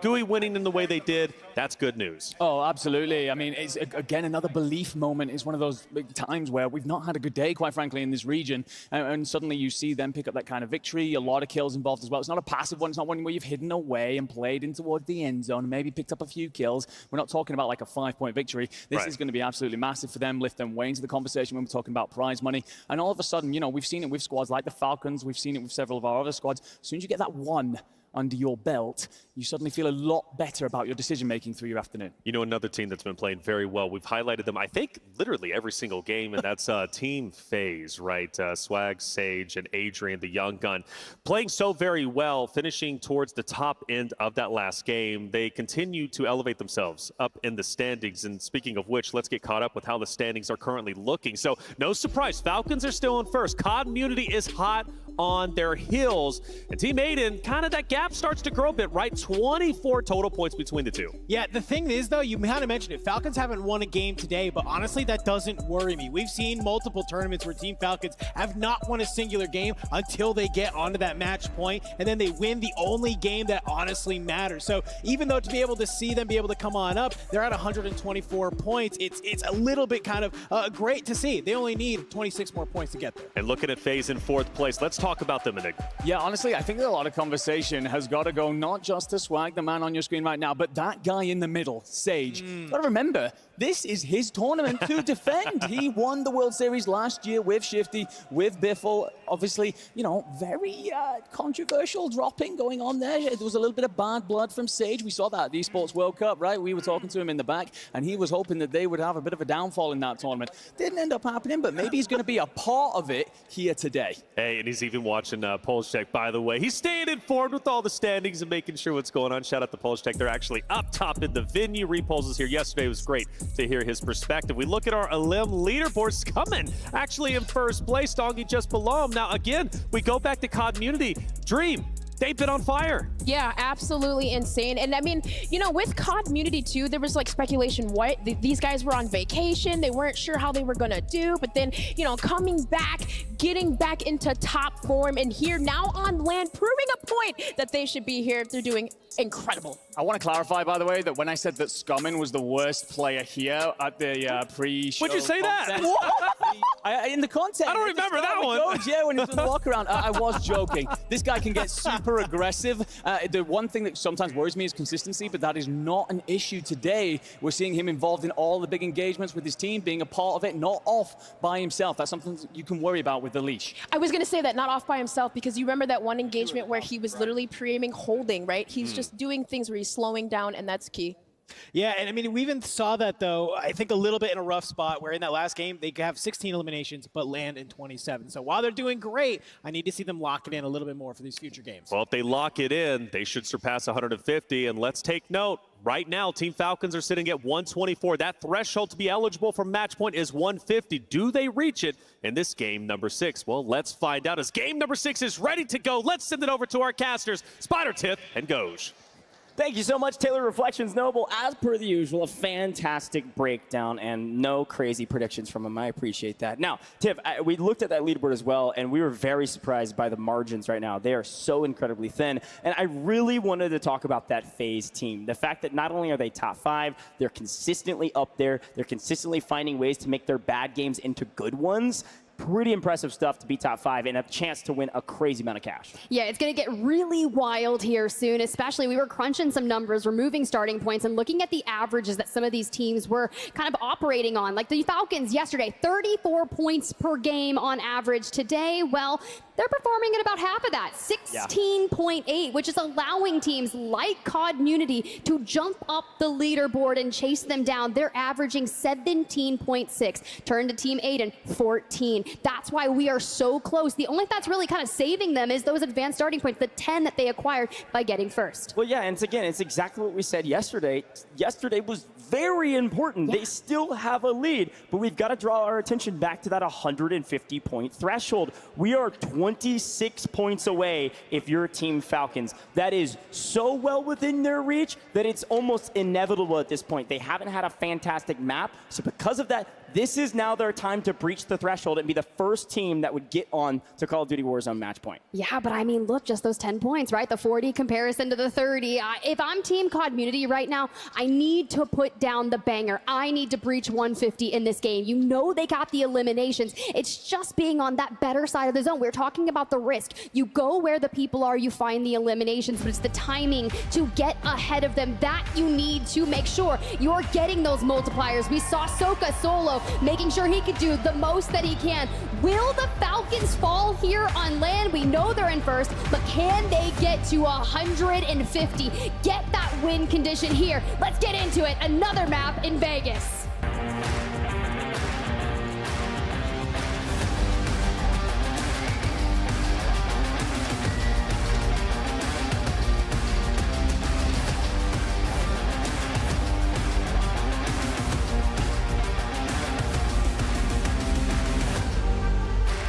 The stakes couldn't be higher. 26 points for Team Back to the Falcons next to breach round. our 150-point threshold. 32 points for Team COD, and 50 points for Team AYDAN. All well within reach with FaZe 60 points away as well. Sure, once you breach it, you're not done yet. You have to get a win, but you have to play a totally different game after you breach that threshold. We're excited to jump in with the Falcons and see if anybody decides to contest them already. The answer is certainly and definitely no.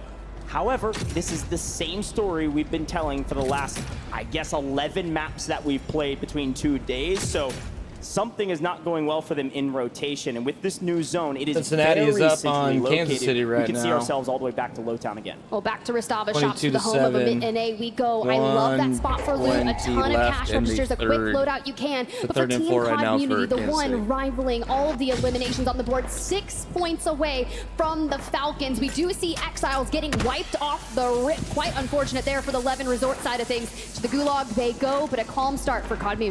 Here's what's so interesting about this COD team. We knew they were high risk, high reward. We knew they would be frying out. Welcome in everybody over on Twitch, anybody over here on YouTube. Thank you so much for being in here. Have had a great tourney thus far, really consistent. Maybe until now. Appreciate you guys. All 3 in the Gulag, and it looks like Cloud9 on the other side. Getting the better of his opponent. Jack makes that one look easy. Down goes 4 and Jace. Cloud9 still in the blender, unfortunately. But it was a must win. Jackal was the only one who won the Gulag. That was a must win. Oh, wow. Yeah, that'll So make good you thing up. he made it look easy. He's got $1,500 in a dream at this point, and where do we go from here? We're spawning over by the manor. Well, this is a heck of a lot of like, we're talking Levin was all the way on that western side of things, but the FaZe squad that is looking so strong here, 90.8 points on the board. Sage finding final form, and well, when you've got Showstopper, you've got King AJ here, hold a breacher drone, have a couple. How about 3? Why not? Able to ward off at least one, but a push and a flank and a swing. Vision goes down. Nice trades here from the side of Adrian and co. FaZe is in final form, in final 5, in top 5, looking to make it top 3 and counting. So much money exchanging hands at the top, $300,000 if you can win it all, and it's still within reach. Falcons at 124 points, Community at Team 118. Team AYDAN at 100 points, and then FaZe with Doozy, Adrian, now getting third party, and Sage. I mean, I didn't doubt that they were not going to. I thought they were going to play very good. I was a little surprised in day one, like, you know, how they were playing, but you know what, they're doing a lot better right now. Got to jump up the leaderboard if they can. It starts here. Enkyo, though, has to find Resolve. Breaches and just gets one more bullet, but the trade is there from the teammates. We save a gulag. Elsewhere, we did see that wild card Team Colony 2K in the distance. FIFA kill on high ground. OMIT NA, youngsters running for the hills. Yeah, and this is where OMIT NA usually drops, very close to it. And it looks like the FIFA kill squad has actually swung down a lot more aggressively this time around. OMIT NA said they never chalice, and we always win when they do. We'll see if that continues to be true, as Brax has bailed on his teammate youngsters all alone right now. Just going to be looking to isolate some ones. Will he win a 1v3? It is nearly impossible. It is possible, but it's nearly impossible. And Young, I think, is just trying to stay alive and buy Brax some time. He buys him plenty of time, but 2 swinging in, there's just no chance youngsters can get out of this one. Wait, did we stick that? I know we're losing our life. You said it. We're giving Brax the time with the cash to get away and hit that full buyback. But Team Community, you've got Unrational Moors in hand. We do see youngsters in the gulag. We don't have to hit the buyback just yet. But here we go. Welcome back, Juju. More eliminations for us, and Restava Shops, the home, our beloved, to be able to hit a regain. And only one in the area now, so they've got plenty of time. I do think Brax's going to make sure that that's the case. Got eyes in the sky and a recon drone, so plenty of info to tell Juju, hey, all is clear. You can come down and hang out with us. We'll see where they go from here. But we got to take a look at this new zone, because it was very Patty Mahomes just threw another interception. And new stays very centrally located. That's 2 interceptions on the day for continues to hunt the edge of zone, but our zone that is showing is actually favoring slightly to the west. We could see one of the first cargo ins we've seen in a very long time. We could head all the way back over to see what kind of cargo, but frankly, I'm looking at that area between Low Town, Old Town, and cargo as the main spots, dead center of the map. Like always, all day yesterday we were at Old Town, Low Town, and I expect us to go back. Well, here we go. We're still looking for the remnants of the Falcons MENA team here. Scumming on 1, but the battle of the staircases ensued. The Tempered gonna eat that Thermite a bit. A Dolphin Dive and a bit of a snazzy play there. Still unable to get this isolated 1v1. The shots go out, but Resolute gives them the advantage. Still, can we connect the Thermite through the window, thread it through? And this is a 1v1 for the ages, apparently. Edge of zone, Zix is doing everything in his power to win this one, and frankly, may have, unfortunately. Donnie said, all right, I'm coming, Scum. You couldn't clean up 1. Let me help you out. There's the pinch. Well done. Helps his buddy out, and they're going to move on their merry way. Again, reminder, Scummin is our top fragger right now with Dongi. They're actually tied at the top. 2 players from Community, both on 27 kills apiece. There's no wonder that they're at the top of the leaderboard. They're very close to it. Well, there's a reason why they are one of the only teams that have been able to beat the Falcons at this format. But OMIT NA still trying to get out of this area, still on a regain. But you got to check in with FaZe Black. Things are always looking crazy over in military base, and Navi is one that is always being fought by them. But there goes Levi down and out. We heard from Gabe earlier. He said anything is possible, and this regain that we've seen from them is they're climbing the leaderboards, and they just keep on moving up. Apparently Championship Sunday is for the FaZe teams. My goodness. You're wondering, where's Navi today? They had a good day yesterday. It's, well, dead, because FaZe Black's been fighting them and winning 9 times out of 10, it seems. And another regame from Panda Squad after the bizarre loss to OMIT Inkyo and them. OMIT EU. You go over to military base and thinks you're going to get anything. You are dead wrong. But go to the Falcons, who are on the hunt, quite literally flying above their opponents. trying to figure out who are we going to take down in transition and where do we go from here. Do we just want to hold Pop-Off for now? It could go north. It is possible that this final zone does go to Pop-Off. Soka over here piloting the helicopter. I thought we were actually going to drop Shifty and BIFFLE off on someone, but seems like you've got Hallow on the upper ground, just on the outskirts here. But we're working on the positioning, still on the prowl. Mind you, we set it 26 points to get them to 150, and we know what their close rate is on the win condition format. They call Soka the closer for a reason here, but back to Team AYDAN, someone who wants to put the rest of the detriment into the dynasty. They need eliminations, but we got to get AYDAN back on his feet and inside. Here we go, Z-Smith getting AYDAN back into the fray. 50 points is needed for this squad. Yeah, Team AYDAN has a rhythm. They have a rhyme to all the success they've found along the way. They head up, they take a look at military, they didn't like it this time, so they head all the way back down to Low Town and rotate into Old Town. This is what they've been doing all day today, and it's been working. This time, because they didn't find the kills in military, they don't have hardly a single kill to their name, and they're trying to find them now. This is one of those scary moments when you don't have early game eliminations, and it looks like maybe AYDAN got basketball special right to the face by a thermite. Will get picked up here. It's going to give a moment of reprieve for their opponents.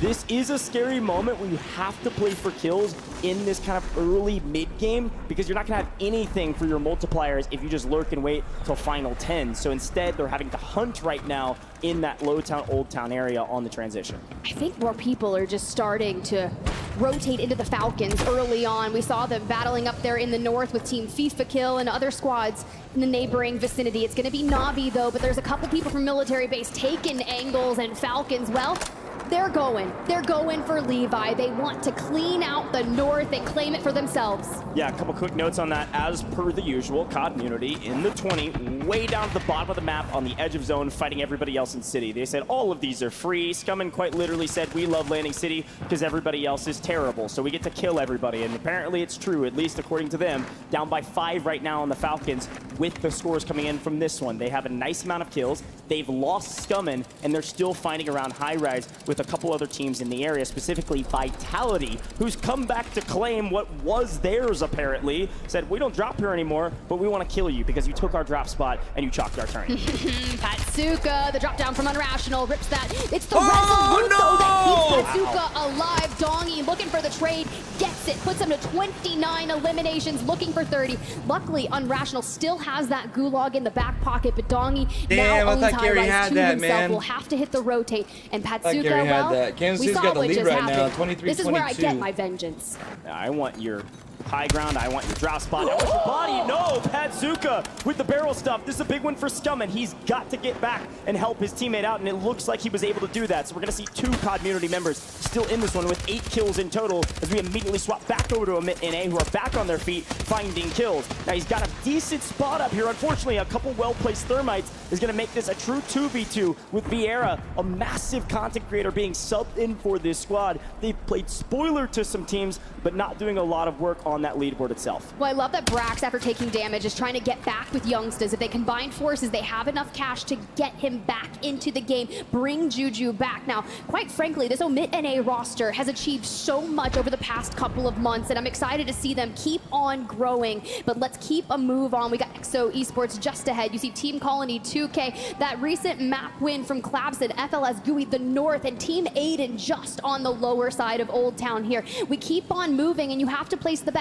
Do you play from the cargo side? Do you play from the Old Town? With the majority of the playable space on Old Town, I like this play.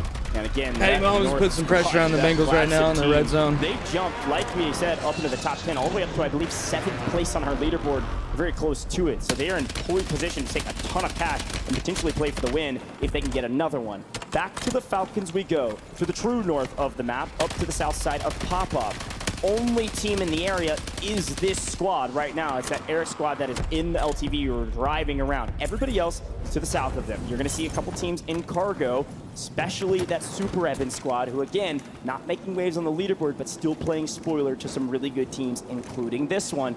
They drop in cargo. They are hanging out in cargo. This is Super Evan's game to win, and they need it bad. Well, we're still climbing. We needed 26. Now we need 20. It can be done here. We can breach 150 if we keep firing like we are. Currently Wars, Louis CT, CM, Bubble CT, Bubble down, fighting that APAC team. Even OMIT NA still getting into the mix early on, but it's the Falcons who are looking to claim the space. No one is around them. You have to think OMIT NA just on the western side, playing around that zip. We'll have to rotate on in, but with all of the information that Falcons have, I know they're gonna start popping UAVs. They're going to go on the hunt to allow themselves to breach 150 this map. The question is, who will cut them down? Yeah, Vieira is going to fall here, so the Falcons get a couple more added to their tally. 17 away and maybe make that 16, but the multipliers will continue to tick that number up regardless of kills. With the cargo zone pull, by the way, I guess everything worth having is worth working for because the team has to work so hard on these rotations. I thought they were going to get him. Crazy amount of teams to even get to zone. Community is still outside of zone and fighting several teams on the transition. Specifically, Team 22. We've seen this team play spoilers several times and even grab a win. That's DRN, Destroy Squad, flying in off of a zip. Probably the next team this community squad is going to have to fight because they are in the way of this squad getting to zone. Yikes. Unrational is just such a competitor, man.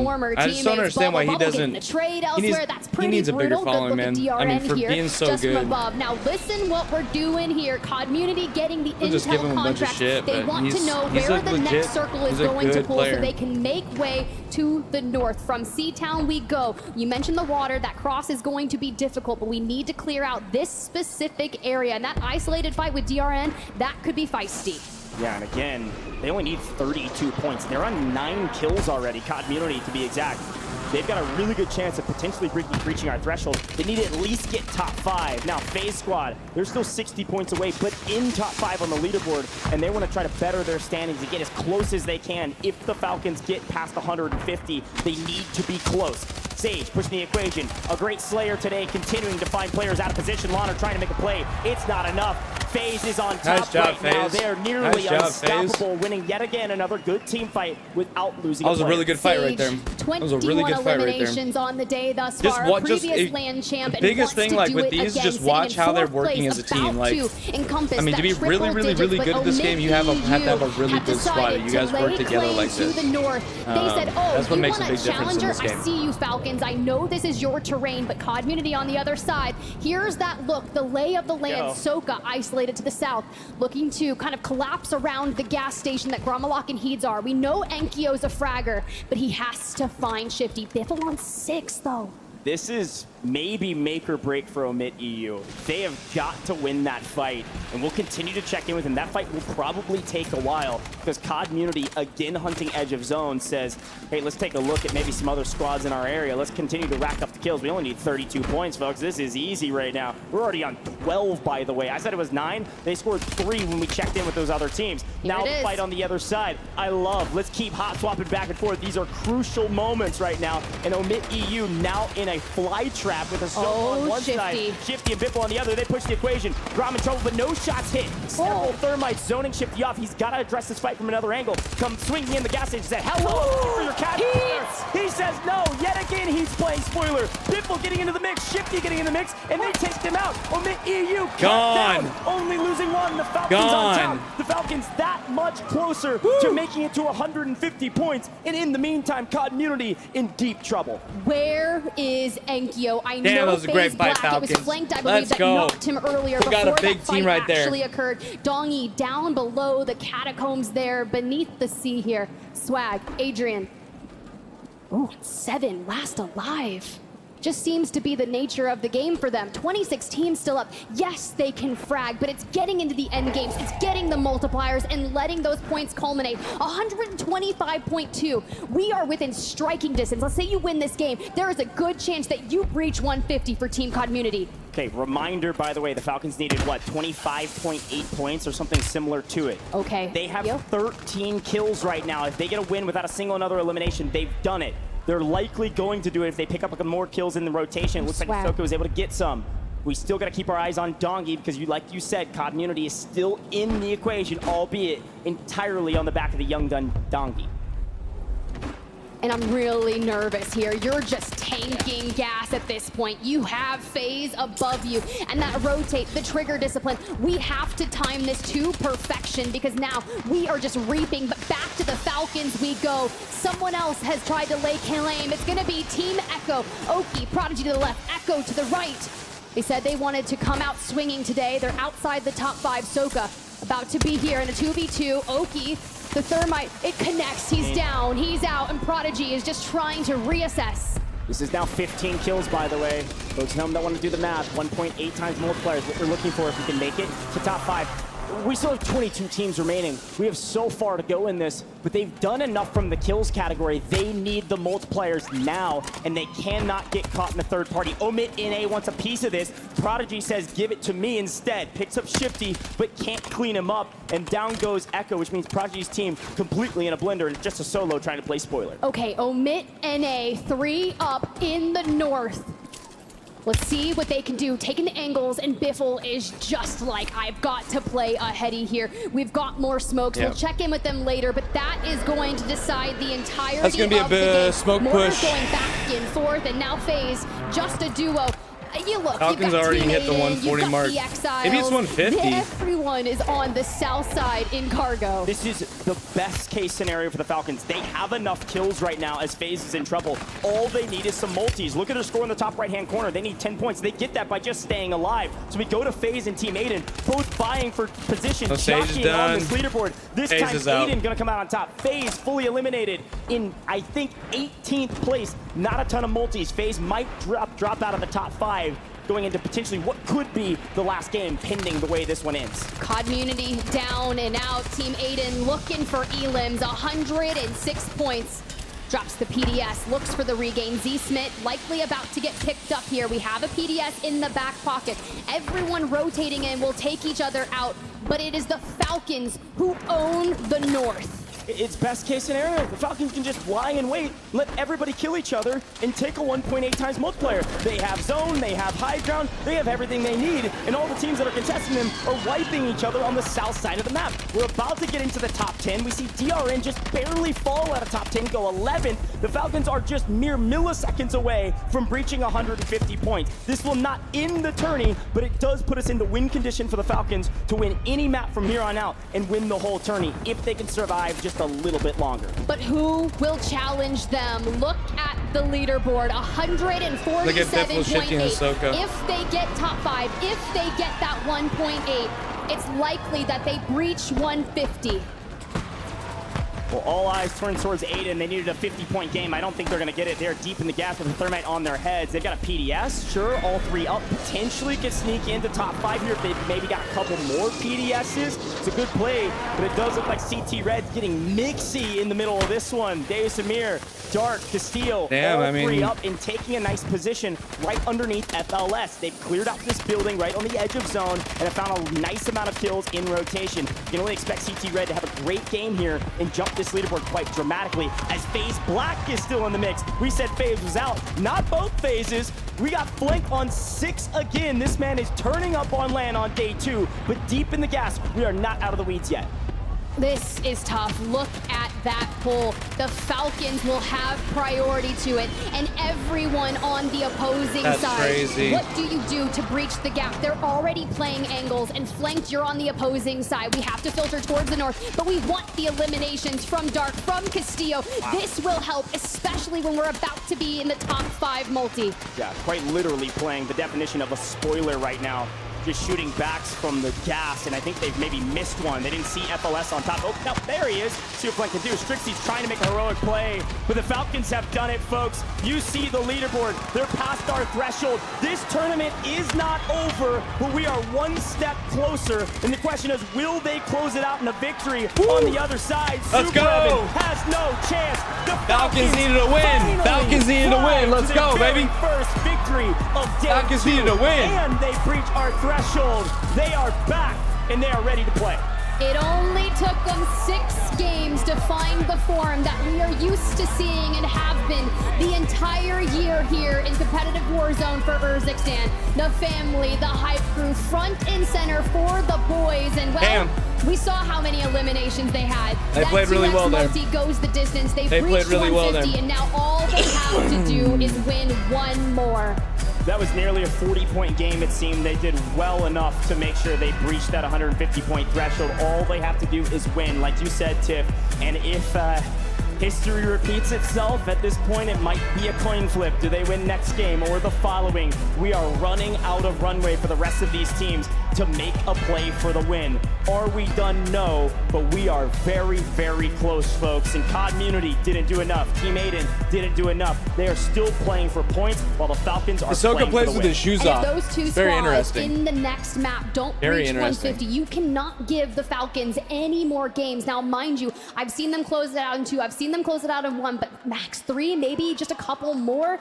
This could be very well near the end of the tournament. It's close, but job's not done, and I'm Job's still not done so yet. Come on, impressed with Falcons. FaZe Black making it into the top 5. They've likely secured a spot to top 5 to the end of the tourney. They're very consistent today in day 2. I would love to get a chance maybe after this tourney to talk to Flanked & Co. to see what's so different. A fantastic performance to make a crazy amount of money potentially, but job is not done. I'd love to take a look back at that last stand and see how it all panned out. As expected, we knew from like zone 5 that the Falcons were going to win it. They had zone position. They had high ground, and the question is what happened to the rest of the teams on the south side. So let's take a look, and Tiff, break it down for me, because look at this high ground position. They had the zone pull, but it was this fight down on the south side in Cargo. That was big Everybody right else here. was just wiping each other. I mean, when you hold the majority of the circle and There was a lot of really everyone's good fights, really hailing cool. from the south, this Really is all interesting. post that OMIT EU fight. AYDAN's against the team did a Falcons for really the good North, job with under everyone kind the of whittling each other circumstances. down. You Like just where look they at were this shot. fighting, This shot says coming through those everything. buildings in the Soka gas, and BIFFLE, the firing squad, Shifty, you know, just even coming trying from to the get back, crazy. just Throughout this, all they're doing is using those ARs to put a couple bullets into some of these players and find multiple eliminations. They get a bit of dark. They go and grab some more. And then Strixie's like, all right, look, I'm going to try to make a play for it. They look for the rotate early, but we are just feeding the BIFFLE Falcons just had an eliminations at this angle point. So on we say, everyone that, you can know. the Wolf do it? Yeah, Wolf not going to win that one. I will say, again, I always tip my hat to somebody in the last stand, and I will tip my hat to Super Evan. Like we expected, Cargo was theirs. They get second place, likely going to jump up the leaderboard. But we're going to head down to the stage and hear what Shifty has to say. Thank you very much, team. Yeah, Shifty. Man, I missed you. Where have you been? What's been going on in this tournament? Man, we've been asleep, man, but we're woken now. We're woken. It's a scary thought, man. I mean, you're over 150 points now. The way the rules go, if you win the next match, or if you win any of the next matches from here on out, you're champions. It sounds easy, but what does it really mean? I mean, we just got to close. You know, we made a roster decision to get a closer, so now it's all, you know, Soak's going to do what he does best. We're going to fucking listen to him, and we're going to close it out. You know, we've had a kind of a struggle today, but at the same time, we've been struggling, and we haven't dropped out at first, so we're just going to finish it out. Time to finish it out. One more map is all you need. I wish you the best of luck, sir. Get back up there. Get ready to do it. Could be one more, team. Let's find out on the other side. All right, there it is. Shifty said, look, we brought Hisoka on for a reason, and that reason is to close out. We've been talking all qualifiers long. Matter of fact, taking a step back even further, since this team formed, that Hisoka was brought on not only to IGL, but to be the closer. There has been no moment in time. No, you can disregard all the online tournaments, despite their impressive record ever. There's only one map that they need to close out now that matters, and that's whatever map they end up closing out here. And it could be this very one. They're the first team to pass the 150-point threshold. Dandro, they said it best, right? Yeah, they've had their struggles. They haven't been looking in their full form, but they've also been in first place despite that. I think that's a beautiful way to put it right from Shifty's mouth itself, right? That, yeah, they haven't won a map yet today. It hasn't been looking great, but they've still been on top the entire step of the way, Right. okay? So I had really kind of no worry about it. We've seen multiple tournaments, like I said, where they haven't won a game, and then when they get to match point, they win the one that matters. It feels like that's what today is. But what kind of stuck out to me in that game was that he said it best. They came online. Yes. That was the Falcons we saw yesterday. That is the Falcons that we have come to expect. And I think when they come in with that aggression, they understand how they want to play. It is time to close out the event.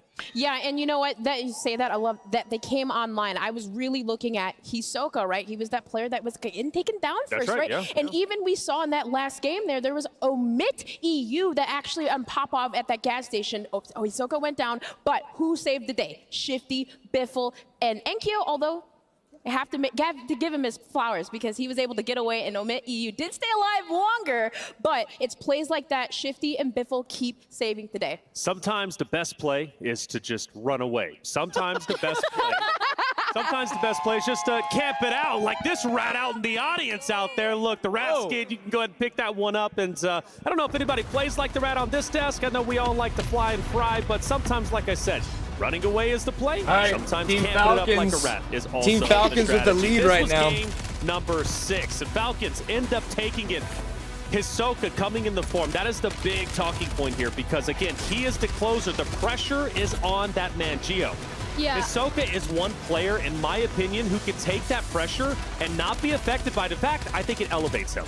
Yeah, oh no, 100%. And I think, you know, we've spoken about how there's been a few games today where he's been taken down a little early and it's proven to be a big Achilles heel for this team. But you have a game like this where he was able to show up and you see exactly what that power that Falcons can have and what they can do with it.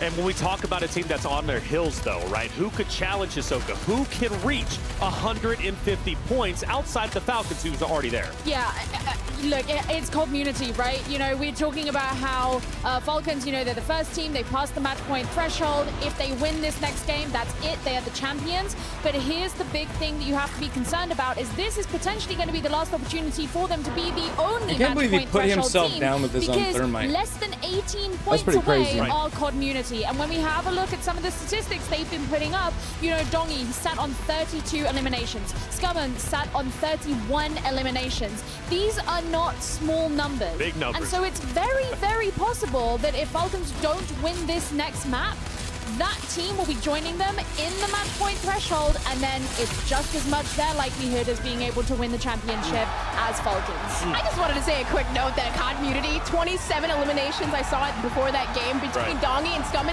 and Rational was sitting at 7.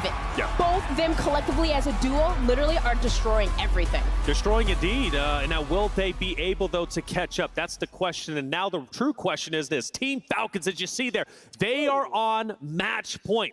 This is their tournament to win. This is also their tournament to lose. Which one? Which side do they want to be on? Will this end in game number 7? Will we go to game number 20? D'Angelo, the risk is, right, if they don't win here, more teams are looking to join them past that 150 point threshold. Gio just mentioned community. That's probably going to be the next team in line. That is exactly the thing that we are worried about if you are Team Falcons, is that you don't clutch up this game. And normally this squad, they got a 3 or 4 game buffer till anyone else joins them. Well, here today, they have so many squads that are nipping at their heels that could come online and start to join them. Because reminder, folks, it doesn't really matter what your points were. If you just be that team to win the game, you are the champion. And at that moment, the rest of the scoreboard locks up. So we have $300,000 that is going to that first place team, but we have $160,000 for that second place team. So yeah, even if you don't close out the tournament, it's still important that you have those points because, well, let's reminder folks, $160,000 7 minutes left in the Kansas City-Cincinnati games. Currently, Cincinnati Bengals 25, Kansas City Chiefs 23. I know there's a lot of this, like It's fourth quarter with 7 minutes left,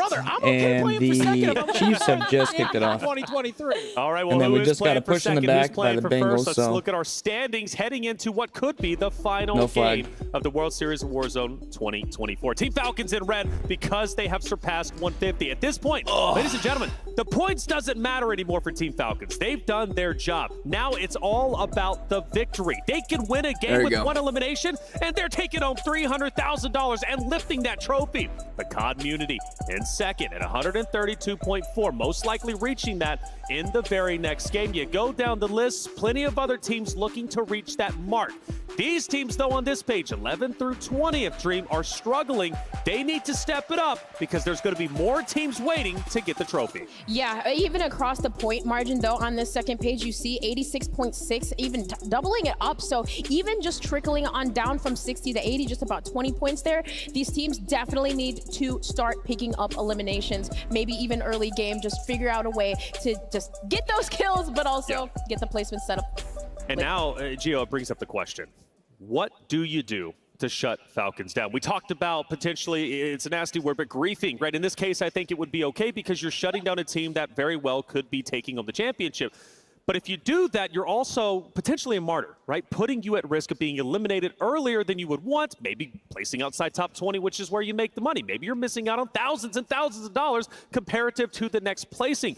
How do you shut the Falcons down? And that's the thing. Being a martyr is great if you get 300 grand out of it, but it is the risk that comes with it. I mean, I think it feels like we're kind of beating a dead horse here, bringing this up constantly today, but it's a very valid point, and that is so far what has worked today has been targeting that IGL, you know, and even when we had that listen-in a couple of games ago, we actually heard the sort of barren wasteland that was their comms when they lost the IGL. Now, I'm sure over the course of the games of today, when they have had those moments, they've been able to adapt in that situation, because it wasn't a problem they had to face yesterday, so they will have had to have done that today. But I think that that's probably going to be something that people are going to be really focusing on, because you will be able to have seen the difference between what happens when he is in the late game and when he isn't in the late game. I think one thing we got to bring up, though, it was just as close as Monday, where we saw 8 teams in a tournament decide to do exactly what you're mentioning. They said, hey, none of us can win anymore. Let's just everybody drop on the Falcons. And what happened?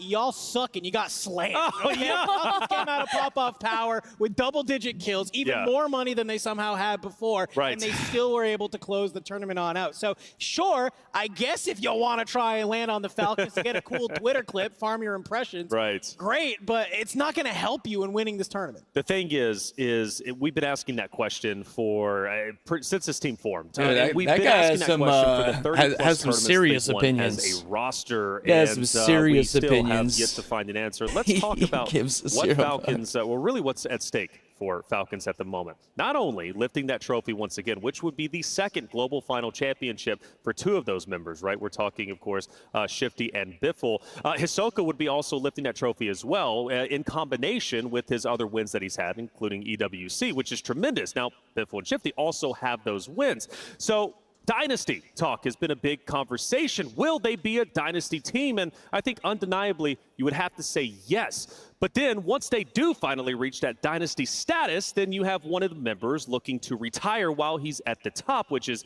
BIFFLE right there. I'm getting goosebumps thinking about it, because it's like BIFFLE you have needs this a three-peat. tremendous story that's forming. BIFFLE needs the and it three-peat, could all man. come to a close in this very next game. Can I just say, though, and especially in the Three-peat, COD community, these three-peat, pro players that go three-peat, out, some don't three-peat. go out the way that they want to. And if you're BIFFLE, you're on top, and you just have that legacy you could just secure here going out as being the best.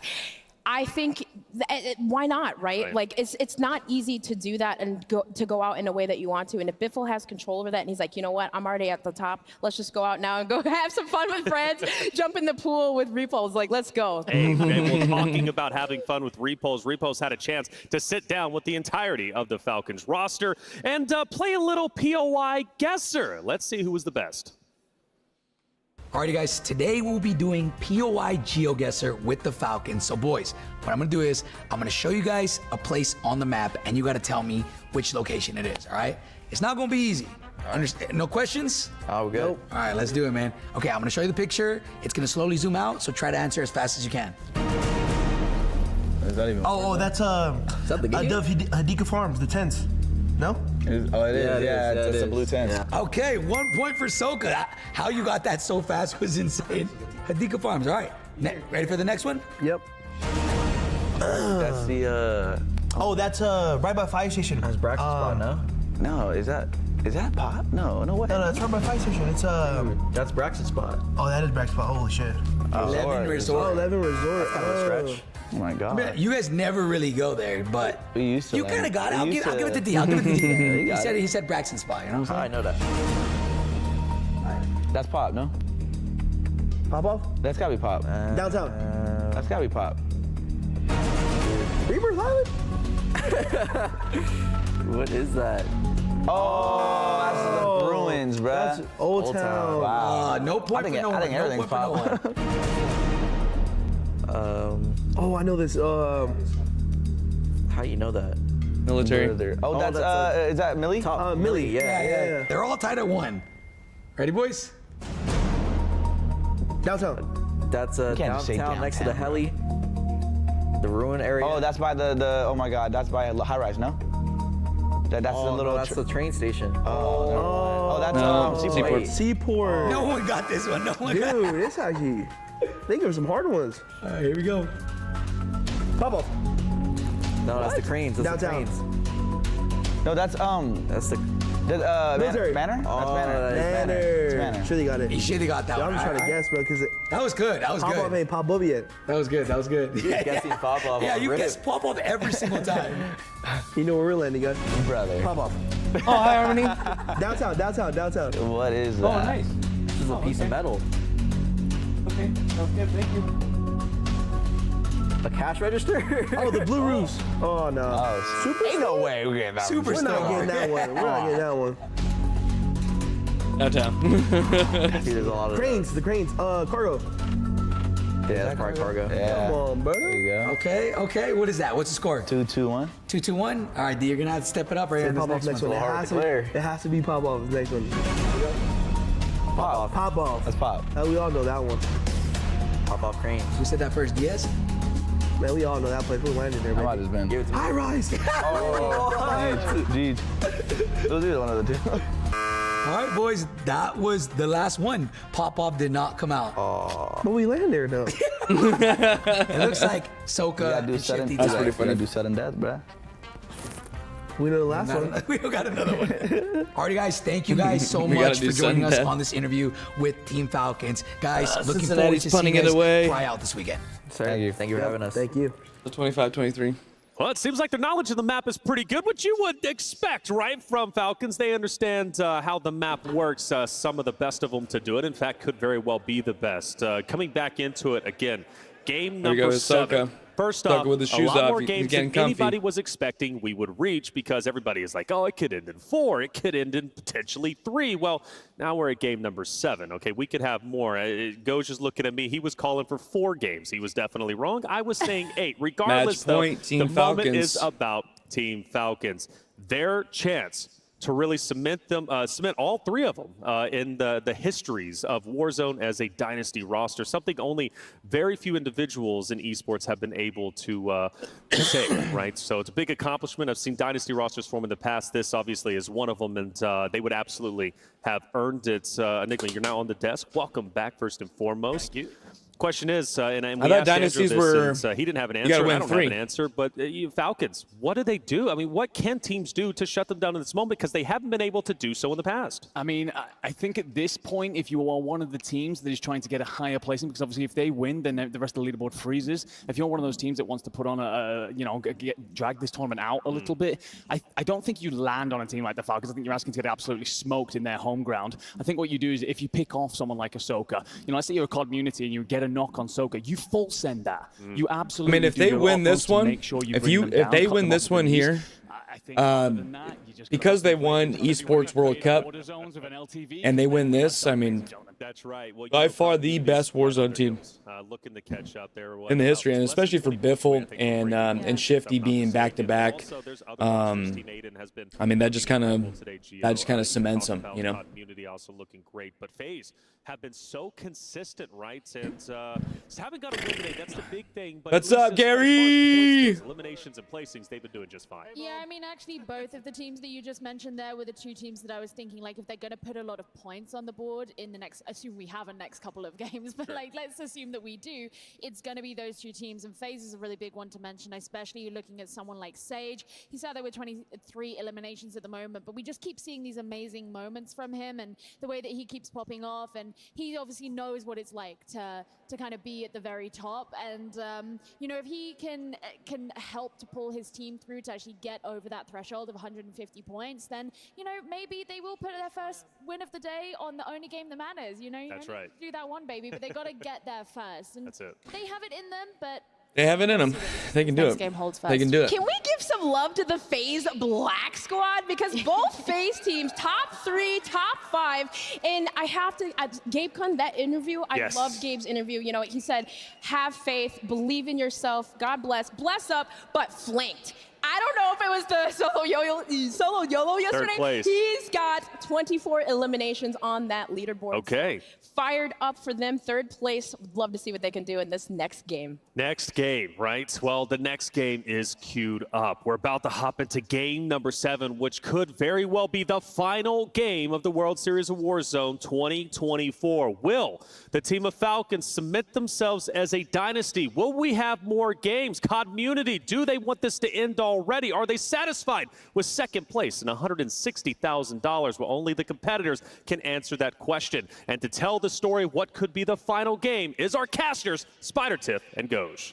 Thank you so much, Taylor Reflections Noble. I am excited about this game. The tension in the air is palpable, Tiff, and I think the fun part about this is, yes, this could be the last game, or this could be the beginning of many. They've got an opportunity to shut things out and close it out and send everybody home right now before anybody else breaches that threshold. But Tiff, there's a lot of teams very, very close. There really is, but you said it. Could this be the last game? Is this the potential last dance? You want to go out on top if you are BIFFLE there, but Scummin, one of the craziest fraggers of our lobby right now from Community, about to breach 150, a team that if they're averaging, what is that, just under 1.5 average multi, so every kill for them is worth 1.5, which means you just need about 10 to 16 to make it happen, right? And we need to see, can we go the distance? We need to at least win one once we hit 150. Stop the Falcons in their tracks. I don't think Community has dropped a game under double-digit kills, by the way. They've got it. They're going to be at 150 unless they decide to change things up and maybe drop Popov. Who knows? That would be a ballsy move for sure. But folks, the beginning of the end. It might be a long road to victory, or it could be one single game. Vegas is loud.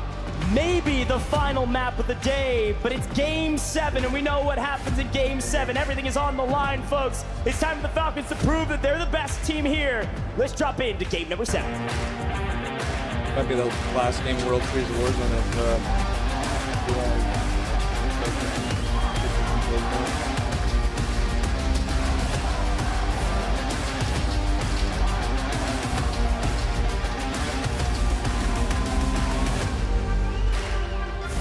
Well, here we go, and my God, COD, what is that circle? I know we've been pulling to the north where pop-off power in play and allows for favorable rotations from the Falcons, but starting from the south and ending in military base. I can only imagine. We have seen so many circles that have ended just south of Zaravan suburbs where, if you think about it, right, I'm really curious to see.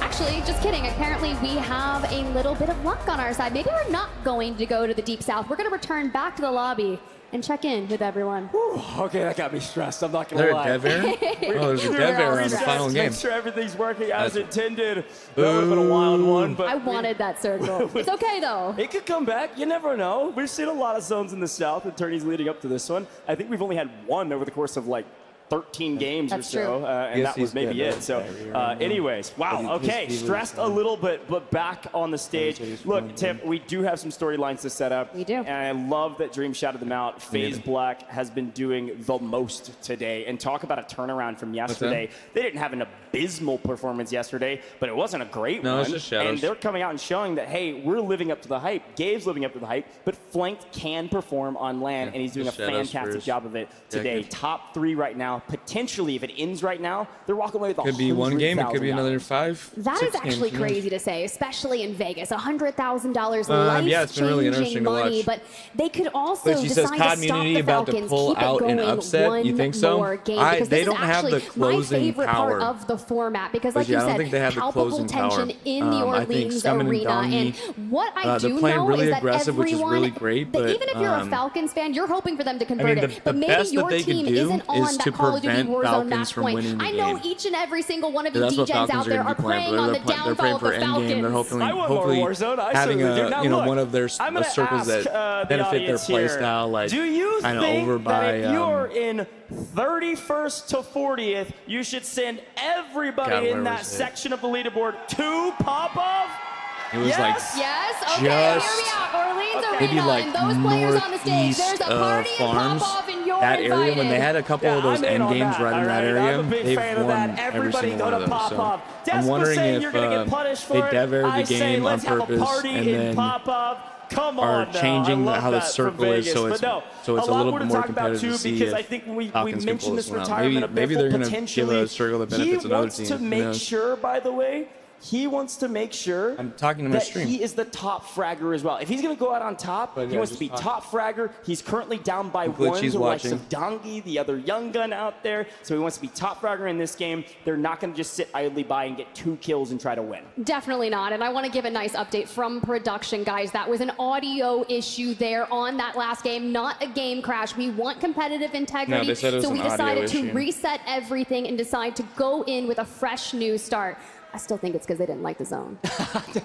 It's rigged. Everybody's saying it's rigged in chat. I know you are. I'm not even looking at it. Let's take a look at our standings, though, and do a little bit of math as we take a look to see where everybody is at. We are looking for 150 points, folks. I'm going to see if I can help you do a little bit of math. 31 points separate FaZe Black from being on that threshold, but it is only 18 or 17.6 from the side of that COD Unity team. And frankly, I mean, community would have to put up quite a bit of points. There's a good chance FaZe Black will join them on this game. I mean, look, to just you heard get it from close Shifty in enough that to interview, pass right? They're them, like, you know, we were they still have to asleep, and score. well, now they're the They gotta demons get above from the your 150 nightmare that are threshold sent to and then review. win I a saw game, that brief right? flash of Reaper by 78, and I was like, look, sometimes the Grim Reaper comes for everyone. They lurk underneath in the darkness to arise, and well, I hope that's what they're gonna do. I'd love to look at some highlights here as we kind of get everyone back into the lobby, guys. It should only be just a couple more moments. I'm looking for 5 more players, but I don't know if you remember yesterday, but there was like over 1 hour or something wait so that they could fix BIFFLE's This is PC. the beginning of the dominance from FaZe Black. Yeah, FaZe Black has really came out to play. I had so many question marks They've been around playing this team really because we well didn't have today. a chance to see them rotate to this spot,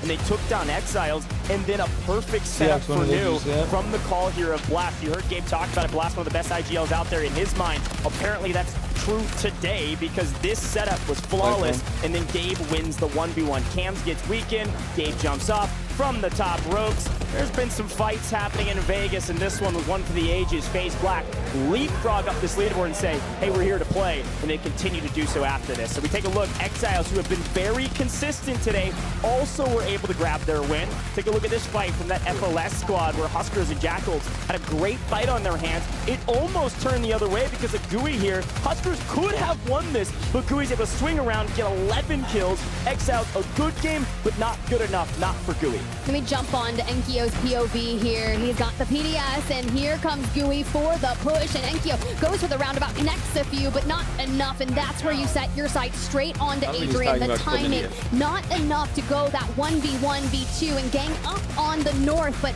they convert this, they take the win, and they just keep putting all the points on the board. It just hasn't been enough. Now, if you think of yesterday during the group stages, right, this is the win Falcons for, were the only Shifty, one to eclipse 150, and quite frankly, they surpassed it. I mean, but having FaZe BIFFLE Black, drop down on that after side their while performance everybody's here yesterday, is went just back kind of to worried the about drawing that. board and said, you know what?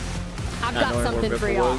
And this was that moment where we knew the Falcons had it in their grasp. They grabbed it in their talons and flew away with it, quite literally dominating in this map and reaping a ton of points, and they only needed a couple. With this win, they leapfrogged not only to the top of the leaderboard where they already were at, past our threshold, and are now up by 40 points. So if something just drastic happens and somebody reaches the threshold and wins before they can, they're likely at least getting second because of the points they tallied up in that one. They said, sorry about that. We were asleep for a little while. We were up late gambling, I guess. I don't know what happened, but they're here now and they're here to play, and apparently they're hitting that jackpot. I was gonna say, what do you mean? The Falcons are Saints. They totally weren't touting going to a club and saying that everyone sucked yesterday. They are the perfect representation of Call of Duty Warzone, but honestly, a dynasty that they are looking to cement here. Soka last year, second place, the victory, the World Series of Warzone champ with Caldera, but BIFFLE, we said it yesterday, has never placed outside a top 3 in any of the World Series of Warzones throughout the years that he's competed in. And honestly, I know Polshy, I've got a good POV of them up there. Repulse, when he was competing, is one of like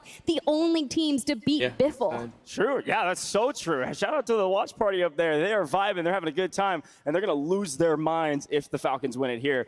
But again, I think the big point that still stands is BIFFLE needs to top frag. He's a kill behind Dongi, and Dongi is not gonna let go of that. Dongi has been slaying out all day today. COD Community is one of those teams that we expected to be high risk, high reward, and well, frankly, they've reaped the rewards. They are in second right now, could potentially walk away with $53,000 apiece. If they don't win, they still easily have a chance to win. However, if history is repeating itself right now, one thing about this community team that is very different Can we from the get into Falcons this is they have freaking game, a hard please? time winning. They always find kills, but to grab a win is a tall task for this squad, at least in the last several months. It's true, and you think back to Monday, we're warming up for the LAN here this weekend in Las Vegas. It took them 3 games after hitting 150 to close it out, so I've got to hear it. Took Orleans 3 Arena, games do you for think them, the so. Falcons close it out here? I don't know, sounds kind of mediocre to me. I don't think we've got any believers. That was a mixed bag, but I know we're excited about that one. What I do know about this audience is they want everybody at the bottom of the leaderboard to drop on pop-off. What circle will we get for potentially the final map of the day? And as we hyped it up, we've got to keep the competitive integrity, folks. We got to keep the competitive integrity. I'm getting word that we're going to have to reset this one and make sure that everybody is in. I know. Now the question is, you and I get to talk more, but also as the poos go out. What's going on? This is like quite literally the definition of icing. What is going on? I mean, this is like somebody's calling a timeout. I don't think we What gave is these going teams on? timeouts, but that's what it feels like right now. And I will say, under pressure, this is where the Falcons thrive. So I don't know if this is a good thing for the rest of the competition. They're just staying mentally locked in, and everyone else is starting to fall a bit apart. They're just like, what do you mean? We see the circle, we go back to the lobby, and it's just like, just let me at them, right? Just let me close this thing out. But you're right, that competitive integrity that we have to maintain, and quite frankly, now I'm starting to get, I don't know. You get iced as well? No, my hands are starting to sweat a little bit. I'm not gonna lie. I'm like, what is going on? No, I'm pouring sweat out here. It's been a great day, and it's been very sweaty up here because we have been yelling our faces off for these teams. Again, I want to tout a couple of these squads that have had a great tournament thus far. Of course, we talked about that FaZe Black team, but FaZe, I mean, how much should we talk about this squad? Hot and cold, sure, but Swag performs on LAN, man, and they are dominating today, a top 5 team. To have FaZe have 2 teams in the top 5 going into potentially the last map, or at least the end of this Chiefs beat the tournament, Bengals by 1. very impressive stuff. And you got to remember, you have a former World Series of Warzone winner on that team with Sage trying to enact some revenge of his own. Yeah, he didn't get the solo YOLO yesterday. Chiefs He beat the was Bengals talking by about 1 it. He's like, point. look, I On a deserve to field win goal. this. I've been firing on all cylinders. I've been shooting absolute nukes. So it's time. Yeah. Oh, hey, look, a little inception there. As you can see, they're watching the main. I saw them watching Pulse Check earlier, and they currently are, but I saw a little glimpse. Regardless, let's talk about them, because you think about Adrian. Last year, playing World Series of Warzone, he was alongside AYDAN and Rated. Rated not necessarily here on the stage. AYDAN on a different team with Z Smith and DJ Moss. The roster mania post World Series of Warzone last year went wild, but I'm enjoying this trio that we see on your screen right now. Now, not only this, they arrived in style to Las Vegas. I don't know if it was a private jet or what. That's where Swag was just like, you'd think I already won the million before I even got here. That literally is verbatim what he tweeted. I love that confidence, but job's not done. Top 5 right now, and a lot of money to exchange hands. I would love, if we can, to take a look at that prize pool again and remind folks at home what we're playing for, because yes, it's $1 million, and it's top 20 today getting paid out. So if you're in 21st at the end of this, you will not be making money, and it is Unorganized. 300,000. That's got to be hell on the players, yeah. 100,000 apiece. That's going Very to put unorganized, all members but of the Falcons in the top 3, top 4. Not earners looking of so all good for time, him. with BIFFLE already on top there, an You extra know, 100,000 definitely icing the kicker. I'm wondering if someone's just kind of fucking with it just to try and ice him here, but title, but maybe it just gives them more time to talk about it, get themselves, you know, into the game. And then drops off significantly. Feeling and carries good. all the way down to 20th. We're at least walking away with a little bit of something. Maybe you're putting that all in black. I don't know. No, I'm not, and sure his reflection's not. He's gonna be standing behind you touting, it's red, and then everyone loses, so that's unfortunate for us. Well, we got FaZe Black and FaZe Red, if you can call them that, both in top 5, so either way you look at it, roulette table's looking good. Now, I gotta say, I'm looking out for a couple teams that maybe haven't had the best tourney thus far. That Team Falcons MENA squad, they had an okay tournament, right? And I think one of the things about this squad that they've been struggling with is the IGL side of Almond you're actually looking at them early in these maps getting actually a sizable amount of kills, but they're not able to make it to the end zones. One of the reasons for that is because they have a very difficult task that only Community's truly been able to execute on, which is leaving City and going to all these other zones all over the map. We've only had one City zone in nearly 13 maps. Now I'm just curious, where are we even going? I wouldn't even mind a military base ending. We used to get crazy pools out towards the ranch that were just so far in the open that anyone that's hailing from the northwestern side of things, it has to make the Lewis and Clark trek across Urzikstan. Sure. And I think, frankly, looking back on even the regional finals and qualifiers, you know what the circles we got the most were City, but also the big Kotovo block circle way up to the top, right up by 11. So, you know, weird that we haven't even seen that circle yet as well. And talk about that RNG that definitely plays a big part in all of this, you know, different RNG. Now, I am getting word from productions that we actually had a player, Brolic, actually had a nosebleed. So competitive integrity, we're going to reset for him because we had to take care of that. They don't want to make sure he's okay, and it seems like he is. So he's going to be playing. Everybody's good. Exiles are right back into the mix, and certainly still well within the equation for a sizable amount of prize pool. I mean, the dry air here is crazy. I mean, aren't we in the desert or something? I haven't seen the outside in like 17 hours because every time I go out, the sun is down and out. And I'm just like, when will I see the sun again? I don't know, because I'm just here with Call of Duty Warzone and I am loving my life. But our squad's here getting prepped and ready. We're just looking for a few more players in the lobby. And a matter of fact, the Falcons, 78 eliminations, Community 71. And there's only a few teams that are even encroaching north of 60. And I believe it is only FaZe Black. Yeah, and our top individual fraggers. We'd love to pull it up if we have it. Otherwise, I'm going to read it out for the audience here because I've been mentioning BIFFLE. He is on 31 kills, tied with Scummin for second, with Dongi on 32 eliminations by himself. Where's Shifty? There he is, fourth place, 26. But look who's in fifth. My guy Gooey has been cooking today in day 2. 25 eliminations for Gooey, with flanked right behind. Noobs actually not too far behind. We asked what Vitality was. Apparently, Noobs is here to play. 24 kills. I wonder where the rest of his squad is. I mean, it's pretty different compared to yesterday, right? That contest there with Community really didn't go their favor. They tried different tactics today, and it's seemingly working out for them as they're just kind of maintaining that mid-pack situation. But of course, we got flanked up there with 24. You still have Blast there with 20. We got to hear from that roster earlier after their win, and they're like, dude, Blast from the CDL, amazing, has been throwing down, leading the charge here. What is this? What is he doing? Was he watching TikToks during the break? Oh, this is one of those TikToks that's like super hype.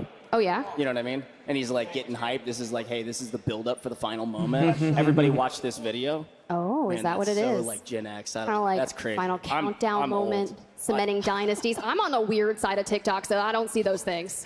What is it, cat videos? Anime? Maybe a little bit of both. No, it's the Batman cat, which seems fitting there for the Falcons and Soka. Right. Sometimes he turns into the Dark Knight. All right, folks. Well, guess what? The game's about to get started here shortly. Third time might be the charm. I'm going to hold my breath a little bit. We've set the stage. We know it's at stake. And we know what the audience wants. We want a lot of folks landing Popov, at least make it difficult for them. We'll see. A lot of folks landing Popov. What zone, folks? We got a lot of love for CT Red. And Let's see Jets what they can beat the do Titans. maybe in this final map to bolster themselves 24-17. up this leaderboard. Looking for top 20 if you want some cash, but this might just be the beginning of the end. We could see 5 more maps. Only time will tell. Now, folks, Rodgers you with can see 2 the touchdown counter on your passes. screen. You can see how many seconds we have left. We are nearly there. Thanks for staying patient. It has been a great 2 days in Vegas, and it's going to be a great finish. Huskers there, Brolic as well, and man, things are really starting to heat up here. I hope it's the third time is the charm kind of vibe. We're getting a look there of Urzikstan, which means the time is now. And I would say, I don't know how many more times I can hype y'all up Orleans Arena. This has got to be it. This is going to be good here. All right, folks. It's going to be good here. We got an ad on Twitch right now. The beginning of the end. It could be short or it could be long. We're going to drop into this final map potentially for the Falcons.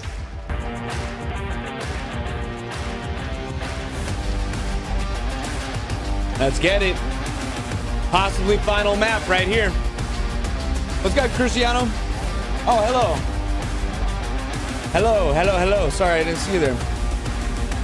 Let's going good. This could be the last game. Give me Team that Falcons is in the circle, lead and right we are now. slicing 172 and dicing points. Kazakhstan. From farms to Seaport we They had go. an audio issue, and then Brolic had a bloody nose, so they had 2 resets before this final map. So has it iced the Falcons? Maybe. Will it give you know, some other teams something to, you know, kind of get their shit together, discuss a little bit more? For sure. All eyes on Popov, and no one willing to risk it and feed them even more eliminations. Juki's though, is he off his leash? He's going rogue. I saw him land in just on the other side of Shifty there. We got nobody? Not a single soul. What? One vehicle? Who is it? It's Zach. Hey, Zach. By himself in a Zach vehicle? by himself. Nobody dropped Pop-Up? So who's gonna win, you think? I know you So want money. I get far. it. We'll see what happens. They're going to walk out. Hey, about there was 50K, an and they've got a good SMG opportunity to underneath win, there, but brother. it's definitely not all she wrote. Now, Tip, you talked about that circle. Oh, he's it's a getting big his... moment to talk Wow. about because it could go back to farms. What have we seen in farms? 2 in circles there yesterday. One of those, Falcons got second. The other, But I think it's going to be the Falcons here. So they're above, the only ones at match point right now. With that win, I think it was pushing 60 We have COD points, Immunity so in second still place a right lot. now. History Scummin's in the for them. Gulag. As we head to the Gulag, is COD Immunity apparently in trouble. Well, mind you, they only need like 16 points to breach 150. Scummin here against Huskers. Exiles trying to hold it together and breach top of the leaderboard, earn the most they can. The zip comes out, and Huskers takes it and baits it, and Scummin's just shooting, and Huskers takes it to him. Gets him on the bait again! Back to back! Got him on the bait again! Dude, that's the second time Huskers baited it. That's the second time Huskers baited The that. broken ego, if I gotta say. Okay. Dude, Husk with the, I think is the Gulag play of World Series of Warzone right there. That is the Gulag play of World Series of Warzone right great there. moment for Huskers. We're gonna see where they go. Damn, to Husk, I regain. like that now, play. Popov not very active right I now. love that he's not We do see afraid Team to Beef go kill. after that, They've you know? moved all the way up to the north You get side some of the best Popov. players. This is not But so yeah, COD Immunity, which is Dongy Dongy Scummin and Unrational. Usually rotate Which Unrational. but with this zone With Unrational, he's my Seattle boy, so I am cheering for him. I like Unrational. Not a big fan of Scummin. Insight Gaming on your screen. And I'm becoming a fan of Dongy. Dongy is he is frying right now, bro. Maybe some early He is eliminations frying as right now. Nate Dogg is isolated over here by himself. Can we get this one? It's such a great strategy, man. Well, He's done it twice we now. reunite with the homies He's over in baited Lowtown. twice and has won it twice FAZE, now. By the way. Again, top 5. You can see our top 5 in the top right-hand corner of the screen. Obviously, a massive margin. He's going in for the push. He's going in for the push. CT Red. A lot of cheers from the crowd for them. Unfortunately, FAZE is going to swing in and likely clean this one up. Dark says, I'm out of here. Jason Mir back on his feet only for a millisecond as Sage pushing the equation. Great fragger today for this team, but it's been a team effort as they clean up. Likely Castillo hunked him through the water, pistol in hand. Not like Got that. him. Wow, Sage. Wow, Sage. They're also playing well. Like FAZE, their main FAZE team, which is AYDAN, Doozy, and the former World Series of Warzone champion player, 38 Sage. points are needed from this map for them. And Scummin and Community, Dongy and well, Unrational have just been putting up Dongy fucking in the kills and Gulag, like challenging Scummin back into the everything. mix, especially after we saw Just like that sending it. play Look, they're at from Huskers, but 132 points Unrational right here, now. You've got noobs on the other side. and Falcons at Scummin 172. backs down and out. One more elimination. It's Vitality. Can we find Ooh. Steve-O? And we've already breaking the plates there. To the Gulag we go with Dongy. Let's see if he can get the better of his opponent this time, and I believe that. Wow, Dongy with the quite a stick. fastball special. There's no third I mean, but a stick straight to the chest and bro. ran away from his opponent. Nice take, a nice win. Thank you, brother. Thank you for the like. I appreciate you, man. And frankly, unfortunately for I Vitality, appreciate the love. they are Thank you, thank you, thank you. 10 or so Let's that go, they try baby. to contest this COD Immunity team, whether off drop or right after drop. Thank you, brother. Kind of Goated interesting right here there. as see what that next circle starts to pull. Do we go to the north? Do we hang towards the farms? Do we center on up? A lot of our squads And COD OMIT Immunity is EU down one over player. on Manor, but this is a very similar pool to the think. ending that we saw when we went to the coast on the outskirts of military base. And that just goes to show you, honestly, I'll give you some look of at the that. Falcons and how spread out they are. We have one roaming industrial, 2 down and pop-off. All you have to do is isolate them out, but no one ever goes towards that side of the map. OMIT NA, they start OMIT in NA has been Rostava, playing really and good they've too. been working their way on the western side of things. Nano in their sights. We only connect for a couple bullets here, and you see the one player up in the air giving all the comms for Nano. Golly, that map view is crazy. The fact that we've got a zone pulling towards Popov and military as OMIT NA clean up a couple kills. is wild. They're just going to lie in wait and wait for anybody to try to chow them. Frankly, if I am the Falcons, I'm getting as many resources as humanly possible. I need every ounce of information I can find. I need recon drones, I need UAVs, and I need those durable gas masks if we can get them. Of course, you want to use some recon contracts to find new zones. You need to know if it's going to be your side of the river or if we do pull to military. Military pull is massive for this team. Again, you only need, it looks like 31 total kills, or total points rather, in order to make it to our threshold. FaZe Black right there in the mix. COD Community a little bit in a blender, but way less needed from them. You see the streaks being called in. You got a portable radar in the back pocket. The Revenge Toward team already focusing on Navi, sending them for the hills, but we take this FaZe the Black high ground team here for flanked. Give the comms to the players as they push up onto J-Tech. You can see Blast just over there on the left within the smokes. J-Tech there falls and just looking for the full, gets it. Now we just have to locate B-Mark. This is a nice teamwork again. Playing Texas tonight. You do need Sunday Night Football. And then that multiplier is incredibly big as well. B-Mark gets beamed. And FaZe Black are off to the races to figure out where they need to go from here. New zone's about to pop. The team AYDAN is back into Superstore after a northern pull. They said, let's head down to Lowtown and hedge our bets. And we go, no, let's head back to our drop spot. And look who's here for a regain after likely losing Bazaar. It's Panda trying to find a place on the map that they can call their home in the latter half of this tournament. Well, FaZe on your screen, and you've also got the Epions, and well, let's see if we can take them down. Freddy on the roof, you can see the Bunker Buster will connect for some damage and be a little detrimental towards them, but Sage just needs to find that opening. It's gonna be Swag, though, that brings it straight to him. FaZe can definitely drop a big enough game to get to our threshold. You need 39 points as of right now. That is well within reason for a team this talented. They haven't, I don't think, dropped a game that big, but they've been close a couple times. They need a 2x multiplier or more, and of course they gotta make sure that the Falcons don't win. Couple other key notes though, up into pop-up, Cloud9 has taken a northern rotation for the first time since the start of this tournament. Cloud9 went from Seaport all the way up and are contesting in pop-up with the Falcons. We'll tune into that in a little bit because it does look like BIFFLE's taking down 4 and Jace, which means the Falcons likely are going to get a clean wipe. Almond has come to be the IGL for the second team Falcons. Well, with we got second team Falcons right here with They Almond. like to position themselves towards that end game early and then let the fighting do the work for teams that still are on the brink of 150. The squad on your Almond screen, is a fucking gunny. 15 He's a great points away, IGL too. And then you check in with the Falcons, and man, it's kind of scary when you start seeing the north clear out for them.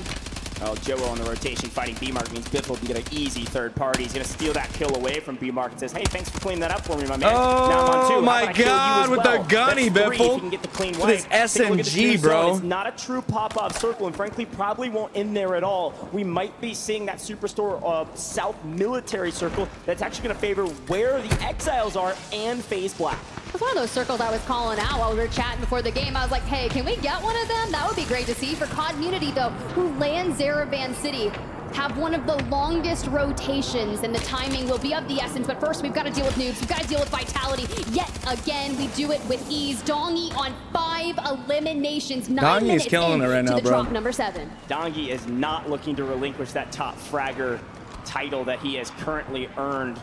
And again, this squad has worked so hard through every single map to make some of the hardest rotations through City and across the river. And finding Patzuka, Vitality has just been in a blender this whole tournament, unfortunately. And Rational is going to say, hey, Dongy, that's for you, my man. Yep. We're going to set you up for success and continue to make sure that you are the top fragger. I think that's now 6 for Dongy. Make it 7 for Dongy in this game.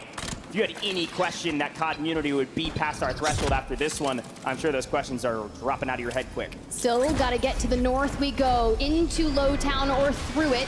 OMIT EU elsewhere. AYDAN's team fighting multiple squads, getting into the mix, but now we set our sights onto the dark. He peeks, Unrational connects, we rip the plates off him. Can we take it from Castillo? This damage that Unrational has been able to do with the Moors is allowing Dongy and Scummin to just circle around them and deal the rest of the damage and get those eliminations. Unrational's played the perfect support player. You're not going to see him on the top fragging list. but he is setting up his teammates for success over and over again. It would be fun to look at his damage as well to set up his teammates. But Dongy's going to make the push, look for the isolation of the 1v1. Castillo out, not a full isolation though. We lose Dongy in the process. Again, a hair too aggressive. This team could have played slower, and they could have saved Dongy's life. Instead, they're going to get Dongy back. Back up to Popov, the only team right, in they got Popov, enough cash at least to get on him. this side of Popov, on the south-hand side. It's this Revenge Tour squad. We got B-Mark, J-Tech, and Slide. They're here to play, and they've been up here all day. And frankly, I'm not sure they're getting paid for it. They've been hanging out near the edge of Kotovo and Popov, and have had a little bit of a slow day today. Yeah, they had that buy station there that they had just passed by, and it was during that fire sale course of time. We see just how much funds the Falcons have in the back of their pocket. We all have durables, we have self-reses, we've got the UAVs. We are poised to take this towards the end, and knowing that all of them usually have a portable buy, but it's FAZE, and they keep on moving. You can see Superstore just upon the horizon. Yeah, I was gonna say that's And definitely AYDAN, those guys shooting are out over the top of them. With Superstore still in zone, they said we dropped here and we're gonna defend it as well. AYDAN, they need a pretty big game, but everybody's coming to them. Just a question of how many kills can they pick up in that rotation. FAZE having a good one right now, a sizable amount of eliminations for this squad.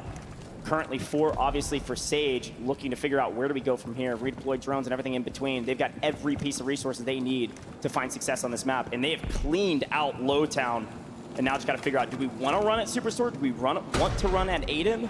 Or do we need to maybe make a different rotation? I think they're going to wait on this zone. So let's take a look at that zone if we can. Adrian was in about stuck. 10 seconds and see where it goes. Adrian Does was it go stuck. to military? Is it the one we've been waiting for? Who do you have winning It this might one, be to. Cristiano? If it does, I love where Team AYDAN has positioned themselves in Superstore. Have you been with that watching the buy the games station, at all and today? man, this is going to get wild really You're gonna have to quick. go I Old look Town. towards Team Zach, who have actually You're gonna have fallen to go Old Town. dead center for the most part on that island. FAZE now have to rotate just a little north, just to where we saw Superstore, right? Team AYDAN in. But think of how open this positioning is. And I love that you see OMIT EU in the dead center with the train. So they'll have a buy station, resupply on that ammo cache. But how are the Falcons going to approach this one? You've got OMIT NA just towards your east. Yep.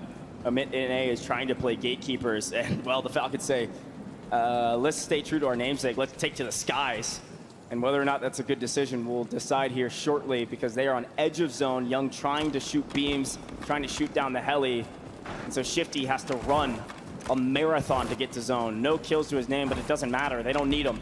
Just a win is needed from this squad. OMIT NA trying to play gatekeepers. This is a fight that's going to happen. Without a vehicle, it has to happen if you're OMIT NA. They're having a good day today, but they need a great day. And to do that, you need more games. No, I don't even want them to be gatekeepers. I want them to pull a full-on Gandalf and say, you shall not pass. But BIFFLE still putting the hurt down onto OMIT NA. The smoke. Look at, they're getting shot from the other side, too. But all it's going to take, one live ping, maybe an advanced UAV. They've got the funds. They've already thrown down the portable buy. And BIFFLE is looking to get Mixie. Thought about jumping up on the truck. Doesn't do it, but OMIT NA dropped to the low ground. And from the north, you can see another squad, EP Downs, want to get in on the action.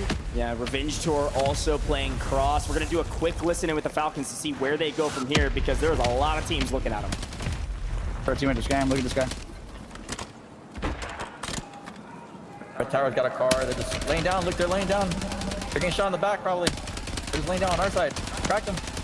Disable their car. Disable their car. I got a pee on that shit, all right? I got a pee on that shit. I'm gonna back up. I'm gonna back up and get some shit. Look behind us. You did recon, by the way. They're gonna get third, bro. Look, they're about to fucking fight hella. I'm gonna grab a fucking mortar real quick, though. So set up this game. BIFFLE's got that angle there. I got a util box. We'll go get some too. I'm I getting bought the a mortar. mortar. I bought a You buy mortar both? and a U2. I bought a mortar and a U2. I'll buy the one. I'm And I'm gonna get a bunker. I'll buy some shit too. Okay. I'll buy a mortar. It'd be nice to have it in pocket. Yo, I have a portal as well, alright? Mortar, bunker, and a UE. Look at this end game, bro. It's gonna be that one bridge end game on top side. This is gonna be big, man. Get another util, okay? Yeah, use cover because Red Antenna is gonna look. We just gotta buy station on our shit now. Right team. Yeah, we could also get another advance then. Yeah, here you Go drop our money. Take up a little bit of space. You see us get deep left? We have a recon drone us, by the way. Under us, just spotting us. He's just right here, idle. Kill it. Right here on our side, on our side, on our side. He's at it. One. Good loot. Get that full if you can. Fucking loot. Confirm. Teammates closer, teammates closer. Behind this car, behind the portable, behind the portable. Oh, bump that portable. Careful of our back zip. Careful of our back zip. Looking at our back. Bump that portable. Just make sure he's not in there. The top side, listen, it's at end game with one. Nothing. You know what I'm talking about? Top side, we only be on top side. There you go. Right here. Yep. 3. This is gonna be big for them.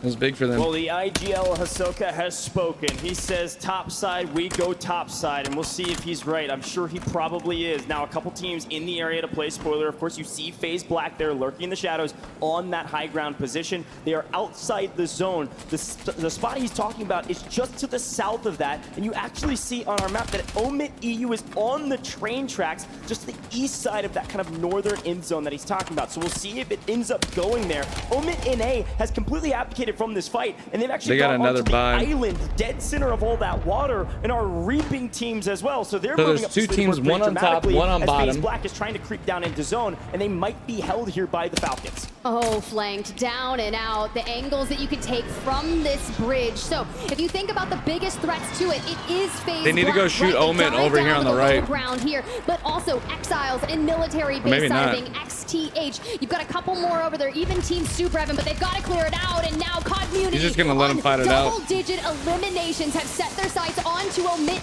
NA. Let it burn. We need 7 more points. This island is ours. My goodness, OMIT NA. Damn, Community is playing well. Glitchy, you might be onto something right here. now, looking for any semblance of a multiplier. We have 16 teams remaining, and Community likely has done enough at this point. I'm not going to call it that they're past 150 points, but I'm sure they will be, especially if they can secure top 10, which is likely looking like it will be the case. You see Super Evan's team in the Salmon 9 off the right-hand side. OMIT EU on the train right now, on the train's tracks. This is win condition that the Falcons were talking about. They got here early. Anybody else that's been playing a lot of scrims, they know this spot well. Shifty a little bit isolated, knowing that the Italians are down below. He is actually out in the gas, getting held by a couple teams from distance. He's going to smoke and run and try to help out his teammates by wiping these Italians. Unfortunately, there's a long angle on it. There really is, but their ability to put themselves into a god spot with the least amount of resistance is uncanny. Team Super Evan there on the train, out in gas. BIFFLE with their eyes set straight onto him, but it backs on up. You can see Team A from the south, out of Superstore we go. This is getting intense. They seem closer to the circle alongside FaZe from the south. The big fight here is going to be AYDAN. It's going to be Exiles as they reek up on that eastern side of things. All eyes on the Falcons, but in the top right-hand corner, you see that FaZe is having a banger game right now. There is a chance if FaZe wins this, they could also breach 150 points. Yes, this might be the final map. These might be the final moments of the final map, where we could see several teams past our 150-point threshold at the end of this one. Top 10 means Community likely done enough. Super Evan falls in 11th. Unfortunately, no multipliers for you, but Ahsoka on high ground. It's Youngsters playing spoiler as a solo from distance. Luckily, just a hair, enough cover to stay alive as OMIT EU trying to regain, and Ahsoka has a flank. And the angles, right? OMIT EU, formidable foes, but they're already preoccupied with Team AYDAN on the other side. Z-Smith down and out, and OMIT NA wiped. Shifty, this is where he's going to get crazy. He's going to extend out, look for these eliminations. Third party at OMIT EU. The formidable foes, they're down, they're out. More eliminations across the board, but Community 0.8 points away. They're still up in it. Can they get to 150?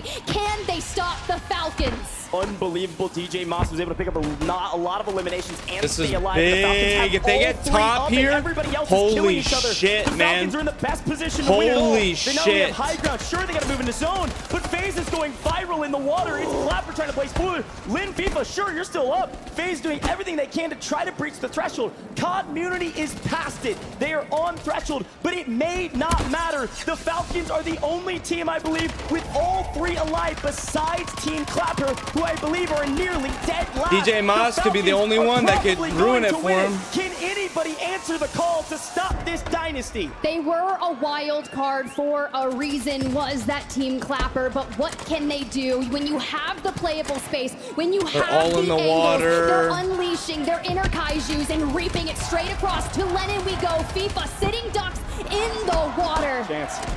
There's no chance. The Falcons have the best position.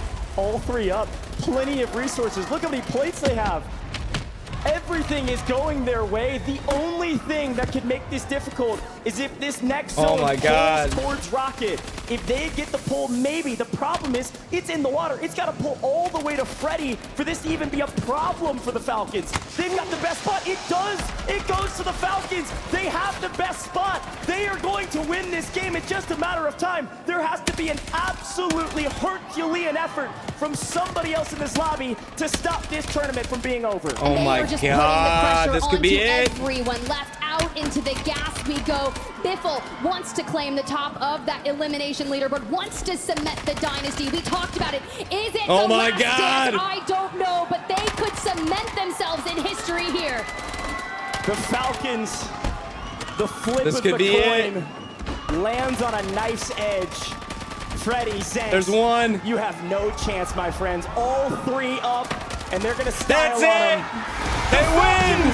Needed one! They win! The Falcons are your champions. They are inevitable. The dynasty! The two-peat! The Falcons are the best Warzone team of all time. Let's go, Falcons! There is no debate. Let's go, Falcons! Their finger at and say, not today! Not today, baby! Look at that! Look at that, man! Oh yeah, look at the fireworks! Jeez. Let's go, Falcons! You heard it from the Falcons themselves. The interview stating that there is not a single player in the world that they would ever replace one another with. If this is true, if this is BIFFLE's last dance, oh my God! You might as well write the perfect final chapter here in Urzikstan. Oh my God!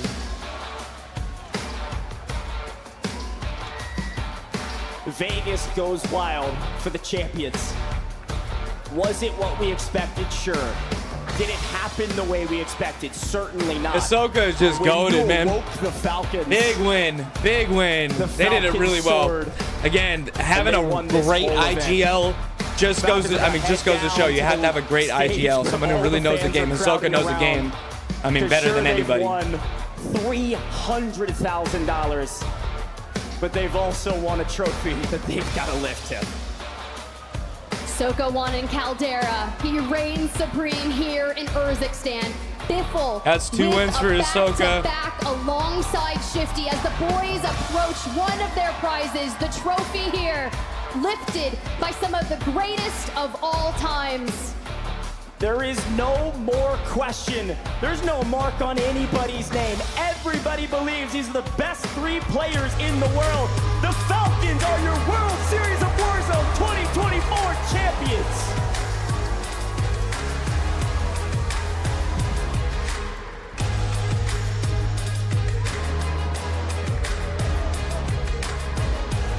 Damn, BIFFLE with the top frag too.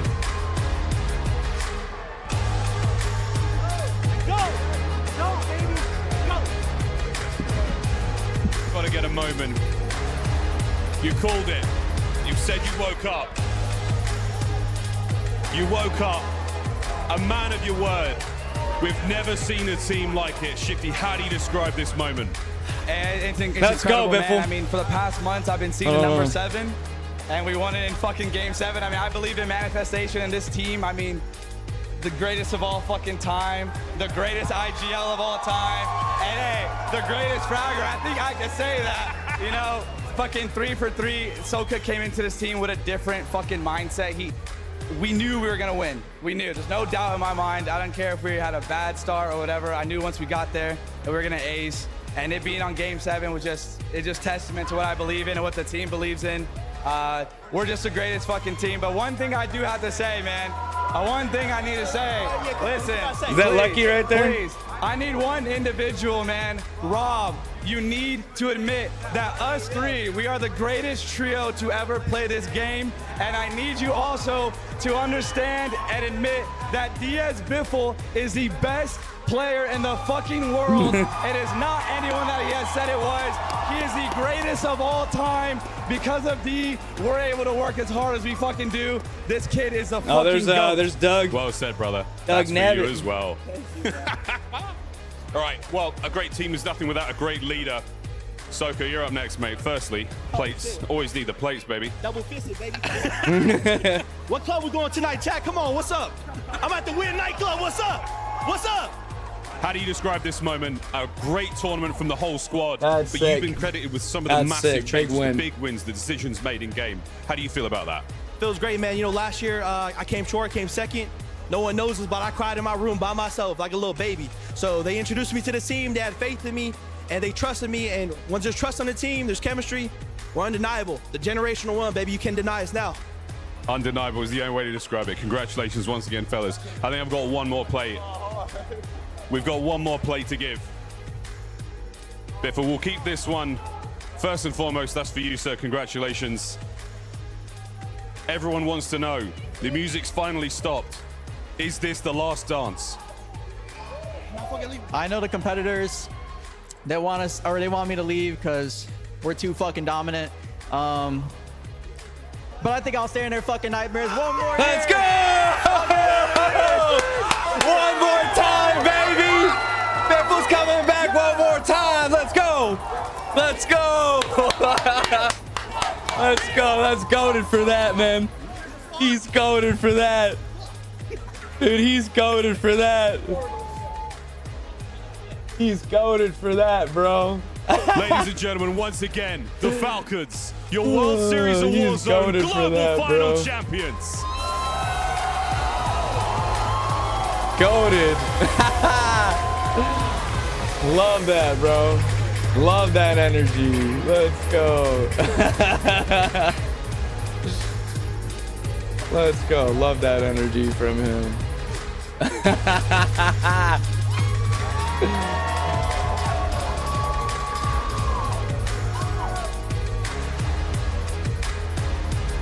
Love that energy, bro.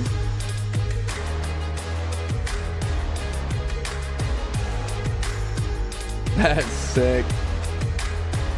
Good job, brother.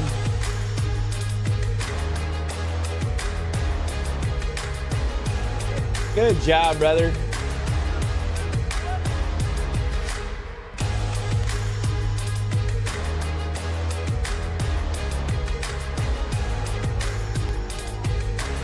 Dude, big time right there, man.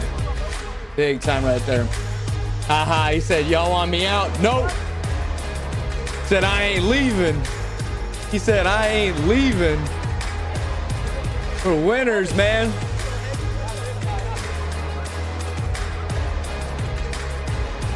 Dude, great job, Hisoka.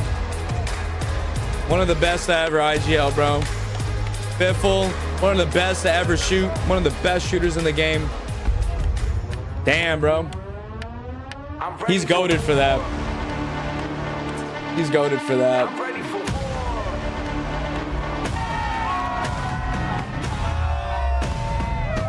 I'm lighting up that fire, yeah, I'm burning up. Look at me, feel the heat.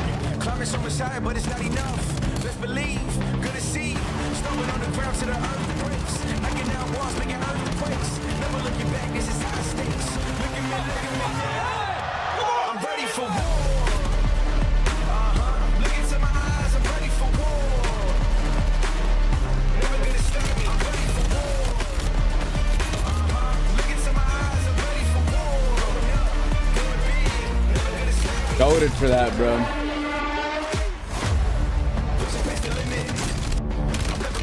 That's so funny, man. That's so funny. Community definitely gave them a run for their money. I will say that. They definitely gave them a run for their money. Pretty sick. Pretty sick. Let's see if there's anything else after this. Dude, Hisoka had some fucking Joe Shifty shooting bodies. Woo.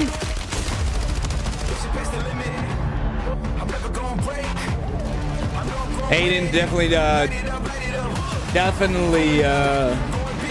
gave him a run for their money. But I think Dongy will definitely put himself in, you know, in the conversations for, you know, one of the top fraggers. Just for what he did, you know. Really good games.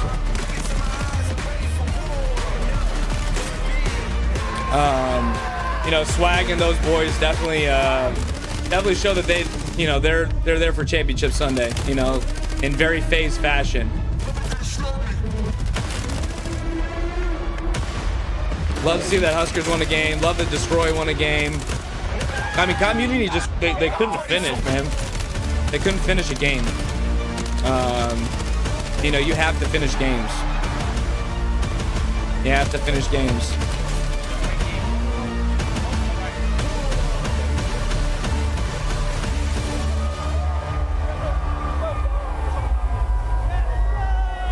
I think he did get, like, barely got top fragger.